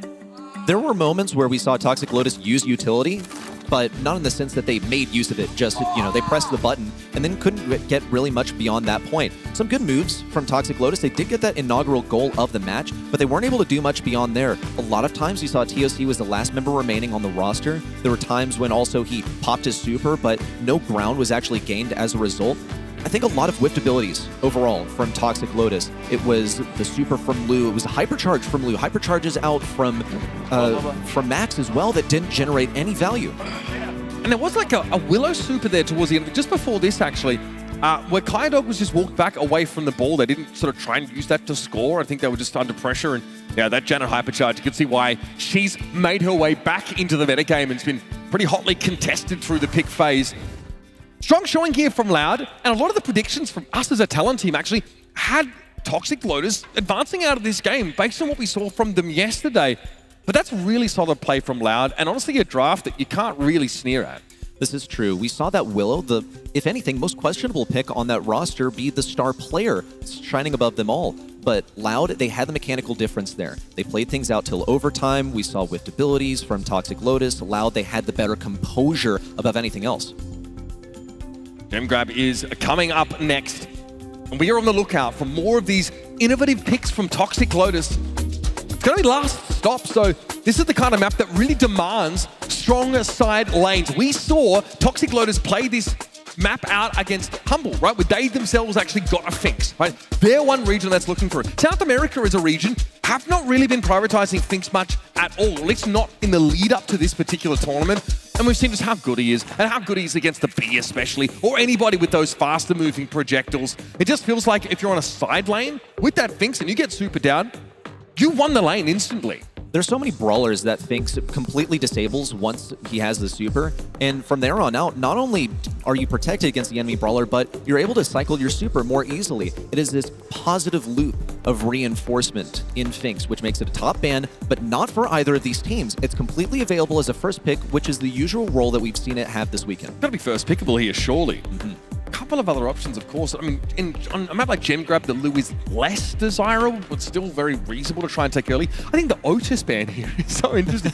Talk about trying to target these oppressive side laners. We've got two piercing brawlers in Amber and Janet, and then the Otis take it away. Toxic Lotus they're determined to make sure they have a consummate duelist first pick here by the looks.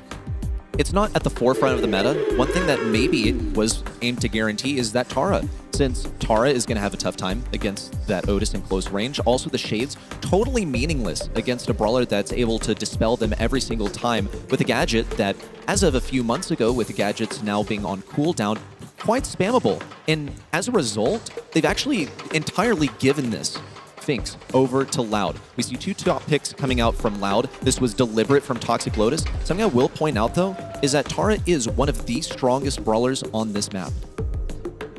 We've seen her used so effectively, again, in the cover of bushes, in these side lanes, and against the single shot brawlers, you absolutely, want to make use of that help from beyond gadget to overwhelm people. But, well, I mean, Jaeon can pierce, doesn't do quite as much damage, but seen him sort of come into a little bit more. Crow is actually a brawl that's quite often taken on this map, but this is looking like a circa 2022 draft from Toxic Lotus. All these brawlers released 4 or 5 years old. Yeah, back in the day, this could have been a top pick on this map. That's actually a more recent addition to Brawl Stars as well, at least compared to some of the other maps that we have in the map pool. It's also an important thing to keep away from Loud is that Crow that they are so good at that's actually incredibly characteristic of the region. Back in the day, also, this would have been a good pairing with Piper. It seems that Piper is the pick that Loud have decided to take here. It'll be able to outrange that Jean. Something that Jean is going to provide, though, is not necessarily a mid that's going to diff everyone, but more of one that provides adequate support to everyone else. Gives that visibility to everyone within the bushes, with vision gear equipped. You're also looking at Vengeful Spirits that will get additional damage on such an open map with no obstacles obstructing your view to enemies that you can see with vision gear. You'll be able to reliably hit Vengeful Spirits onto everyone on the map. The Piper pick here to close things out is pretty fascinating. That's obviously a pretty juicy target for the Crow to sort of dive towards in general. Dog, of course, will be on that left side of the map here on the Jaeon.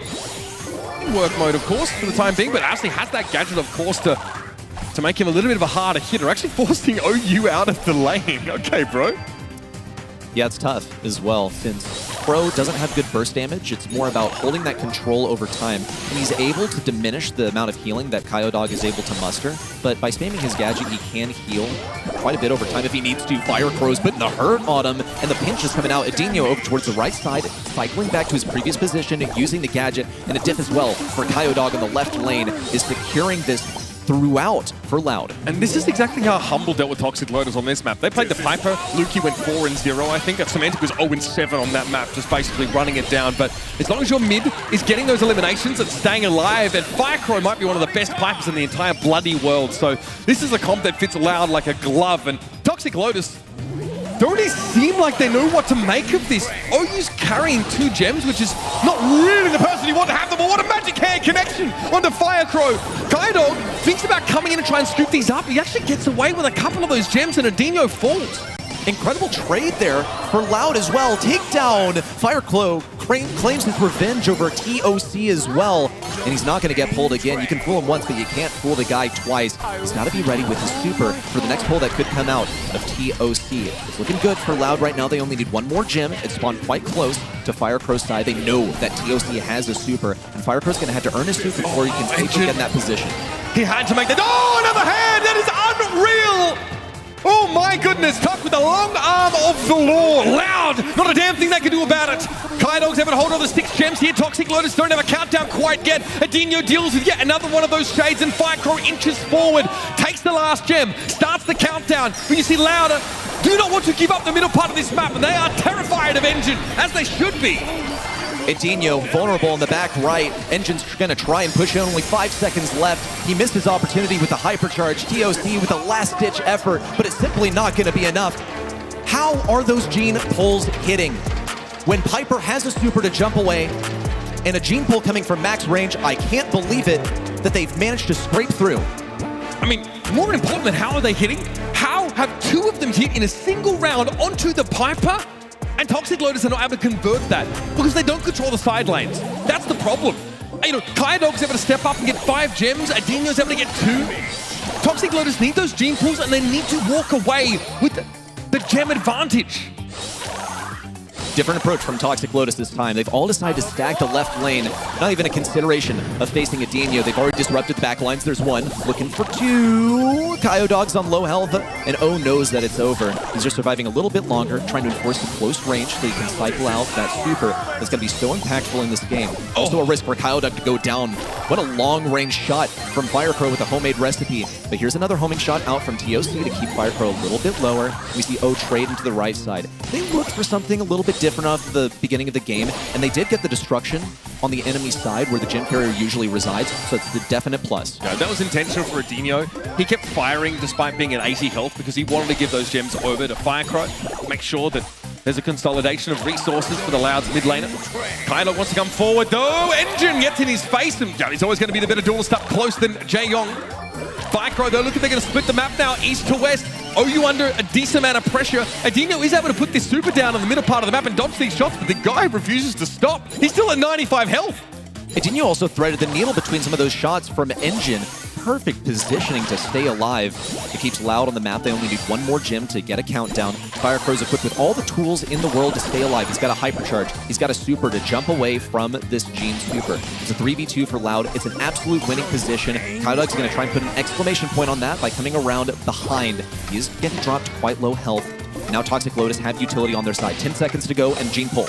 Keeping OU low is going to be important, but Tok is threatening that hand. Adinho knows he's going to give up 3 gens. He tries to pop the gadget preemptively, but Tok catches him anyway. Kaidog's low. Super comes in for the tower, and now it's going to be up to Firecrow with 9 gems, and they let him get away with it. Toxic Lotus walk back to the middle of the map here. They'll be up to 9 themselves. This could be a photo finish. Countdown now for Toxic Lotus. Not quite retreating all the way into their own base. They still need to play for the tie. Loud is at risk of getting it. Firecrow looking for number 10. Engine equipped with a hypercharge. So much utility for Toxic Lotus right now, and absolutely nothing for Loud, especially they don't have that fake super. Here it comes. Oh, around the right side. Big pull on the Kaidog. He's taken down. Firecrow's barely alive with 10 gems. He's in trouble. They know his position exactly. No shot. He gets taken down by the Shades in the air. Mid-air taken down by the Crow Poison. It's 2 gem carriers on Toxic Lotus, and they're as safe as can be. There it is, dying seconds, and there's nothing Kaidog can do to get these gems back off them. What a bounce back from Toxic Lotus. Slow start for them yet again, but they come forward, they take the map. It's a magic hand, it's a Tara super. Saving up those important crowd control abilities to stun Loud into submission. It's so easy to get excited over some of these Tara moments as well, because we saw this in our previous match that we just watched where Tara gets a pop-off play, steals all the gems in the final second. Okay, but that's only one game. You still gotta play the macro. You have to win the set overall. And Loud looked so strong in that game number 1. Really was a moment where they retreated too quickly, where they surrendered things to Toxic Lotus. Toxic Lotus are also gonna stack this left lane once again, not getting that inaugural kill like they did last time, and not getting the wall break that they did in game number 2. But they do have a firm position. They just haven't really managed to grab any gems quite yet. And so it's going to be a big lead here for Firecrow if he can get this gem on. Honestly, I decided that well, if I'm honest with you. But the way the map is split means there are no safe gem spawns now for either team. Toxic Lotus really have to fight for this mid control, and Firecrow says, you know what, I'll just go up to 6 here. If you're not going to fight me for these, I'm going to put my team that much closer to winning the set. Little mini pull there from TOC. It's a winning matchup, and he gets the assistance as well from O from the top side. Now Firecrow looking for the close range win versus O. 1-2 to the face. Engine gets the chance to pick up a couple of gems, but only really because he needs to. He's not the ideal gem carrier for the team. He just has to keep them away from Loud, who are at risk of climbing up to 10 very soon. Super has to be used here by Firecrow just for safety's sake. 8 gems, 2 Loud's name. One of them sitting on Kaidog right now, and he kind of wants to be the aggressor. OU's out of the picture. There's going to be a hypercharge from Engine. He doesn't quite stick the landing, but he found enough damage to take Firecrow down. Magic hand on Kaidog. He pops the gadget to look for some more damage on Engine, and he gets him. This will pave the way now for Adinho to come through and scoop them all up. Tok can't do a damn thing about it, and he knows it. Magic hand slowed up by the Finks field. Looks like decoration. Loud now get themselves to 10 and start the countdown. Toxic Lotus, it's drive time, but they don't have any utility. They do have TOC's hypercharge. He's going to use it just for the buff. A little bit of damage, resistance, speed, damage. Firecrow's low, jumps to the sky, slowed down super out from O. Not a chance of taking things back. A close call, but still a Loud victory. And Loud had limited time to prepare for this team, right? Just overnight. They finally knew it would be Toxic Lotus at the end of the day yesterday. And honestly, they've done well with that time. They have beaten Toxic Lotus on this map the exact same way that Humble have dealt with them. Pick a powerful, long-range mid laner like the Piper to really punish this closer quarters, more all-in reliant Tara and Crow set up. And despite Tok hitting some ungodly magic hands, it wasn't enough for Toxic Lotus to walk away with the win. You get Finks in the side lane. Even the Jaeyoung hit for Kyodog. Look at him. He was brawling. He was in the mix. Kyodog, I think, is the single reason that Loud was able to take that back in the final moments, because he kept that survivability going on the left lane and was able to generate things. We got some replays as well of the voice comms just a moment ago for Loud. É aquele lá que puxou. É, viado, é, né? Fila da puta, cara. Boa, muito bem. Boa.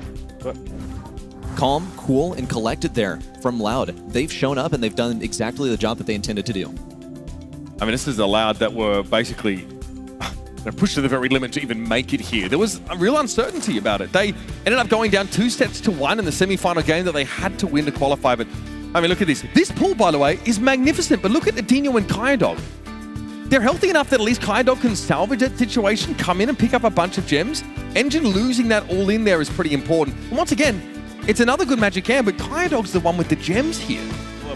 On these pulls, I'm more impressed by the fact that we didn't see a Piper super away. Like, she had the ability to escape both times. In my mind, that's almost inexcusable, like a careless error from Loud. Like, look, it looks amazing for Toxic Lotus, but it was completely avoidable for Loud, and they cannot afford to make that mistake, much less make it twice in a row. Yeah, I mean, and I think we saw Firecrow sort of shrugging at the end of that round, like, I don't know, bro, I didn't see the hand. I mean, it blended in with the cobblestones, you know, it's like about the same color. I don't know what to tell you. And Toxic Lotus, you know, with a composition that we could have seen at any point in the last like 3 or 4 years, it's very strong, but it is pretty significantly power crept, I think, by the Finks. Not only does Finks slow down all the projectiles, but also the Magic Cannon. So the Magic Cannon slowly like lurching through. Yeah, much easier to dodge a lot of that stuff. I liked it. But the theme of Toxic Lotus is, I guess, that this team coming into today was that they had these really innovative drafts, not like drafts from the Stone Age. So curious to see where they go here for knockout. And again, they're running out of lives. Ready, set. Down 0-2. Loud looking imperious. It's time for Toxic Lotus to turn up. Toxic Lotus need a lifeline here. Previously, yesterday, we saw them take some cheesy drafts when they were offered the chance. This was more of a safe one that they were offered in the last set, and they almost managed to out-mechanics it. They had good calls as well on when to use those hypercharges. I think Jaeyoung pretty much just outdid them mechanically in the final moments to afford a catch-up opportunity for the rest of the Loud roster. Now Toxic Lotus, remember they've been equipped with stuff like the Miko that's really, really good on Heist. You can get some fun, cheesy things going here on Bell's Rock as well. Not saying they got to go for the Miko, but it can shut things down. They are eliminating one of those, you know, quote, cheese, easy brawlers in getting rid of the Kit, which isn't a great first pick, but it can make a great way to accent a last pick, so it's a must-ban for Toxic Lotus. Yeah, Kit can really come out of nowhere on a map like Bell's Rock. They'll just use that cardboard box gadget, and all of a sudden they're in your lane and they're supering you. If you have a thrower or anybody who really can follow up on that damage, it's kind of curtains for you there. We've seen Loud really prefer to play a bit of Ollie on maps like this. Right? I think like Bell's Rock has definitely been the kind of scenario for it. Goldham Gulch as well, maybe to even greater a degree. But the Rico going to be the first pick here for Toxic Lotus. You talk about drafts from the Stone Age, and Rico feels like one of those to me, because Rico has a great matchup at mid, for sure, but he gets outdone by something like Sprout at mid, which is a possible last pick for Loud, some sort of thrower. Sprout has countered Rico since Sprout was introduced in the game 5 years ago.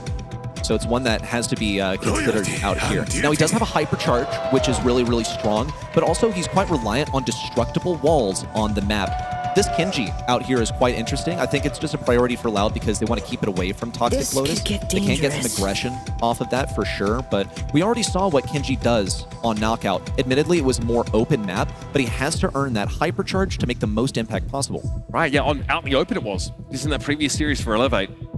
Evex looking pretty scary on that pick. Loud, of course, bring the Kenji in.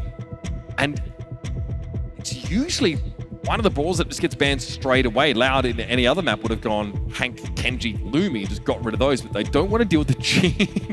Too many of those Magic Hands, man, putting the fear of God in Firecrow. Toxic Lotus here with the 2-3 opportunity. Berry comes in, obviously short-range brawler, a very powerful hypercharge. Basically can cover the map here with those, that healing field. But you often think he's there to supplement a tankier brawler. So we're waiting to see, like, is it an Ollie follow-up or something similar? In the past, it was Humble, one of the first teams to try and play like Berry and like an Ash, for example, all those hot zone maps. Daryl comes in here. Now, I mistakenly credited SK for that innovation, and Semantic let me hear it yesterday. So that's definitely a look that came from the Humble side, but expectedly, the tank to round out this Toxic Lotus comp. Daryl's a trickier one, though, because he is a mobile brawler. And yes, Barry can place down some of that ice cream preemptively where he thinks Daryl is going to go, also get a good thrower matchup. But a lot of these things, like Barry's going to lose a lot of the thrower matchups, first and foremost. Second of all, it's tough to catch up with that Daryl a lot of times. You're going to be getting that super and then getting a push united. Here comes the wall break from Griff. They save it for last. They're targeting the Rico. Exactly. That's what they're doing. They're going to diminish the value from Rico for absolute free, might I add, since he gets that wall break with the gadget. He's got good stuff in close range versus the Daryl has the hypercharge now if things get a little bit more extended in this knockout set. So I think well-rounded draft here from Loud. I'm still questioning the impact of the Rico here because Toxic Lotus, they have to be well aware that wall break totally dismantles this. Toxic Lotus can't really lane against Loud here with this composition. They actually have to group up and try to get, exactly, just try and play the middle of the map, try and get Daryl with a hypercharge build up. OU's playing right out of the map. Loud kind of know this, so all of a sudden it's like, okay, let's see if we can drag them out of their hidey hole, and that's exactly what Kenji has done. A bit of a global taunt there is Firecrow steps up and sort of rattles the hive briefly. Toxic Lotus not really intent on moving out of this position. They've already lost a couple of their crucial walls. They knew that they were going to bait a wall breaker with this Rico for sure. And in spite of that, they've still decided to go for a thrower. Maybe just to throw off Loud entirely. Still retreated into their own ranks. O is going to be getting a hypercharge for free the longer that they can keep this going, so maybe that's what they're hoping for in round number 2 especially, and then to steamroll into round number 3. So no real walls here for Tok to work with, and he's definitely feeling the absence of them. He can't play the ball. Oh my goodness, that super hanging about. And Inyo ripped to shreds. Nice super there from Engine. Firecrow now has to go for a super of his own. Knocked back by the Berry Gadget though, and Kyodog's looking awfully alone out there in the middle of the map. A 3-0 stomp in the first round. This is the cheesy stuff that we talked about. They saw the opportunity and they took it. The Berry now has a hypercharge from healing himself and his teammates. Looking a little bit grim for Loud. Big hypercharge out. Oh, now the rolling. Kyodog shrugs him off with a super, pushing him back, but Firecrow's on low health, and he almost doesn't stand a chance in close range against O. It means that he's going to have to go for TOC, who's well equipped with a gadget that will do tremendous damage in close range. He's looking to fight this one-on-one. Kyodog, he's left out to dry on the left side, but Toxic Lotus refocus over to Firecrow. Loud retreating. It's just 2 members strong. O now rolling in solo. He's got one on the Kyodog. Firecrow, the next to fall, and Toxic Lotus 2-0 in game 1. Not many options there for Loud. I mean, you're forced out of the map. You get one of your players basically blown to smithereens really early in the round. You're playing from behind, and you can't give the map up against the Berry. Yes, he's one of the shorter range throwers in the game, but he's the only thrower in this set. And that's why Firecrow is constantly out in the open, baiting shots, trying to force Toxic Lotus to remain more compact. Edinho's got to stay alive here as long as he can and have that great sustained damage impact that Loud are looking for out of their grip. I also feel bad for Firecrow over here because going into this, it looked like, hey, he might actually be able to farm up some super, some hypercharge off of tanky O, but O is lurking back so far. Engine and Tok are doing a great job of controlling. It's not really an option for him, and that movement is not something that Edinho and Kyodog can appropriately follow with their brawler selections. OU's got no real reason to be involved in these early engagements. He can't reliably build super in a way that doesn't feed them over to his opponents, so he just hangs tight. He falls back. Loud don't have a brawler to punish the grouping here. They don't have a bell, they don't have a thrower.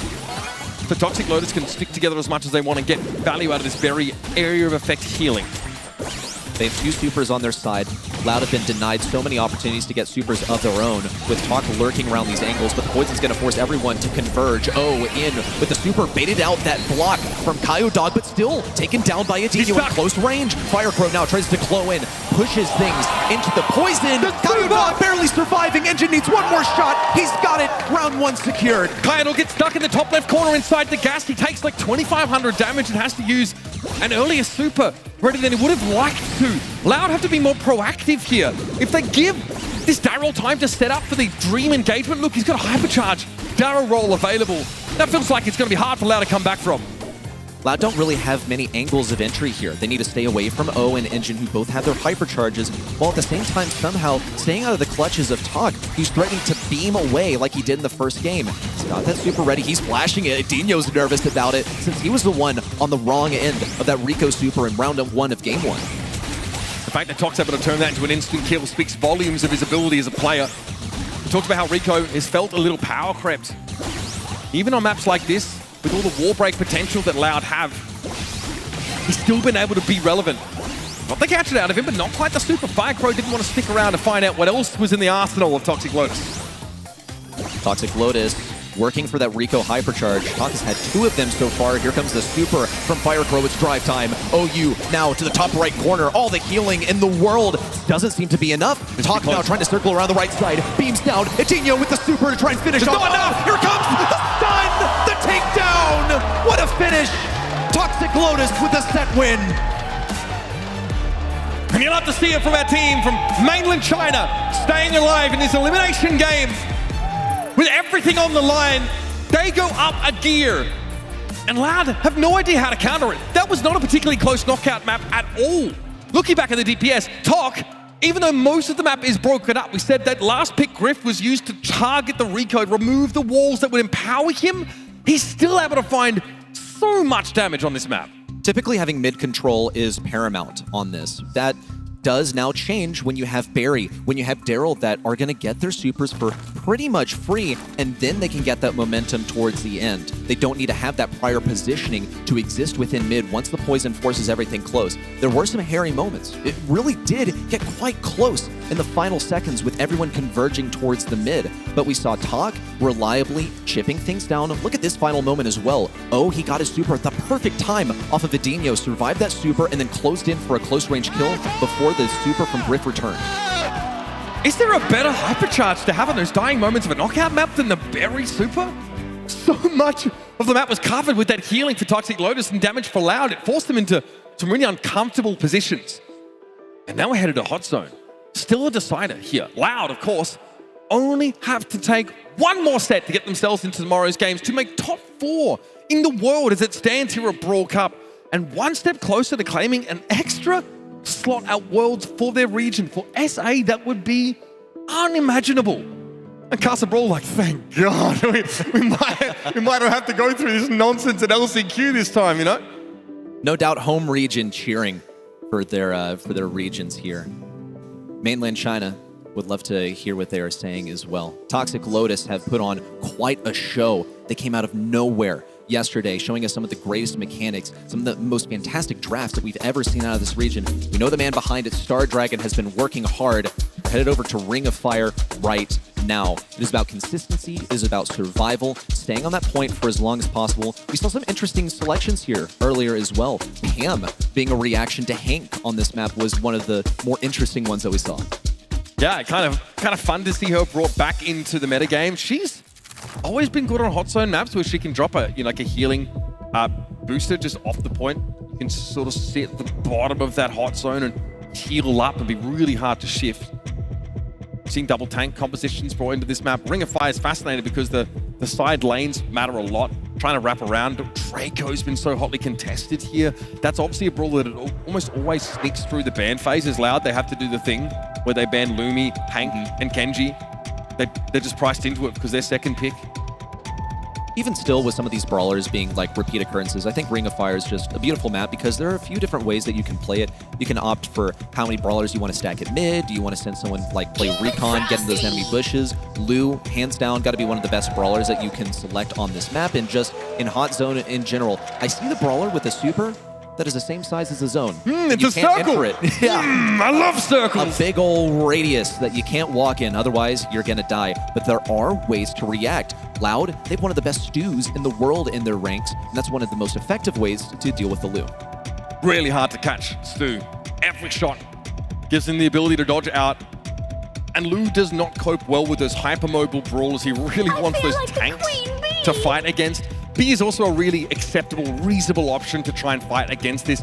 Her honeycomb star power means that she, has the durability to shrug off a lot of damage that comes back as a result of her maybe taking a slight risk in order to get, that second consecutive shot.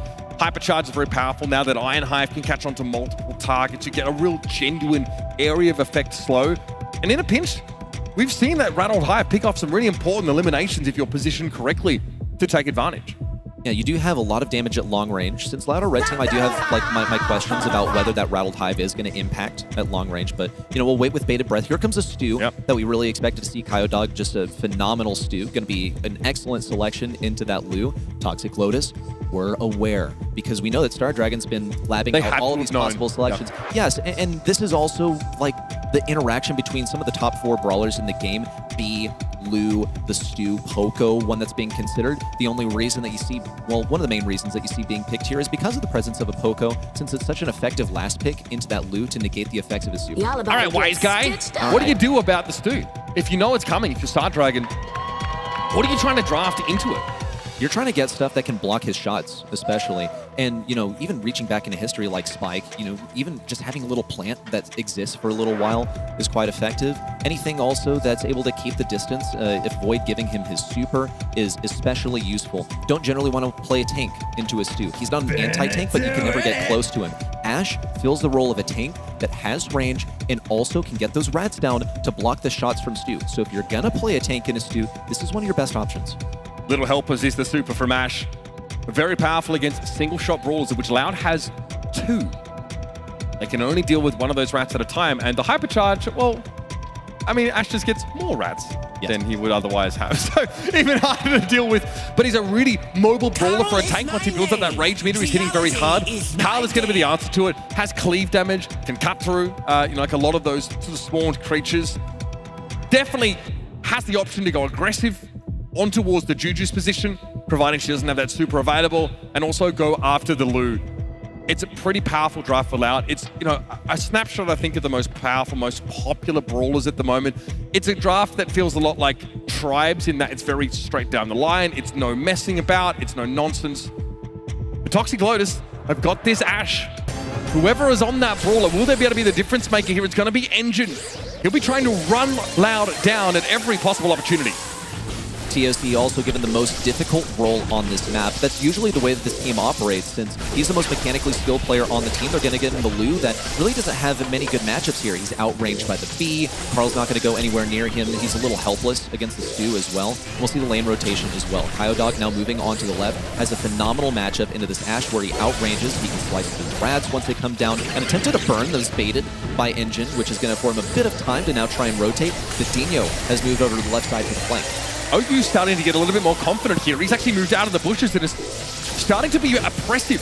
Even daring to duck into the bushes for that range increase. Someone has to do something about this Juju on the Loud side of things.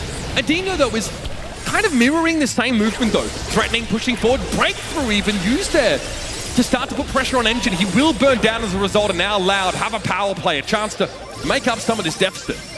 They have the chance to spawn trap Toxic Lotus as well. Kyodog has positioned himself on the right side. If enough players line up in these bushes for Toxic Lotus, then he can burn them all at once, and he's going to get crazy value if they decide to all push in at the same time. O's having also a difficult moment attempting to push over onto the right side versus Kyodog. Another missed burn from Kyodog, but it's not the end of the world. This is unwinnable for O in close range, but he knew that he had to send it over there to at least find the position. Cox able to walk away from the hypercharged super, but Firecrow has that map control. Gregory's looking worse than aware. Sent off to the glue factory awfully quick now as Adino is applying immense pressure simply by standing in between the rest of Loud and Toxic Lotus on this capture point. 70% and counting for Loud. They've definitely started to ease themselves into the lead. O's also operating with a slow on the right side. It's annoying for Kyodog to have to deal with as he's hit by one slow shot after the next. O's still trying to find his position inside of there. Here comes the hypercharge out from Adino, going zigzag all the way to the back lines. Engine blocking him off, shuts him up with the Ash Rats. And here comes the super out from top. Notice that he had the hypercharge, but opted not to use it. He expects to be able to cycle things and use that hypercharge in a more impactful moment. Engine taken down by Adino on the left side, who's out of position.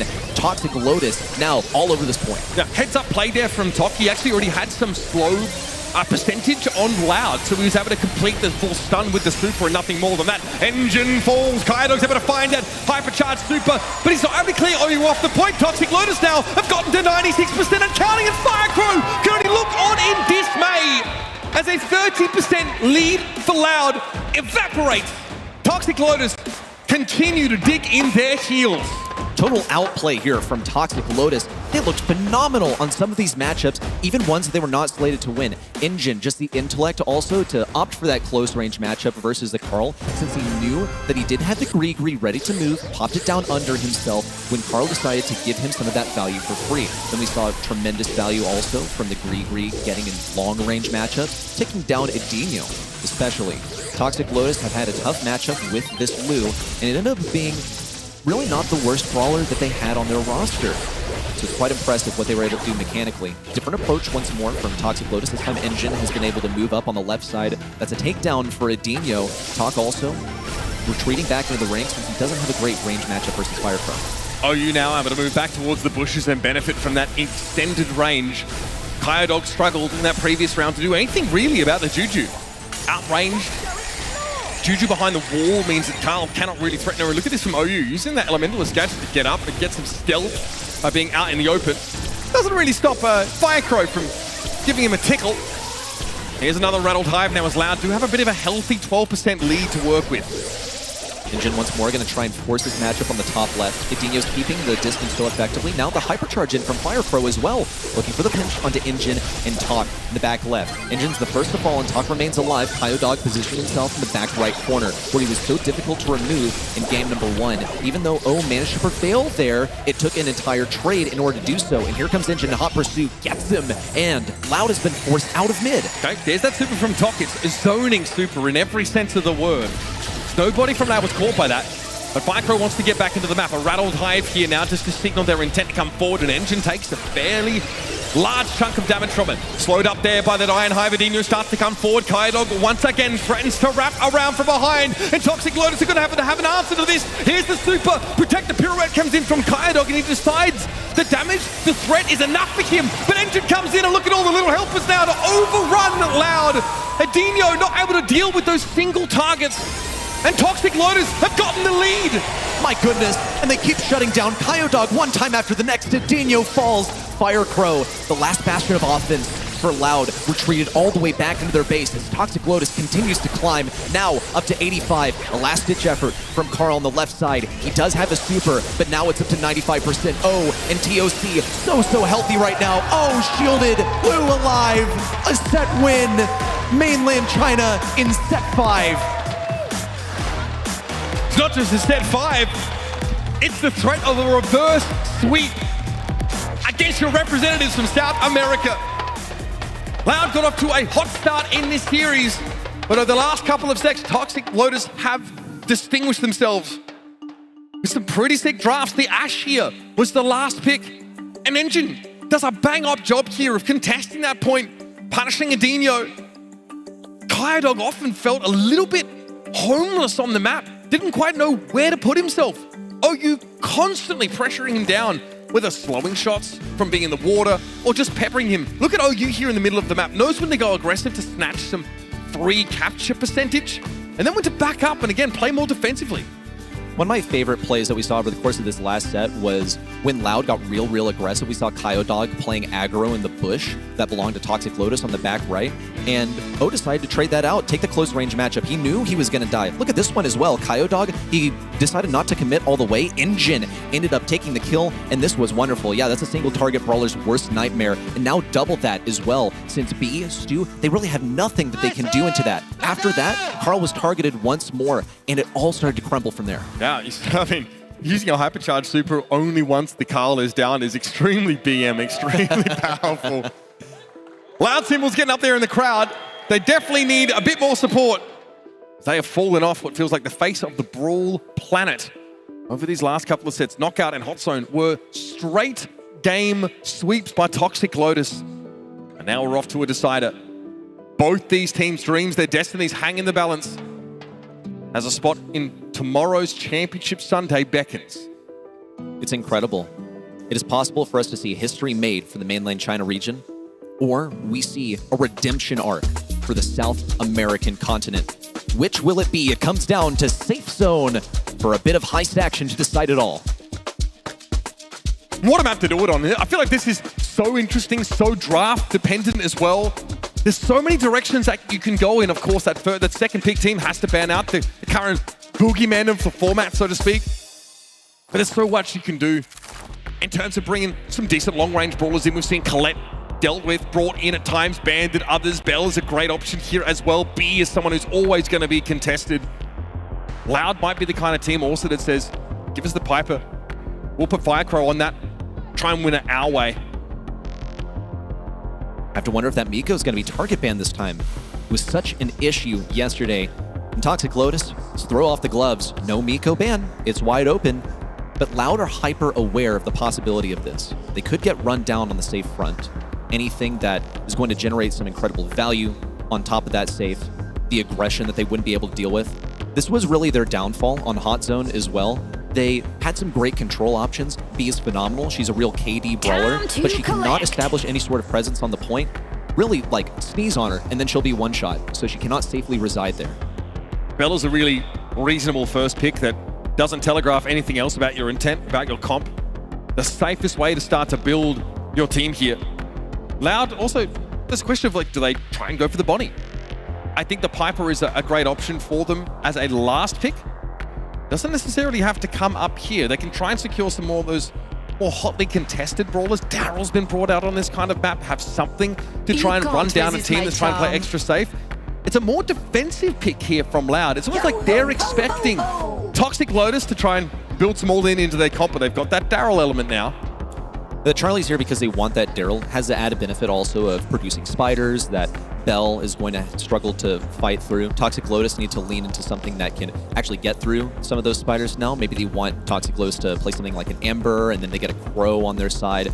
All possible selections with the last three brawlers coming through fairly soon here. But the Charlie mentality is more leading with the Daryl in mind. And it's quite early in the draft to select this as well. A bit of a hazard, I would say. Loud might be reserving that final spot for a sharpshooter here. Toxic Lotus again go for a Carl. Again, it's a brawl that doesn't give away too much. Obviously, great safe damage with access to that heat ejector gadget now that leaves a burning field. And there it is, the Miko rounds out the draft for Toxic Lotus. Truly a signature pick for this mainland China representative. And it looked so good on Bridge 2 file. Will Safe Zone also be a friendly environment for it? Not a doubt in my mind that it will. Usually, one of the main things influencing picks on this map is whether you're able to cross the obstacles on the right side of the map. Can you get over the wall? Can you get over the water? That's why some stuff like Angelo and Eve sneaks in here. Kenji is going to have all that momentum. We actually saw Kenji be a tremendous issue yesterday when played by Loud, and it's able to sit in the bottom left corner. Okay, if you don't have wall break, which Toxic Lotus don't, then he can exist there for quite a while. But that's only if you decide to play into him as well. He's going to be maximizing his damage if he is getting hits on enemy brawlers to charge a super. An idle target is going to take a lot more damage from Kenji's super. So if Toxic Lotus opt to not play that at all, then they can just go all in with the Miko and out DPS Loud. Yeah, they might just race right against this comp. That's why Loud maybe bring in a defensive element. Obviously, Charlie, if you can catch the Miko, is great, but there's no guarantee of that. You see, like, Firecrow knows what Engine's up to. Oh, he throws out the slow gadget, still gets caught out by Kaya Dog though. And here goes Firecrow, starting to work on the safe. OU deals with the Dino in the middle of the map, but Firecrow seems to be more of an issue now. And Engine is doing his best to studiously ignore everybody else on the map and go straight for that safe. This safe cannot be ignored, not with Charlie on top of it, since those spiders are going to do so much damage. So far, it's a damage advantage for Loud.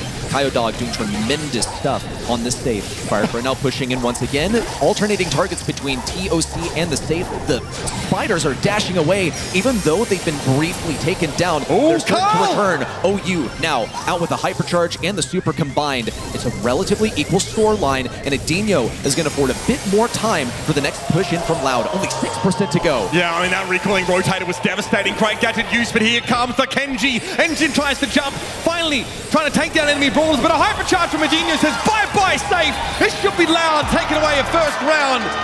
What a rip-roaring affair as both teams opt to go for the race off the bat.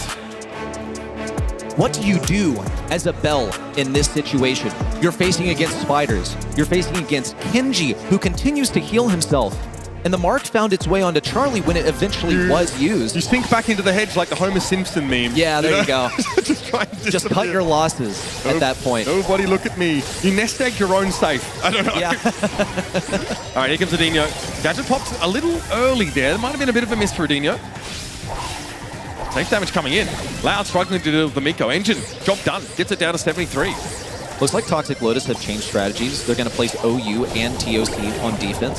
Super from Firepro that doesn't find its mark, and Engine's creating the aggression on the left side. Frustrating position for Loud, as well as OU is now getting tremendous value on the save. Here it comes with also the fire coming down on the ground. Adinho tries to reposition around the left side, but he's burning down to a crisp. Toxic Lotus with a firm lead.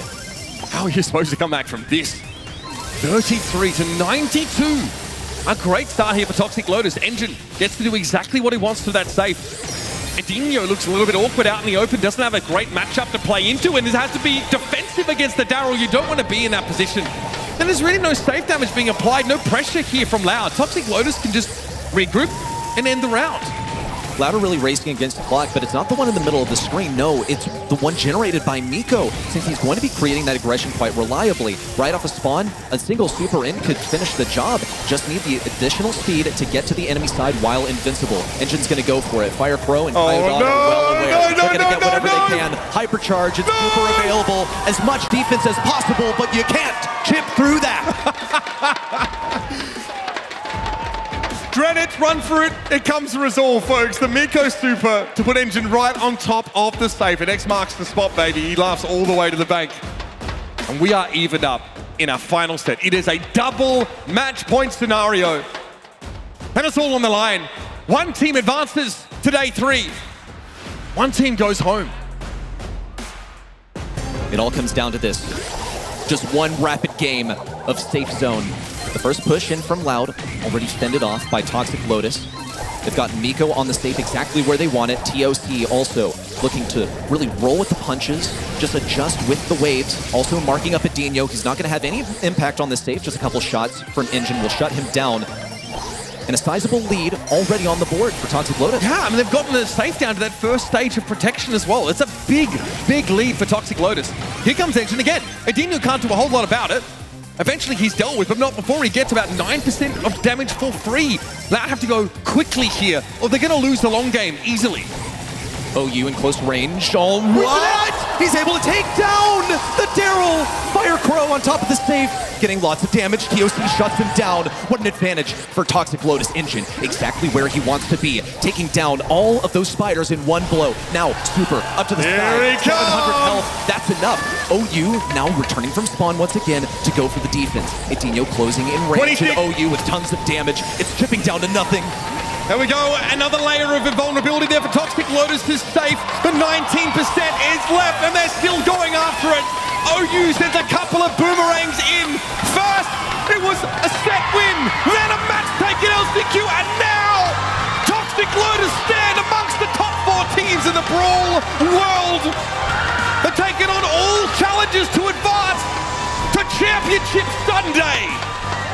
This one's for all the haters, the non-believers, that Toxic Lotus, the mainland China region, are who they say, among the best in the world.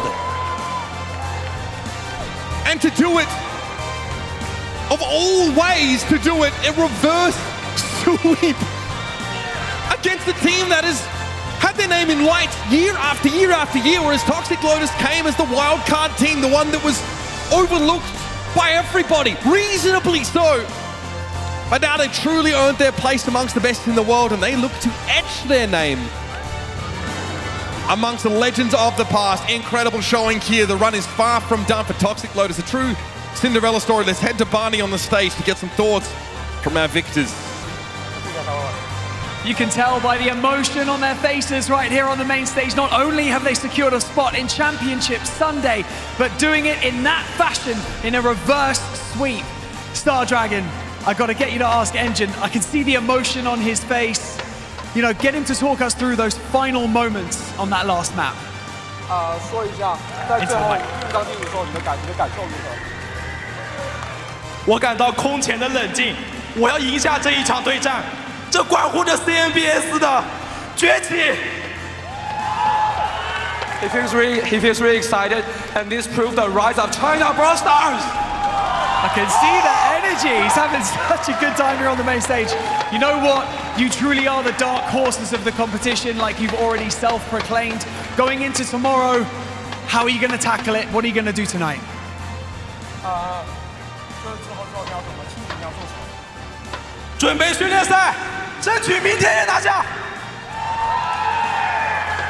We will prepare and also win tomorrow.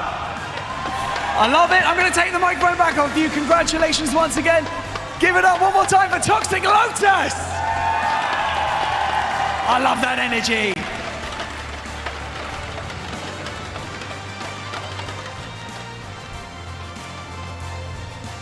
Thank you, Barney. Congrats to mainland China. You can see the emotions rushing through those players right now. After Southeast Asia, North America, we now also lose the South American flag. Both of those regions had so much to prove. Mainland China kept surprising and overwhelming Loud with some niche picks. We had Willow and Miko once. Rico wasn't picked up at all so far in the Brawl Cup, and he ended up being the star player in that set, Uber. Yeah, really interesting map for it as well, because that knockout map, it gets targeted pretty heavily. It's a first pick Rico, which is extremely daring. The draft strategy here for Star Dragon is sometimes utterly inscrutable, but it pays off in that map just because of the raw individual skill of this team. I think they can even take some less optimal drafts, make them look good, but when they get great drafts like we've seen in most of their sets, they're significantly advantaged even up against a legendary team like Loud. DOC and Jean is one of my personal favorites, hitting one max range pull after another on that Jean. Incredible stuff.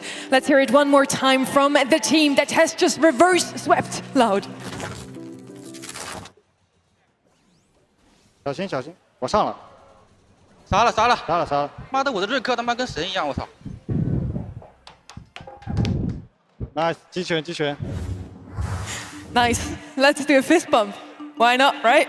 Reverse sweep Loud, and they definitely now are up to speed in both draft and mechanics, Uber. We talked about this coming into this match.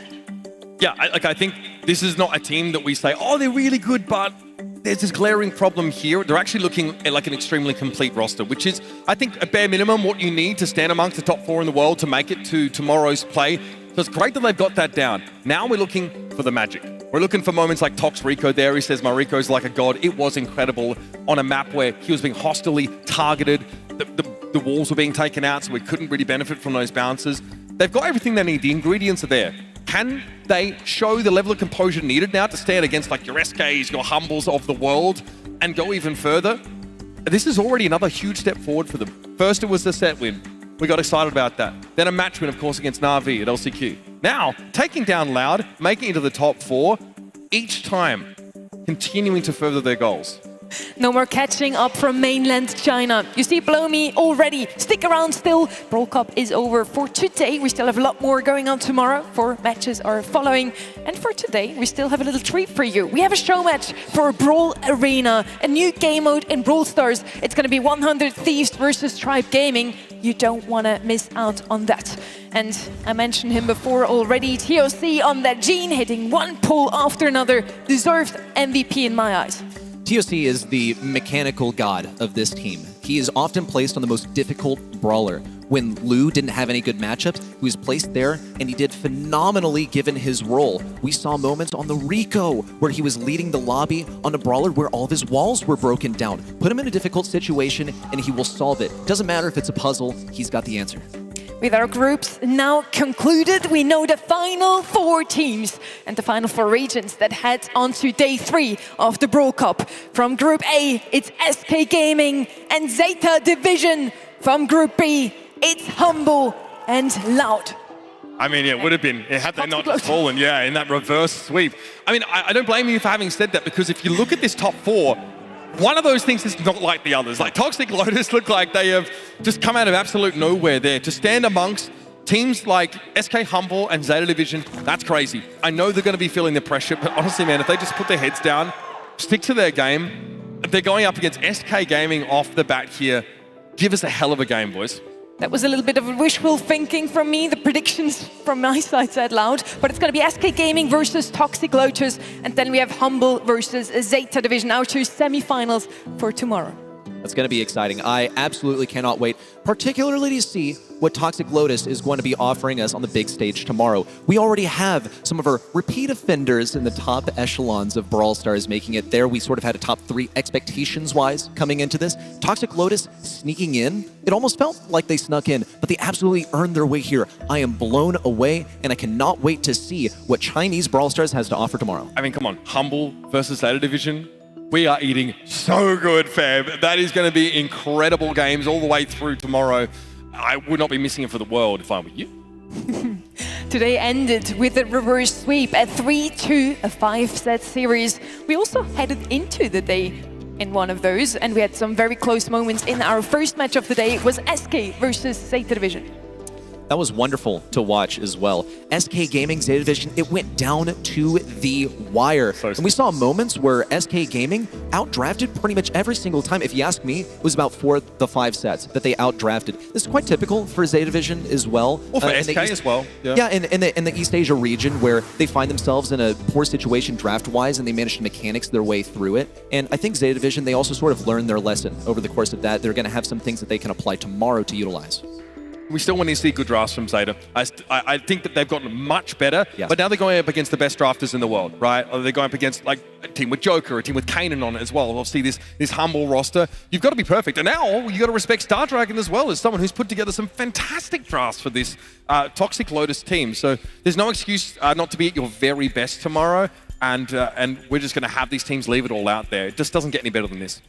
We just had to say goodbye to South America. We also had to say goodbye to North America today, and we want to have a little look at that again, ready the last final moments of this region with Elevate. And it was a rematch between Elevate and Zeta Division as well. Elevate, they managed to get pretty far into this. I'm not going to lie. They got some game victories in situations where they were quite outdrafted. They also decided to adapt their strategy as well, go for something a little more consistent and try and mechanics their way through things and depart from what they applied yesterday, where they usually tried to get a little bit cheesy. I think they were also more aware of some of the tactics of Zeta Division draft-wise, some of the traps that they set, but it was not enough. Still, a 3-1 again is very impressive for this new and budding North American roster. For tomorrow, Brawl Cup is going to be between EMEA, East Asia, and mainland China. Beautiful to see that some newer regions make it into the final and last day of this huge event here. I mean, like, I'll be honest with you. I think that this Toxic Lotus team have way less resources to work with in their home region and like quality opposition to take on, which makes this so incredible that they're able to do this. Talk about a team that gets like absolute every drop out of the scrim time that they have here up against the rest of the world. I'll be honest with you, I'm not surprised to see EMEA dominate. I think they are the best region in Brawl Stars right now, and they have been for quite some time. I think the way that they approach the draft phase, the way they invest in great coaches, great analysts for their team, the way they take that part of the game seriously really shows. And they've got the kind of players that can pilot those strategies to perfection. It's just the best of both worlds in EMEA right now, and can't take anything away from them. That's so interesting to hear that from you, Uber. Usually you have a little bit of friendly banter going on between our European or EMEA casters and the NA casters. Now that NA's dropped out, you can finally root for the real region, right? I reside in North America. I don't know if I have any great allegiance to the region, but sure. I mean, if anything, I'm an SEA fanboy, you know? All right. Yeah. Well, they sadly are They also are Yeah, come on. not with us anymore either. That's fine. Don't worry about it. We did good. Next year, boys. In the end, we're all just rooting for the winner to win. The best team amongst all 8 teams from all 6 regions. First up though, we are heading into a very, very exciting game mode now. We have a MOBA in Brawl Stars, and it's going to be another 3v3. Yesterday we had Loud versus Zeta Division. Today we have 100 Thieves versus Tribe. Barney, take it away. DreamHack Dallas, that was some of the most explosive Brawl Stars esports I've ever seen on the main stage. But now, like Sunny has already mentioned, it is time for a very special show match. And we have some very incredible creators who are going to come onto the stage and show us our brand new game mode coming to your devices very soon, Brawl Arena. So DreamHack, I'm going to need you to make some noise as we invite your first team to the main stage. Go crazy for Tribe Gaming!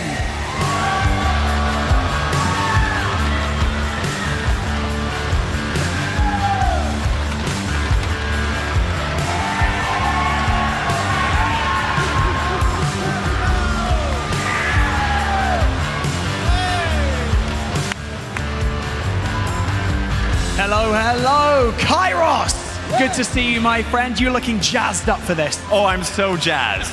I'm so excited. I've got to say, man, you seem like you're the one who's probably the most, has developed the most understanding already of Brawl Arena. You get to play as your favorite brawlers, as we all know. Who's your kind of pick of choice at the moment? Edgar! I actually didn't know he was going to do that, so that was a perfect question to kick things off. Spen. Yeah, good to see you again. You know a couple of things about this game, right? Just a few. Just a few. An ex-world champion on the stage. I kind of feel like this might be leaning on the side of unfair. Nah, I think they'll be able to get a kill or two. How's your MOBA skills? I think they're decent. I've not really tried it out too much, but I'm excited to try it out. A very humble man over here. Perhaps he's wearing the wrong jersey. Who knows? Ashlyn, how's it going? You good? I'm great. I'm excited. You should be excited. What's your favorite thing about Brawl Arena? You've managed to test it a little bit. You've played it a little bit here and there. What's your favorite thing? I'm just really happy that Brawl Stars is bringing something new to the game. That is honestly the best thing. We love new stuff, don't we? We love drops. We love new stuff. Right, ladies and gentlemen, I'm going to get Tribe Gaming to make their way over to their podiums. Make them some noise for them right now as Tribe Gaming! I love it, I love it, I love the energy already. Okay, we now have to invite their opponents onto the main stage. So, DreamHack Dallas, go crazy for 100 Thieves!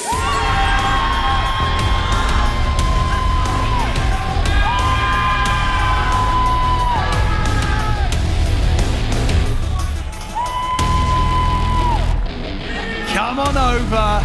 I can see the excitement. Yes, you see? Everyone's like, I'll take hugs. Let's do hugs. Why not? We'll do hugs. I'm going to start over here with Peter Park. Peter, MOBA skills. I hear that you're the person they might be leaning on just a fraction.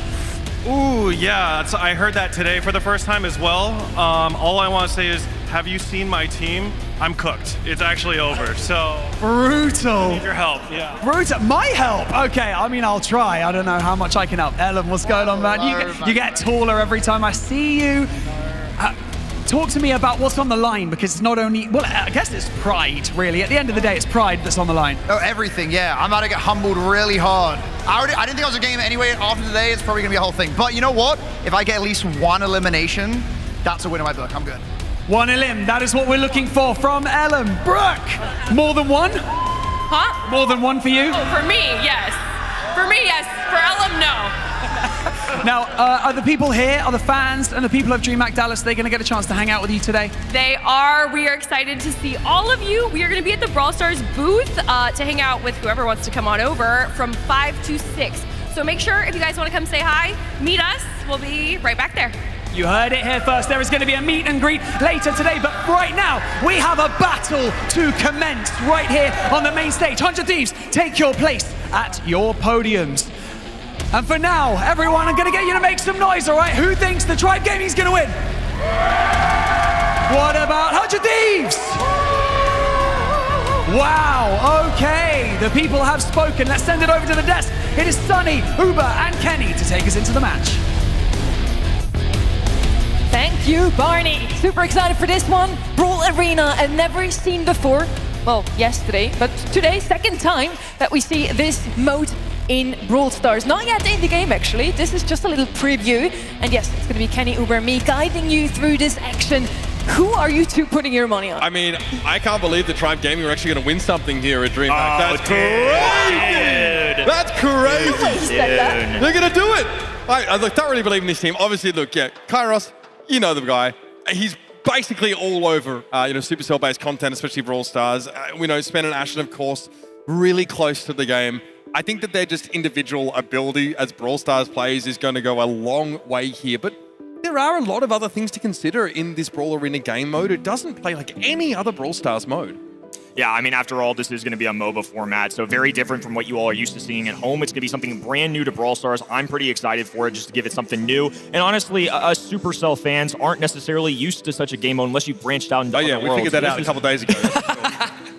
No, y'all got cooked. No, by you keep saying this. You keep saying this. You keep lying. You guys wouldn't look at me after the first game. Like, I was trying to catch everyone's eye, and I even held my screen up to show you the. I flipped my screen when I showed you my 3-star players. I was fortunate enough to cast it already yesterday. We had a little show match between Loud and Zeta division. You two followed along. What were your first thoughts on this game mode in general? Did you like it? Do you want it to come into Brawl Stars? So yeah, I like it a lot. I really enjoy that there's like a scaling over the course of the game, and you're really rewarded for being coordinated. There's a lot of reasons to take engagements in Brawl Arena over neutral objectives, over lane pressure, or just over the idea of trying to get that experience increase over your opponent. So that's a lot of fun to me. How teams make rotations across the map to help each other out, I think, is really going to decide the victor in the early stages of these rounds. There's obviously a lot to juggle with this too. I mean, let alone a 3v3 like you're used to seeing in Brawl Stars. We saw that with our pro players yesterday, but there's also so many minions, and obviously Kaiju waiting as that kind of final boss to give yourself a power up. How teams interact with each other, interact with the mode, and ultimately go across the map for that tower is ultimately everything you need to know. You know, myself, woman of stats analysis, I find it super interesting to see a little bit of a different meta shaping up for this exact mode. You don't play all of the same brawlers that we've just seen in the Brawl Cup. Now in Brawl Arena, you want to play those piercing brawlers. We saw Ems make a return. Terra, we've only seen her 3 times so far into the Brawl Cup. She was played on almost every single map, as well as Janet. You just want something to shoot your opponents, even when they're hiding behind those minions and bots. Yeah, look, obviously being able to use minions to body block for you against like a sharpshooter opponent is really powerful strategy.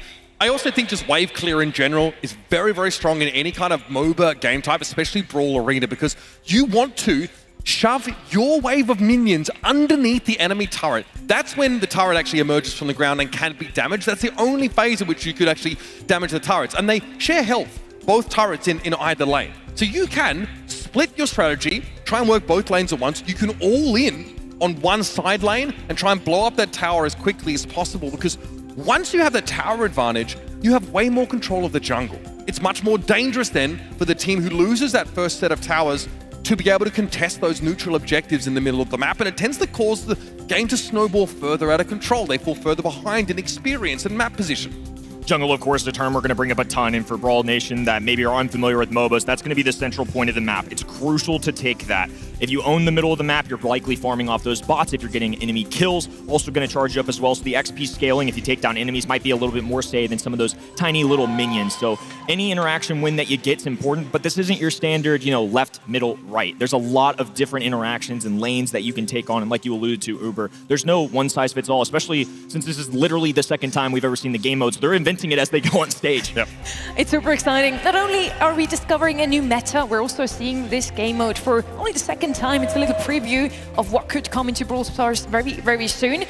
Very important also, even if your team might be down, you lost both of your towers, you think you've already basically lost, the enemies are approaching your base, you can get the Kaiju. That gives you an extra speed buff, an extra damage boost, and with that, you can still come back. It's a super good comeback mechanic to maybe, still turn things around and maybe still win it, even though you were in a dire situation just before. Yeah, in theory, the Kaiju is an objective that's designed to give that team that's ahead the extra push power they need to end the game. But the team that gets the last hit on the Kaiju is the one that receives the buff. So that's what you want to play for. You can steal the Kaiju away from your opponents if you get the last hit. It can be hard to do, but there are some brawlers that are better at it than others, like some throwers. Barney is talking to our players now. It's 100 Thieves versus Tribe Gaming. Let's hear what they have to say so close before their match. I have snuck my way onto the main stage. While we get prepped and ready for this, it's going to be an incredible matchup. I know it is.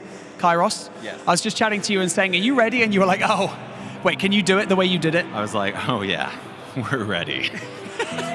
Because we know that there's about to be smoke in the air and ash on the ground. Spen, was that a bit too much for you? Maybe a bit too much, come on. Okay, what's the tactic? I need to know kind of what the tactics are so that they can also hear and they can start cheating.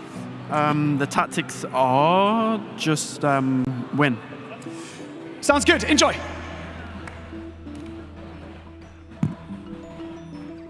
They seem to be pretty ready on the side of Tribe Gaming. They've been playing Brawl Stars for quite a bit already. I hope 100 Thieves did their homework and they know what the Brawlers do. They know what this mode is all about. I'm sure they did. And I'm so looking forward to see Tribe lose. No, I didn't say that. Kenny, you go. This is, we've gone too far. Even in the show match, we're rubbing it in. Come on, guys, come on. They're definitely winning this game. I don't think there's any question of who the victor is going to be here. It's more in what methods they employ, I think, to find that dub. I'm glad we have the explainer here as well. This kind of covers a little bit what we talked about, right? The AoE brawls for lane clearing, but it's all about experience. You want to make sure every move you make on the map is yielding experience for you and your team. Go to a side lane, get the last hit, go to a neutral camp, go and take a fight against another brawler. Eliminating enemy brawlers is a great source of XP here in Brawl Arena, and it's the most efficient way to sort of get ahead. So if you're the kind of player that just wants to go for broke, play the PvP aspect of this mode, then run it down. Find those other brawlers and eliminate them. Another benefit for Tribe Gaming, obviously the mode brand new, and maybe 100 Thieves have some familiarity with MOBAs in general. They have to get used to a bajillion brawlers in the game in a very short period of time, and Spen LC definitely knows the game pretty well. Kairo's time well above average, and Ashlyn, a fantastic player in her own right. Very competitive, very underrated, I would say. So it's a tournament organizer as well. Ashlyn's put on multiple Absolutely. large Brawl tournaments before, of doing so much for the community. So yeah, these guys really know their way around the game. I had the chance to speak to Kairos yesterday, and I do know, talking about that PvP aspect, that he has something lined up for later. I won't give it away. Maybe his scarf is telling us enough. We're gonna see. Heading into the draft now, we already have our bands in here. Clancy, we tried that. These are really good bands. Maisie and Buster from the side of 100 Thieves, so they seem to have done their homework. Clancy's double band here, Buster as well. Chester is the one band that is gonna be different for Tribe Gaming. Nita's gonna be the first pick here. Perfect brawler for this mode. I'm sorry, but this is astonishing. This is very, very good ban and pick strategy from 100 Thieves. Clancy's amazing in a long game. He'll only get stronger. He can farm those minions as well. I think Penny's a great, very heads-up pick here. She's going to become a nuisance. She can put her turret sort of anywhere in a safe position and has that AoE damage. She can attack enemy brawlers from behind their own minion waves. The Edgar here is very spicy. They steal him. Edgar is not going the way of Tribe Gaming. No Edgar for Kairos today. It's going to be going towards 100 Thieves. So we have a lot of those piercing brawlers that we talked about. We see some new ones incoming as well. We did not see Cold yesterday. No Squeak. But honestly, I kind of like it. It does remind me a little bit of the mode Siege we had back in 2021, where you just want to do as much damage as possible to that base in the end. And Squeak is going to do phenomenally on that. Straight away, we're already going to have his teams engaged towards the middle part of the map now, and Ashlyn wastes very little time in getting some of these Squeak shots out. Element just gets flattened here by Spen, who probably used the bushes to play sneaky beaky and come at him like a drop bear. Remember, these last hill, these minions yield more experience than just being around when they're eliminated, so you want to time those shots. Minion's going to spawn every 12.5 seconds, but every once in a while, a third attack is going to be replaced by a bigger bot. It's going to give you more experience to take down, obviously. It's got more HP. That's going to be a big-time XP gainer, too. So it's also a big, important part. You have to be within vicinity of those takedowns. The closer your team is, the more you can gain experience as a squad. Every third round, you spawn a bigger bot, and after 4 rounds of those minions and bots, the Kaiju is going to be spawning in the middle. The last hit counts there, so it doesn't matter how much damage you actually do to the Kaiju. Whoever gets the last hit will get that buff. Peter's done a really good job here of getting a lot of that neutral camp experience under his belt. He's already found himself at level 4. Now remember, different brawlers scale differently in this game. If you're a tank brawler, you will scale more towards health. But if you're a DPS brawler, obviously more towards that damage and less towards that pure durability. So it's not just like picking up power cubes in a showdown mode. It's a bit more subtle than that. Obviously, these turrets only going to show up if an enemy is within that vicinity, so have to be very careful. Brook on the respawn now, and you can see there, very right-hand side of the blue kind of UI, that percentage is the towers. So the big bad is on the other side. They want to get all the way to the other end, and to get there, they're going to be taking down these shared HP towers, and we're at a point in the middle here. This is the jungle. So Peter going to be surrounded by this. Edgar going to be a quick way to take these down. It's going to be a little more difficult to heal unless it's a real player, of course, but still, I think a worthwhile strategy or thought. Kairos! Okay. For a big bot spawn in the middle there, as the jungler, you're gonna level up a bit faster than everybody else because you get those big bots and big XP values. We see the respawn here, Spen. Let's see what he can do here. Tribe Gaming does take over the lead quite early on. We still have 100% on both of their towers. Again, those towers have shared health, so not a single scratch on either of them. 19, 16, 14, 5. No more towers on the side of 100 Thieves. That big problem here, of course, for 100 Thieves now. You've got 2 of those jungle camps that are basically yours. They exist now within your zone of the map. Peter's done a good job here. Look, they're going after some of the bounties on the side of Tribe Gaming. The more that experience you get, the more costly it is to get eliminated. But still, level 9 to spend means he is hitting extremely hard. You can see how much health he has just by default. That's a pretty scary prospect to try and fight this Shelly. And obviously you can get up to that level 15. It's going to get harder and harder, but the more takedowns you get, I mean, Peter finally diving in here, getting a few takedowns with this world champ difference. It's something else. There has yet to be any damage dealt, not just to the big tower, but the side laners. I mean, 100 Thieves right now. He knows how to play that Edgar. He knows to always target either the Squeak or the Penny. Despite a couple of times to Spen already, Spen is sitting on a 10 level. So most level in all of this arena here. Finally, we also have some base HP taken off. And in 25 seconds, that Kaiju is going to spawn in. We see that in the middle of our screen. That could be the only option still for 100 Thieves to turn things around. I mean, already, you see Tribe putting pressure down on the base of 100 Thieves. Peter's trying to move up on Kairos here. That's a tough fight for Kairos to win. Flattens the Penny. This time, Spen's going to get involved, though. He can deal with this Edgar. Peter's going to miss the jump. Spen actually opts out of the fight. Still prefers to go and shove these side lanes in. The Kaiju, though, has spawned. We're gonna listen in to the red team now. Let's hear what the 100 Thieves is discussing. We actually have to like kind of deal with him a little bit. We do, we do. Okay, let him get the Kaiju. To the same, let 100 Thieves start off the Kaiju. They're not even attacking the Kaiju. They're just trying to get kills, dude. They are. I mean, they're trying to level up. Which is good for them. I'm still level 8. I'm like behind because I keep getting jumped by the freaking Edgar. He's destroying you all. Dude, the Edgar is actually like, he's doing good. Oh, nice. So I have to put an end to it. They haven't taken down our turret. Have they done any turret damage? They haven't done I don't think they understand. I don't think so either. I think they're just going for us. Well, if they keep going after me. Yes, Asher's getting farmed on. I am getting farmed on. They're like both chasing me. They bring the heat here. We actually heard Tribe Gaming there. They seem to have a lot of fun. Already 70% taken off that base. It's a race now. And not a single scratch still on the towers of themselves. Yeah, I mean, look, half the problem, I think, for 100 Thieves is that they actually didn't really invest heavily in lane. Their strongest character, like Peter, played very well as like a jungler on this map. He was roaming between the lanes, trying to jump on the squishier characters, but he wasn't able to generate any real lane pressure. And Edgar's not great at that anyway, right? He does just technically have some AoE if he's up close, but really hard for him to do more than this. Peter's done his job. I think he definitely was relying on Brook and Ellum to a greater degree to help shove these lanes in and start putting pressure on the towers. In fairness, I mean, he's got 14. He's at the highest in the lobby. It's just not equating to a full team effort. Now Tribe Gaming down the middle of the lane, take down there, and Brook seems rather upset. It even looked like Tribe Gaming let 100 Thieves have that Kaiju in mid. They didn't touch him. They just were waiting for them to do some damage, got the last hit, and now they are even powered up through it. Oh, Spen. That is dirty stuff. Peter's still alive. Ellum wrapping around the backside. Offset a Kaiju buff, its 8 damage and move speed increase. It really does give you that extra push power to end the game. And also it gives an objective to fight over. If you're ahead like Tribe, yeah, there's no rush to take the Kaiju down. Try and bait 100 Thieves in to try and fight you, but there it is, clean as you like. Great showing here for Tribe Gaming. Unsurprisingly, the better team here, just as we start to discover this mode. Now that was dominant, if I may say so. 100 Thieves need some energy from the crowd. They're asking for it here. Peter Park did his best.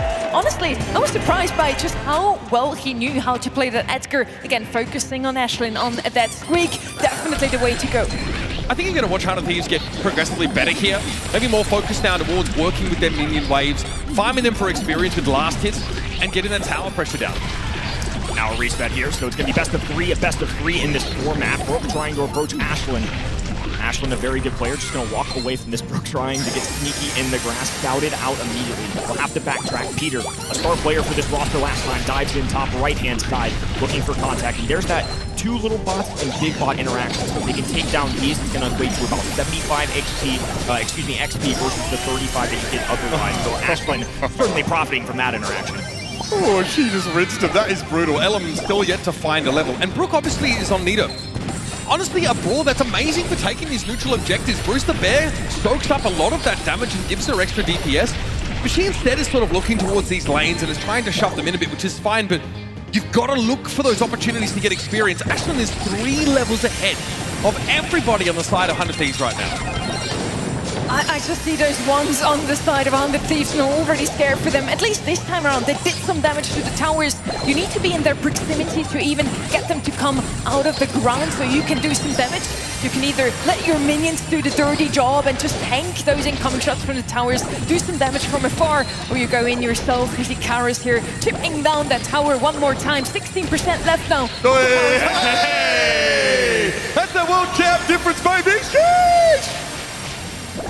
Love a nice flex there. Honestly, this is just coming down to, at one point, there's just a skill diff, right? Good news for 100 Thieves. They've done 15%. That's 15% more than they did last time, so that's improvement. Okay. But nonetheless, they're so far ahead in levels. I mean, that's part of the value of not only taking down the minions on the map, but also the enemy players. And I feel like Spin has certainly been getting some takedowns. The KD category is certainly helping the cause.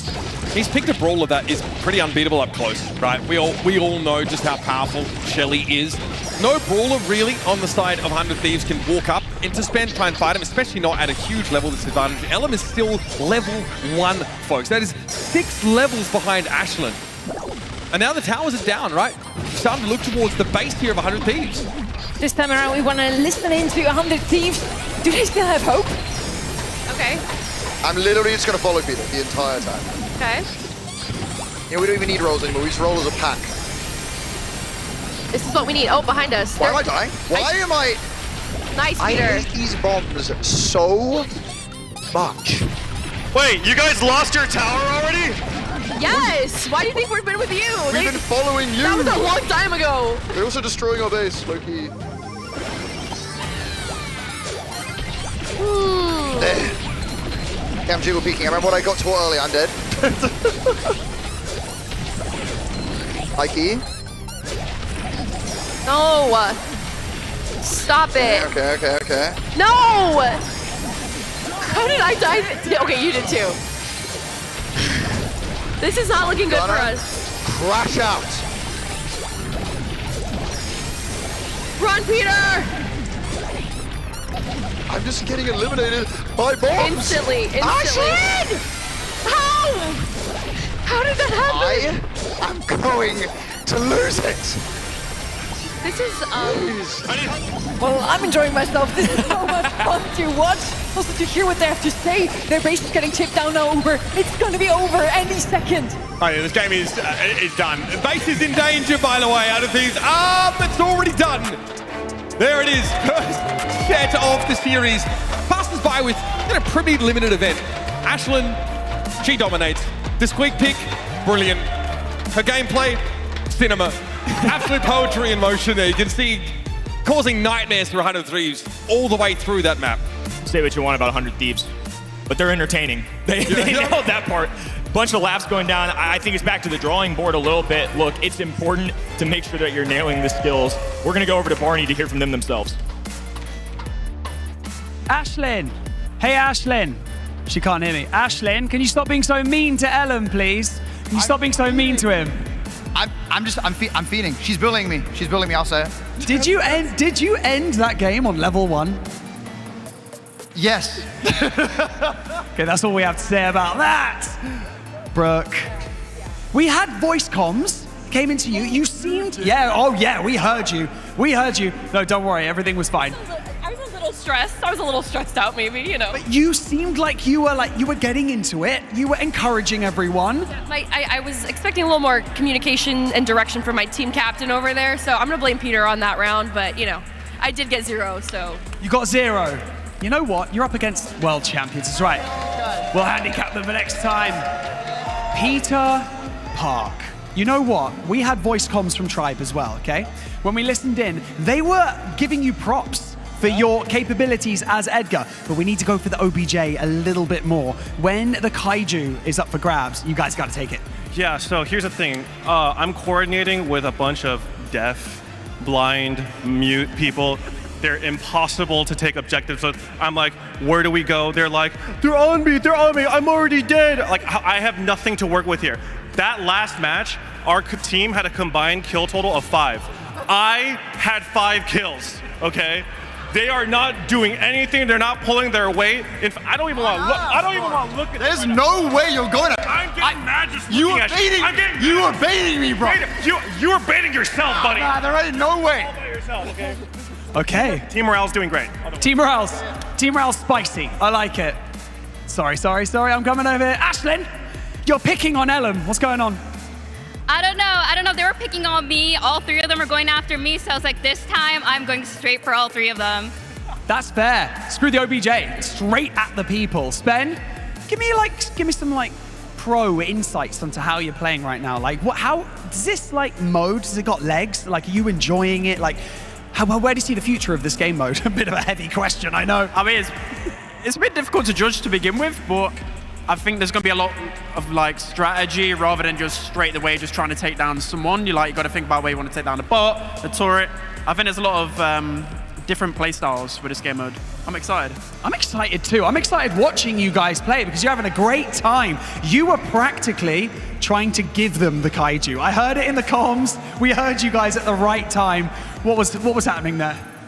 I just want an even matchup, you know? I'm like, okay, well, clearly, I was giving them kills. I was like, let's get their XP up a little bit, you know? And I put my turret down. My turret was just doing work. But I have one piece of advice to them.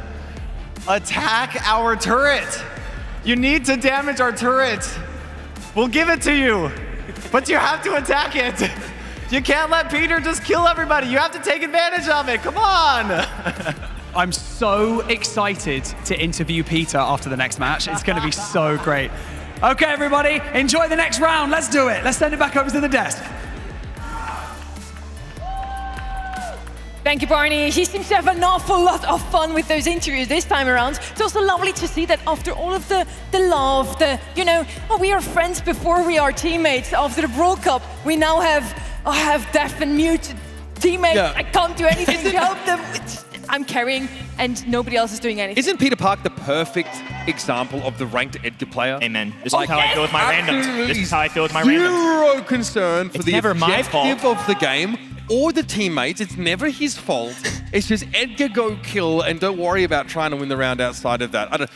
He feels like an industry plant. It's that perfect. Yeah, Peter fitting in very well to our Brawl scene. I don't know if he's heard of bad randoms yet, but I think he might be aware, and if not, he's channeling that level of energy. I might be a little biased here, but I think Brooke and Ashlyn are doing the best from all of those players on stage right now. No matter who wins in the end, I would recommend Tribe to pick up a B here. You two remember we tried the mode out ourselves on Thursday. She's not I good. played B. She doesn't get her big Bro, shot. you were the saltiest person ever. She was even molding. take down any of the bots. They heal up faster than you can damage them. Yeah. Meanwhile, I picked Clancy. It was level 3. It was nice. Seconds. I was like, yeah. Also, Ember was kind of good on this map. Oh, I love this. Now we're talking. Okay. Way to go, Kairos. The Dynamite picked up here for Kairos. Obviously, amazing wave clear potential. Great, great duelist as well, honestly. Is he going to be, Dynamite jumping around the map here, showing us some flair? I'd love to see that. Again, no Edgar from Kairos. I don't know if he's going to mention it later on, but it feels like this might be our last match, so I'm going to say it. Yesterday he told me he just wants to play Edgar, hence the scarf he's wearing right now. Right. And just go for PvP, just go for kills here. He might... don't want to do that now since they just demolished him in round number 1. He's going for Dynamite instead. We have, again, the Colt and the Nita on the side of Hound the Thieves. They just want to go with what they know. Star Road Brawlers. It would have been a perfect Edgar counter, though. He just played the Edgar. They should have snagged it. Take away his strength from that side and counter the Dynamite. This just feels like players that are trying to get familiar with the Brawl Stars game a little bit. I like that Brooks picking a comfy brawler, though, especially for my newer players out there. Yep. Sometimes just focus on a couple at a time on the ladder. Just get good with them. It's a good way to go. Yeah, Nita's great for a ton of reasons, right? She's got amazing zone control. She can really contest those neutral objectives. If she does have access to the gadgets, right, you can take faux fur, make the bear more powerful. Bear with me is actually kind of amazing, especially when you're fighting neutral objectives because you both heal each other up. So good as a jungler. It's going to be Jackie and RT to round things out here for Tribe Gaming. Hunter thinks like, what are these DLC brawlers? Now that's just mean. Yes, he takes the bait here. Peter Park is going to go for the Edgar once again. He has one brawler he can easily kill in Dynamite, and then he has 2 absolute counters. Once Spen has a super, and Ashlyn anyways, they can just stomp away on that little Edgar. Yeah, it's going to be much tougher here for Peter Park to do his job. But I like what Kairos is saying.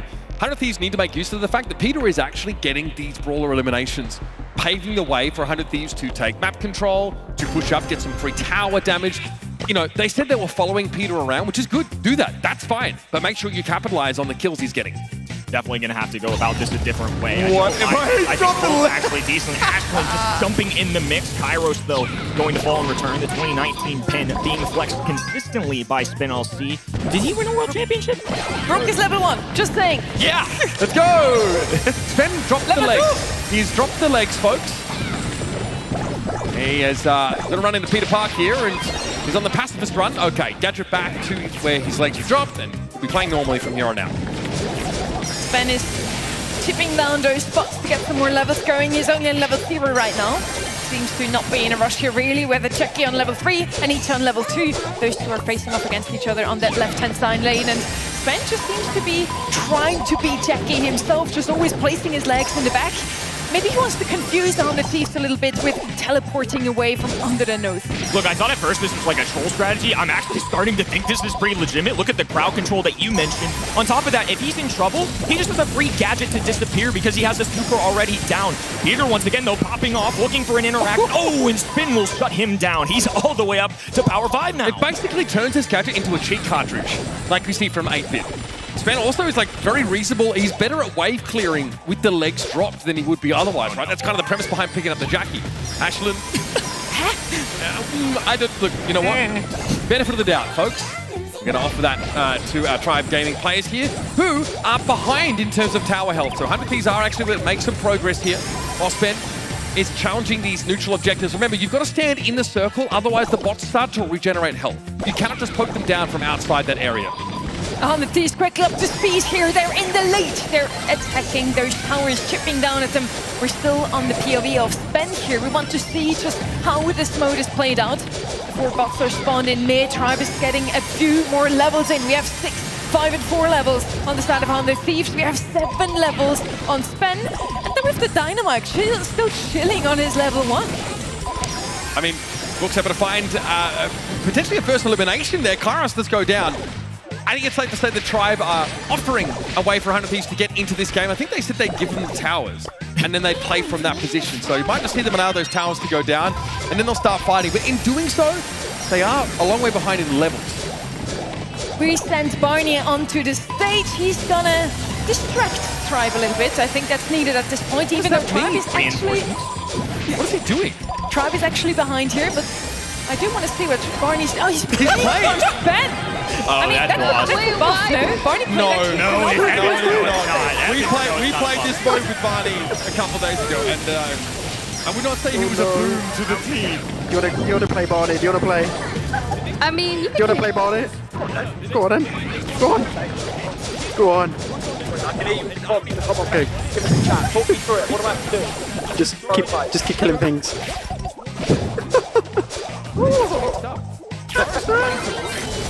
I picked RT, he weren't that good. Oh, your pizza's quite good. 100 Thieves won, and if 100 Thieves wins with Kairos now, they also won. That's a lot of math. I lost you. Lost in the first half. All right, this is going to be over. Actually They're basically about to fall down. Bro, I think 100 Thieves just took the game. I think Barney's the winner here in all of this. That was a pretty fast sprint little. Oh, man. Right? Do we not agree that was a 100 Thieves win? Yeah, but that's what the scoreboard says. That's okay. what I'm rolling with, Coach. All right, 1-0, 100 Thieves. Nicely done. Nicely done. Clean victory. A big round of applause for 100 Thieves. They just took 1 game win over Tribe Gaming, but we are in the best of 3, so they have to do it again to take this set in the end. Once again, we have Peter on the Edgar. He has proven before how good he is on this brawler, immediately claiming level 1. If you're close enough, to any bot that goes down, you also get the XP if your teammate has taken him down. So it's just based on proximity. That was war crimes from Ashlyn. Just Fresh News is able to do. Walk up, take that elimination. Brook also going to fall. Elam has to respect the Jackie. Ashlyn might be overwhelmed here, or she might just walk away with a full team kill. It's Ben that actually gets involved. So looks like Tribe not offering any mercy this time around. Lots of surprise attacks. And you can see it from 100 Thieves POV. They're just having enemies pop out of nowhere. They don't have range, but they certainly have beef and health. And now all 3 Tribe members will continue to pummel. There's a nice takedown. Dive in from Peter. Asplin goes down. 100 Thieves fighting back. Brook up to level 4 now. These teams are approximately even in terms of those levels, and it's about the tower pressure. Brook's been able to move up. Kairos spotted, flattened, doesn't expect Elam, I think, to be in those bushes as well. Legitimate little ambush there set up by 100 Thieves. Ashlyn's going to step forward and also end up falling. Have we set phases to warp feed? What is going on? Brook and Peter both cleaning up here. Brook now level 6. He keeps stealing those spots from their opponents. Kairos is going to fall here, spinning in front of Brook. Never going to help anyone. Spinning in a tournament will lead to your demise. We learned that before. Bear is now in the turret, and the Tribe towers are gonna fall. 1% left. They're down. 100 Thieves is in the lead once again. Somebody needs to get the Esports Integrity Commission on the phone immediately. Immediately. Something is not quite right here. Okay, Kairos has switched again. And Brook's like, wait, I had to walk all the way across. Okay, fine. She was like, I'm level 8. I don't want to play your level 3 Dynamite. Why is Brook being forced to play from a handicapped position now? I think characters couldn't stand that we're not watching his POV. Well, now we got a double. Now he's on both cameras. Good for him. That's phenomenal. We're watching Brook, aka Kairos now. Let's see what he can do. I mean, he's supposed to know how to play Nita, right, Kenny? Yeah, now he's battling against Ashlyn. So Nita, a traditional counter into those tankier brawlers, and Spin does not have the range. Brook has, or I guess Kairos has hypercharged Bear. Unfortunately, this trade-off is not working. 100 Thieves definitely getting a takedown there. It was nicely done. I mean, honestly, Kairos is filling in really well. All right, I don't know what is going on. I wonder if we can glean any more information from what's going on down on the stage. Oh, everyone's got her. She's dead! Nice, good kill, good kill. Nice, good job. Woo. I don't know what the heck. She's immune? Oh my god. Oh my goodness. Oh god, she does so much damage. What the hell? Peter, stop attacking. Stay away from that bush to the left. Got it. Yeah, just get all the way up to full health. Yeah, I'm just gonna push out the lanes. No! I got caught. Okay, there we go. Cover to Sven. Oh, but Ashlyn, man. Dang it, Ashlyn. Okay. Here we go. Lock in, lock in. Oh god. Oh god. This is shaping up to go all the way to the very last set. Tribe Gaming took set number 1. Now 100 Thieves is heavily in the lead here. 80% still left on the towers of 100 Thieves, and 5 seconds until this Kaiju comes in. Yeah, I mean, and honestly, this 100 Thieves team are in a great position to snap it up straight away. Kairos, aka Brook, is going to be in position. Peter's there, so we're contesting it pretty heavily though. Sven steps up, but it's not there in time, so Kaiju buff goes over to 100 Thieves, now positioned to close the game out. Kairos has been a big difference maker since swapping sides. He's actually betraying the flying folks over at Tribe, but Sven now chasing him down, and he's off to the races to try and get a contact there. Not enough though, still remaining tall. And now with the Kaiju buff as well, 30% damage resistance plus a flat movement buff for all this team. Once you get taken down, you lose it, but it really helps you stay alive until then. Okay, so Elam now is playing for Brook. Kairos is now on the Colt. I'm lost. I think that's what's going on. The real Ashlyn. They're going to take Peter down, but 45% on this tower. So far, Tribe have been able to actually hold off pretty well, but there's still a Kaiju buff in the hands of Elam, who is Brook in game, and there it is. Turret down. Spare me! Spare me! It is absolute, and they are making it harder for us more than anybody else. That is all they've really done with these mix-ups. Kairos did play for Elam in the end there. Maybe they just swapped rulers and Elam was Brook in the end. I don't really know. Anyways, we're going to head into set number 3 now. We're going to go back to map number 1 though. We have 2 different maps in Brawl Arena so far. Again, this is a preview of the brand new game mode in Brawl Stars. It's a MOBA. It's still a 3v3, but this time around you have those towers, minions, bots, a Kaiju, bases. Incredible. It wasn't an act of God, but it certainly was an act of Barney that we got here. So extending to a set number 3. Look, 100 Thieves have had some time to learn. Let's see what their thoughts are going into this next one. It appears that the score has been settled, or, you know, you halved it up on the stage. How are you feeling now about your team? You know, I'm not trying to say that we had to get rid of the weak link in our team to win, but we may have had to get rid of the weak link in our team. But Ellen was still here, so I don't know. Brooke left? Brooke left. Oh, I thought that was Ellum. Sorry, that's my bad. What the You're getting cooked here, man. I'm so sorry. I didn't end on level 1 this time. No, you didn't, but was someone else playing on your iPad? No, only for the end, only for the end. Only for the very, we were trying to like do hot potato so they wouldn't know where he was at. Okay, no, I like it, man. You realize that you guys might be like 100 Thieves, one true chance at having a pro roster in Brawl Arena. That's what wait, what do you mean? We're the pro roster, what do you mean? I'm saying, you guys are going to be the pro roster? No, 100%, yeah, done. Got to live up to expectations up here, man. Yeah, for sure. Okay. Brooke, have your teammates' skills matched your expectations for this? No, but as we can see from the last round, mine matched my own expectations. I was, some would say, an MVP of sorts. So I'm the carry, and that's pretty much all we need, clearly, because we won. I like that. MVP of sorts. I'll take that. That's cool. You do realize, guys, that if you win, because you're 1 set to 1 set, if you win, then your meet and greet line might just double in size. It might happen. Do not forget, everyone, 5 till 6 p.m. later today. Hi, Ashlyn. Was that better? Do you feel like you're growing in this game? Do you feel like you're improving? Yes, I think so, but I just also want to say he's a traitor. Yo, Kairos. Shots fired. Oh, dearie me. Spen, you seemed like you were locked in for a lot of that. I was until Kairos decided to snake us. Feed them XP and then swap. I see you, Kairos.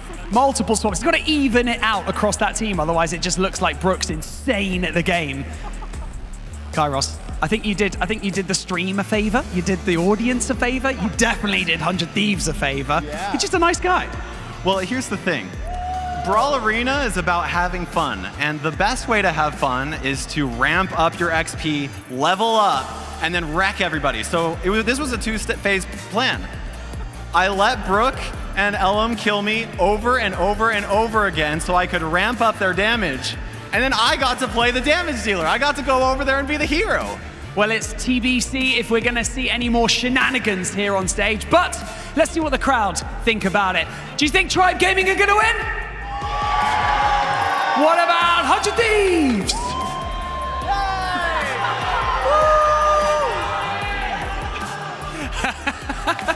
A few traitors in the audience, I think, but let's get things cracking. It's time for our final set. This looks like it's going to be 100 Thieves versus Tribe versus Kairos. He's just playing his own game. He wants to have the most fun of everyone. Also, he was not ramping up a single level. He was still on level 1 Dynamite, then swapped with Brooke. That poor woman. The guy was turbo-inting and then betrayed his team. He's like throwing on 2 axes there, which is incredible. I didn't realize there were 3 teams on the stage. This is unbelievable stuff going down right here. I think we found out why our pro teams have coaches, by the way, because otherwise the vibes get real low. They get whether weird you're winning out or losing. This is nice.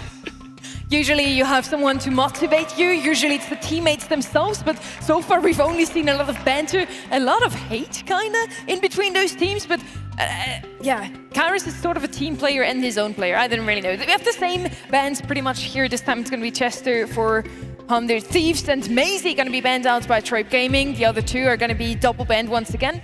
Buster and Clancy. Draft is starting now. Let me guess here.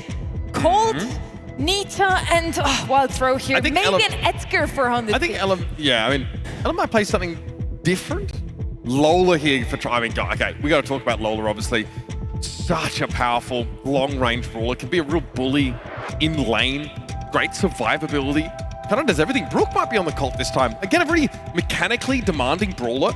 Obviously with great range, high damage, but he is the true glass cannon. Little tip, pick Ember, Janet, Tara, Ems, all of those piercing brawlers, they've done phenomenally yesterday. our brawler matchups still apply even in the new game modes. I didn't mind testing the Janet here and there. I just felt like a super didn't add a ton, but I see the future. Edgar. okay. That's a pretty safe bet. Looks like Brooke and Ellen are swapping around. So this does tend to happen though. When you first pick up Brawl Stars, you obviously going to gravitate to like a couple of brawlers and really stick to those. At this level, you know, our players on the tribe side can probably play all of the 93 or so brawlers that are in this game. Who was that brawler for you two? When you first started Brawl Stars, what was your main?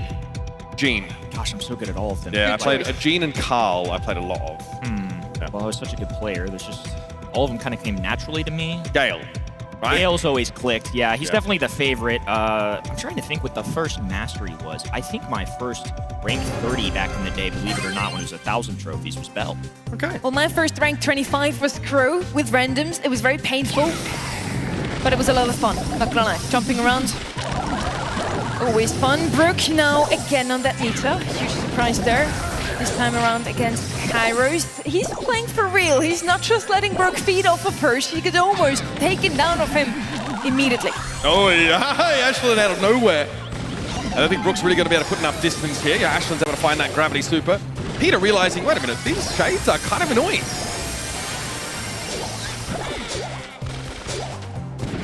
Interesting start here.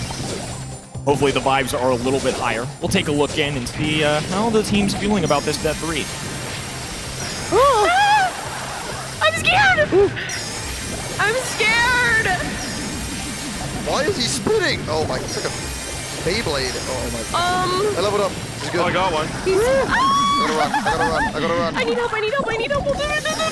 Oh. Everything's fine. We good. Oh. Cool, calm, and collected. Where does she go? She's so scary. Oh my god. Ah, so close. No. Okay. Please. No! I thought I was hidden! Please! Oh my No, god. we can do. Most of what we just heard weren't words anymore. A lot of ooh and ah and oh my god and ow. Ow was one of my favorites too. Ashlyn doing phenomenally on that Terra, already on 5 levels, just like Kairos. And then we have Spen on the Dynamite, ramping up 6 levels already. My favorite quote was, "Why is he spinning?" As Spen pops the fidget spinner and just throws out. Exactly. The first time people encounter Dynamite in the real, it can be pretty intimidating. All right, towers are down. Nice little quick push here from the side of Tribe. Brooke again, despite the fact that she can pierce through those minions, put pressure down on Kairos, doesn't really have the damage to win that fight out. Flipping over POVs and Spen, world champion of past, popping off. Oh no, don't do it to him, please. Have mercy. No! Boom goes the Dynamite. Oh no. How many big booms do you give that? That's at least, I don't know, is that 5? Boo, boo, boo, boo, boo, baby. He's hypercharged as well. And that fidget spinner is now once more available. Ooh, Spen's trying to jump away. Peter coming in. Oh, no! Dynamite wins against the Edgar from the books. Spen also now has a hypercharge ramped up here. Let's see what he can do with that. How many booms that is gonna make Uber. Don't make me do it again. Safe for us here. Spen now heading into the mid. Kaiju isn't too far away anymore. Still no damage on the base of 100 Thieves, but they're closing in now. First damage coming in from Spen. Hypercharge plus super popped here. Already only 69% left. Nice. Spen here wants to keep shoving these waves in, of course. Already level 10, significantly ahead. For all Brooke's talk in that previous game, I don't know if this is what we'd call a MVP of sorts. Level performance from her. Needs a couple more levels, I think, to be intimidating on this Nita. Spen is having the time of his life, bouncing around the map. We're down to less than 40% on the base of 100 Thieves. Spen is my absolute hero, running the... Oh! That is double takedown plus the fidget spinner plus the Tara super, and now they're eradicating that other end. That is raw sauce, no ketchup, baby! Filth! That's disrespect right there. Thumbs up from Kairos, still wearing the scarf. Must have been really hot under the slice on stage, not gonna lie, but at least he looks fashionable. It clashes a bit for me. I don't know. It's a little stark in contrast to the red of the Tribe Gaming jersey. Okay with a bit of flair. Spen's practicing his Dyna jumping here. Oh, no, please. Okay, good. That's how that's supposed to go down. Spin is encouraging a lot of bad behavior for our randoms out there. We have to address this at some point. We need 100 Thieves to bounce back here. But Ashley immediately avenges her teammate. Sven is going to be avenged.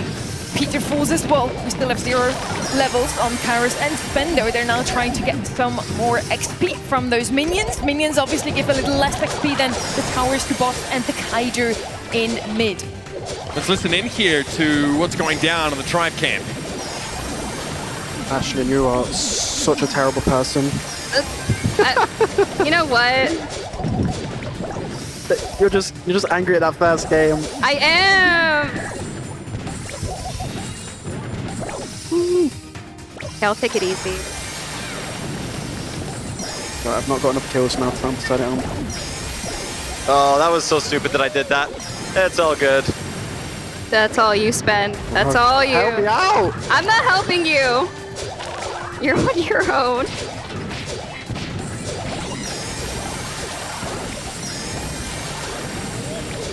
See, are there mobs in their jungle? Just want to point out here, our world champion, is he trying to do double jumps there or not really? I think he is trying. He's practicing his double jumps. I'm fine with it. Oh God. Gets taken out but still finds the kill here. Peter and Sven both down. Again, Kaiju not too far away here. We're gonna see him come in soon in that mid. Is a great comeback mechanic in the Brawl Arena. For now, Tribe takes the lead once again. We have only 40% left on those towers. They have shared health, so no matter if you attack on left or right, you're gonna take them out eventually. 7%. They're gonna be down soon. Yeah, I mean, if this push will get the towers. From that point, I think you just start to bully and take these neutral camps away. You can see the level gap is pretty immense. You know, it's going to take some just raw kills here from 100 Thieves against these high-level players to get that sort of comeback mechanic of extra experience gain. Even Span is level 7. He's a long way ahead. Yeah, very powerful Dynamite right now. I mean, 10,000 plus HP for the little guy, and he's just bouncing away. 9, 10, and 7 on the left-hand end. Of course, Kaiju or something along those lines. The big robots, they have to find XP fast. Either getting some crucial takedowns, but it's only going to get more difficult to face down these really talented players on the Tribe side because they've got this huge lead in terms of the boost. Thankfully, though, Edgar, once again, team captain at 7.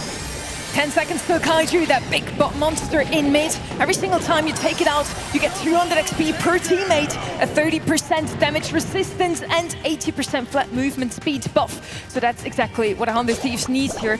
Tribe has the Kaiju on their side, though. They're just waiting once again for 100 Thieves to damage him. Then it is the last hit that counts. Yeah, no rush here. Especially if they can bait 100 Thieves in to take, an ill-advised engagement. The Kaiju will heal back up if you are not standing in the vicinity. It'll sort of reset, so you've got to keep sort of leashing it out. It's the term we kind of use in MOBAs, but easy take here. Oh. Yeah, 100 Thieves able to take the Kaiju down.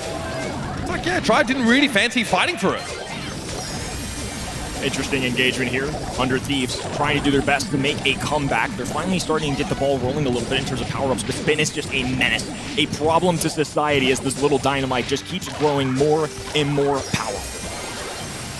We're gonna listen in one more time to the voice comms. Is it gonna be more oohs and ahs or actual words? Kind of. Not really. Wait, guys, we can take a tower. We can take a tower. Oh my God. She's spinning in circles, bro. Guys, coming on you, bro. Okay. Yep. Oh. He's 4K. Sweet Monka. It turned off again. Oh, okay. Okay, there. Guys, we're doing great. No, we are. I can tell. This is it. Yeah, I missed everything. I got it. Nice. I look over at them and they're all just so chill and laughing. We think we're doing so good. And Like they're we're like stressed out of our minds. they're just sat, just chilling, bro. Get him! He's one. No!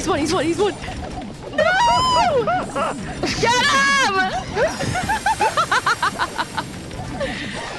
Oh. Okay. That did not work. We see that if you go down, you will lose the Kaiju power. Brook fell and immediately lost it. Next Kaiju is already up. It has 10,000 more HP and 10% more damage output. The base is getting hit up deftly from the side of On the Thieves. Only 39% left. The Kaiju is amazing when you have a level disadvantage. It really makes up for that difference in raw stats. But when you're already behind and your opponents then take it, it basically means you can't really fight them one-to-one at all. And there's nowhere to run, there's nowhere to hide. It's Tribe Gaming cementing their dominance here. Now maybe their team might have been a little stacked by comparison, but a win's a win, they say. Finally, some glory for the Tribe here in Dallas. Congratulations to Kazakhstan Gaming, Spen, LC, and Ashlyn for showing up today and taking the dub home into the home of Tribe Gaming. Thank you also for Ellen, Brooke, and Peter Park to come out here. 100 Thieves had a great showing. They did at least take a set, Kenny. That's very true. I mean, shenanigans going down. There's a little asterisk there, but nonetheless, a win's a win. All right. Yeah, I mean, again, we had players swap sides of the stage. But again, like, coming into this game, we had a bit of an idea of how it would go. We've got 3 pretty accomplished Brawl players, been around the scene a long time. Against some relative newcomers here. 100 Thieves definitely were put to the test. They get up on stage, they're in front of the crowd, and they're playing a game they're unfamiliar with. I think they attacked this challenge with a great attitude. They stay positive mostly. And I think they gave us a great show. So very pleased to see them put up for us today. Tribe Gaming might have won here, but 100 Thieves gets the last word with Barney. Before I kick things off, I just want to say, give it up one more time for Tribe Gaming, everybody. I've got 100 Thieves with me, guys. Peter, how was that second, or I'm sorry, how was that third set that you went to? You took them to a third set. You got to be happy. You know, I want to say we tried our best, but I don't think that's truthful, to be honest, completely, with the rest of the squad here. But I'm gonna just say we tried our best, yeah. Good, I think that's a good thing to say. Ellen, you know what? I think that you should get an award. Most improved. Yes. Look, I started from, oh wait, at the last game I got 0 kills as well. Damn, okay, maybe not then. I don't know, we'll see. Have a think about what award you'd like to have, Ellen. Sheesh. Brooke, you know what? Ultimately, what we got to think about right now is, did you have a good time? I had the best time, and that's what matters at the end of the day, so. Exactly. Brawl Arena is all about having fun. It's for everyone, isn't it? Now, can you give us one more time? Can you just tell the people a little bit more about your meet and greet that's going to be taking place later? Yes, if you want to come and compliment us on our amazing gameplay or, learn some tips and tricks, we will be right back there at the Brawl Stars booth from 5 o'clock to 6 o'clock p.m. So come say hi, come meet us, and hope to see you there. Also, don't forget to download Brawl Stars and use hashtag 100T in Brawl and tag them in your best clips. And they will see them, they'll enjoy them, they'll laugh at them, all that stuff. But for now, thank you so much to 100 Thieves. Can everyone please give them a round of applause? DreamHack Dallas, make some noise! Thank you so much, guys. Thank you. And with that, you know what? If we can revert back to the Brawl Stars Esports as well, 2 regions have been sent home today. That just means that 3 regions remain in the race and the Brawl Cup to earn that extra slot for their region in the World Finals later on in the year. Thank you so much to all the players, production, and to the talent for all of your hard work so far. Tomorrow, we will get into Championship Sunday, and it is going to be absolutely incredible. Make sure that you are back here, same place, same time. I'll see you tomorrow.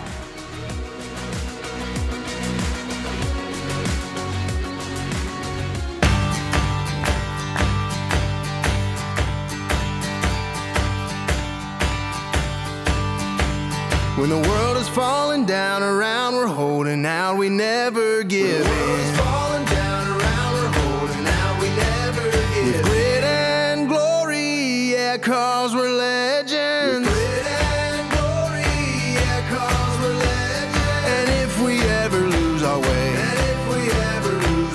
remember who we are today.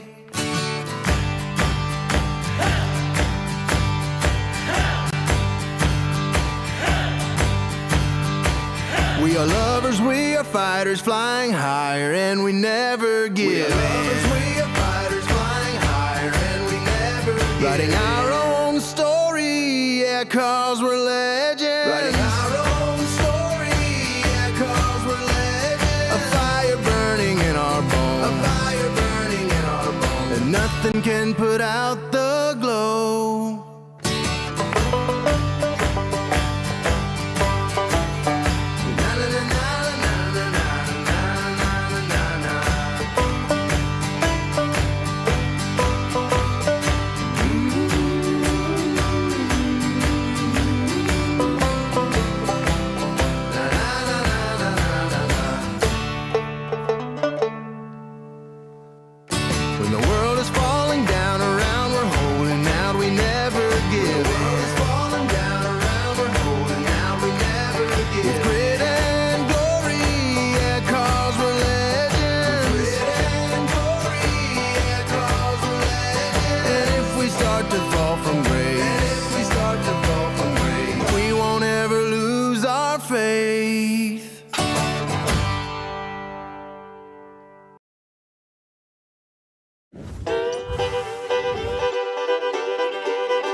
blacktop hill or old South Toe. I will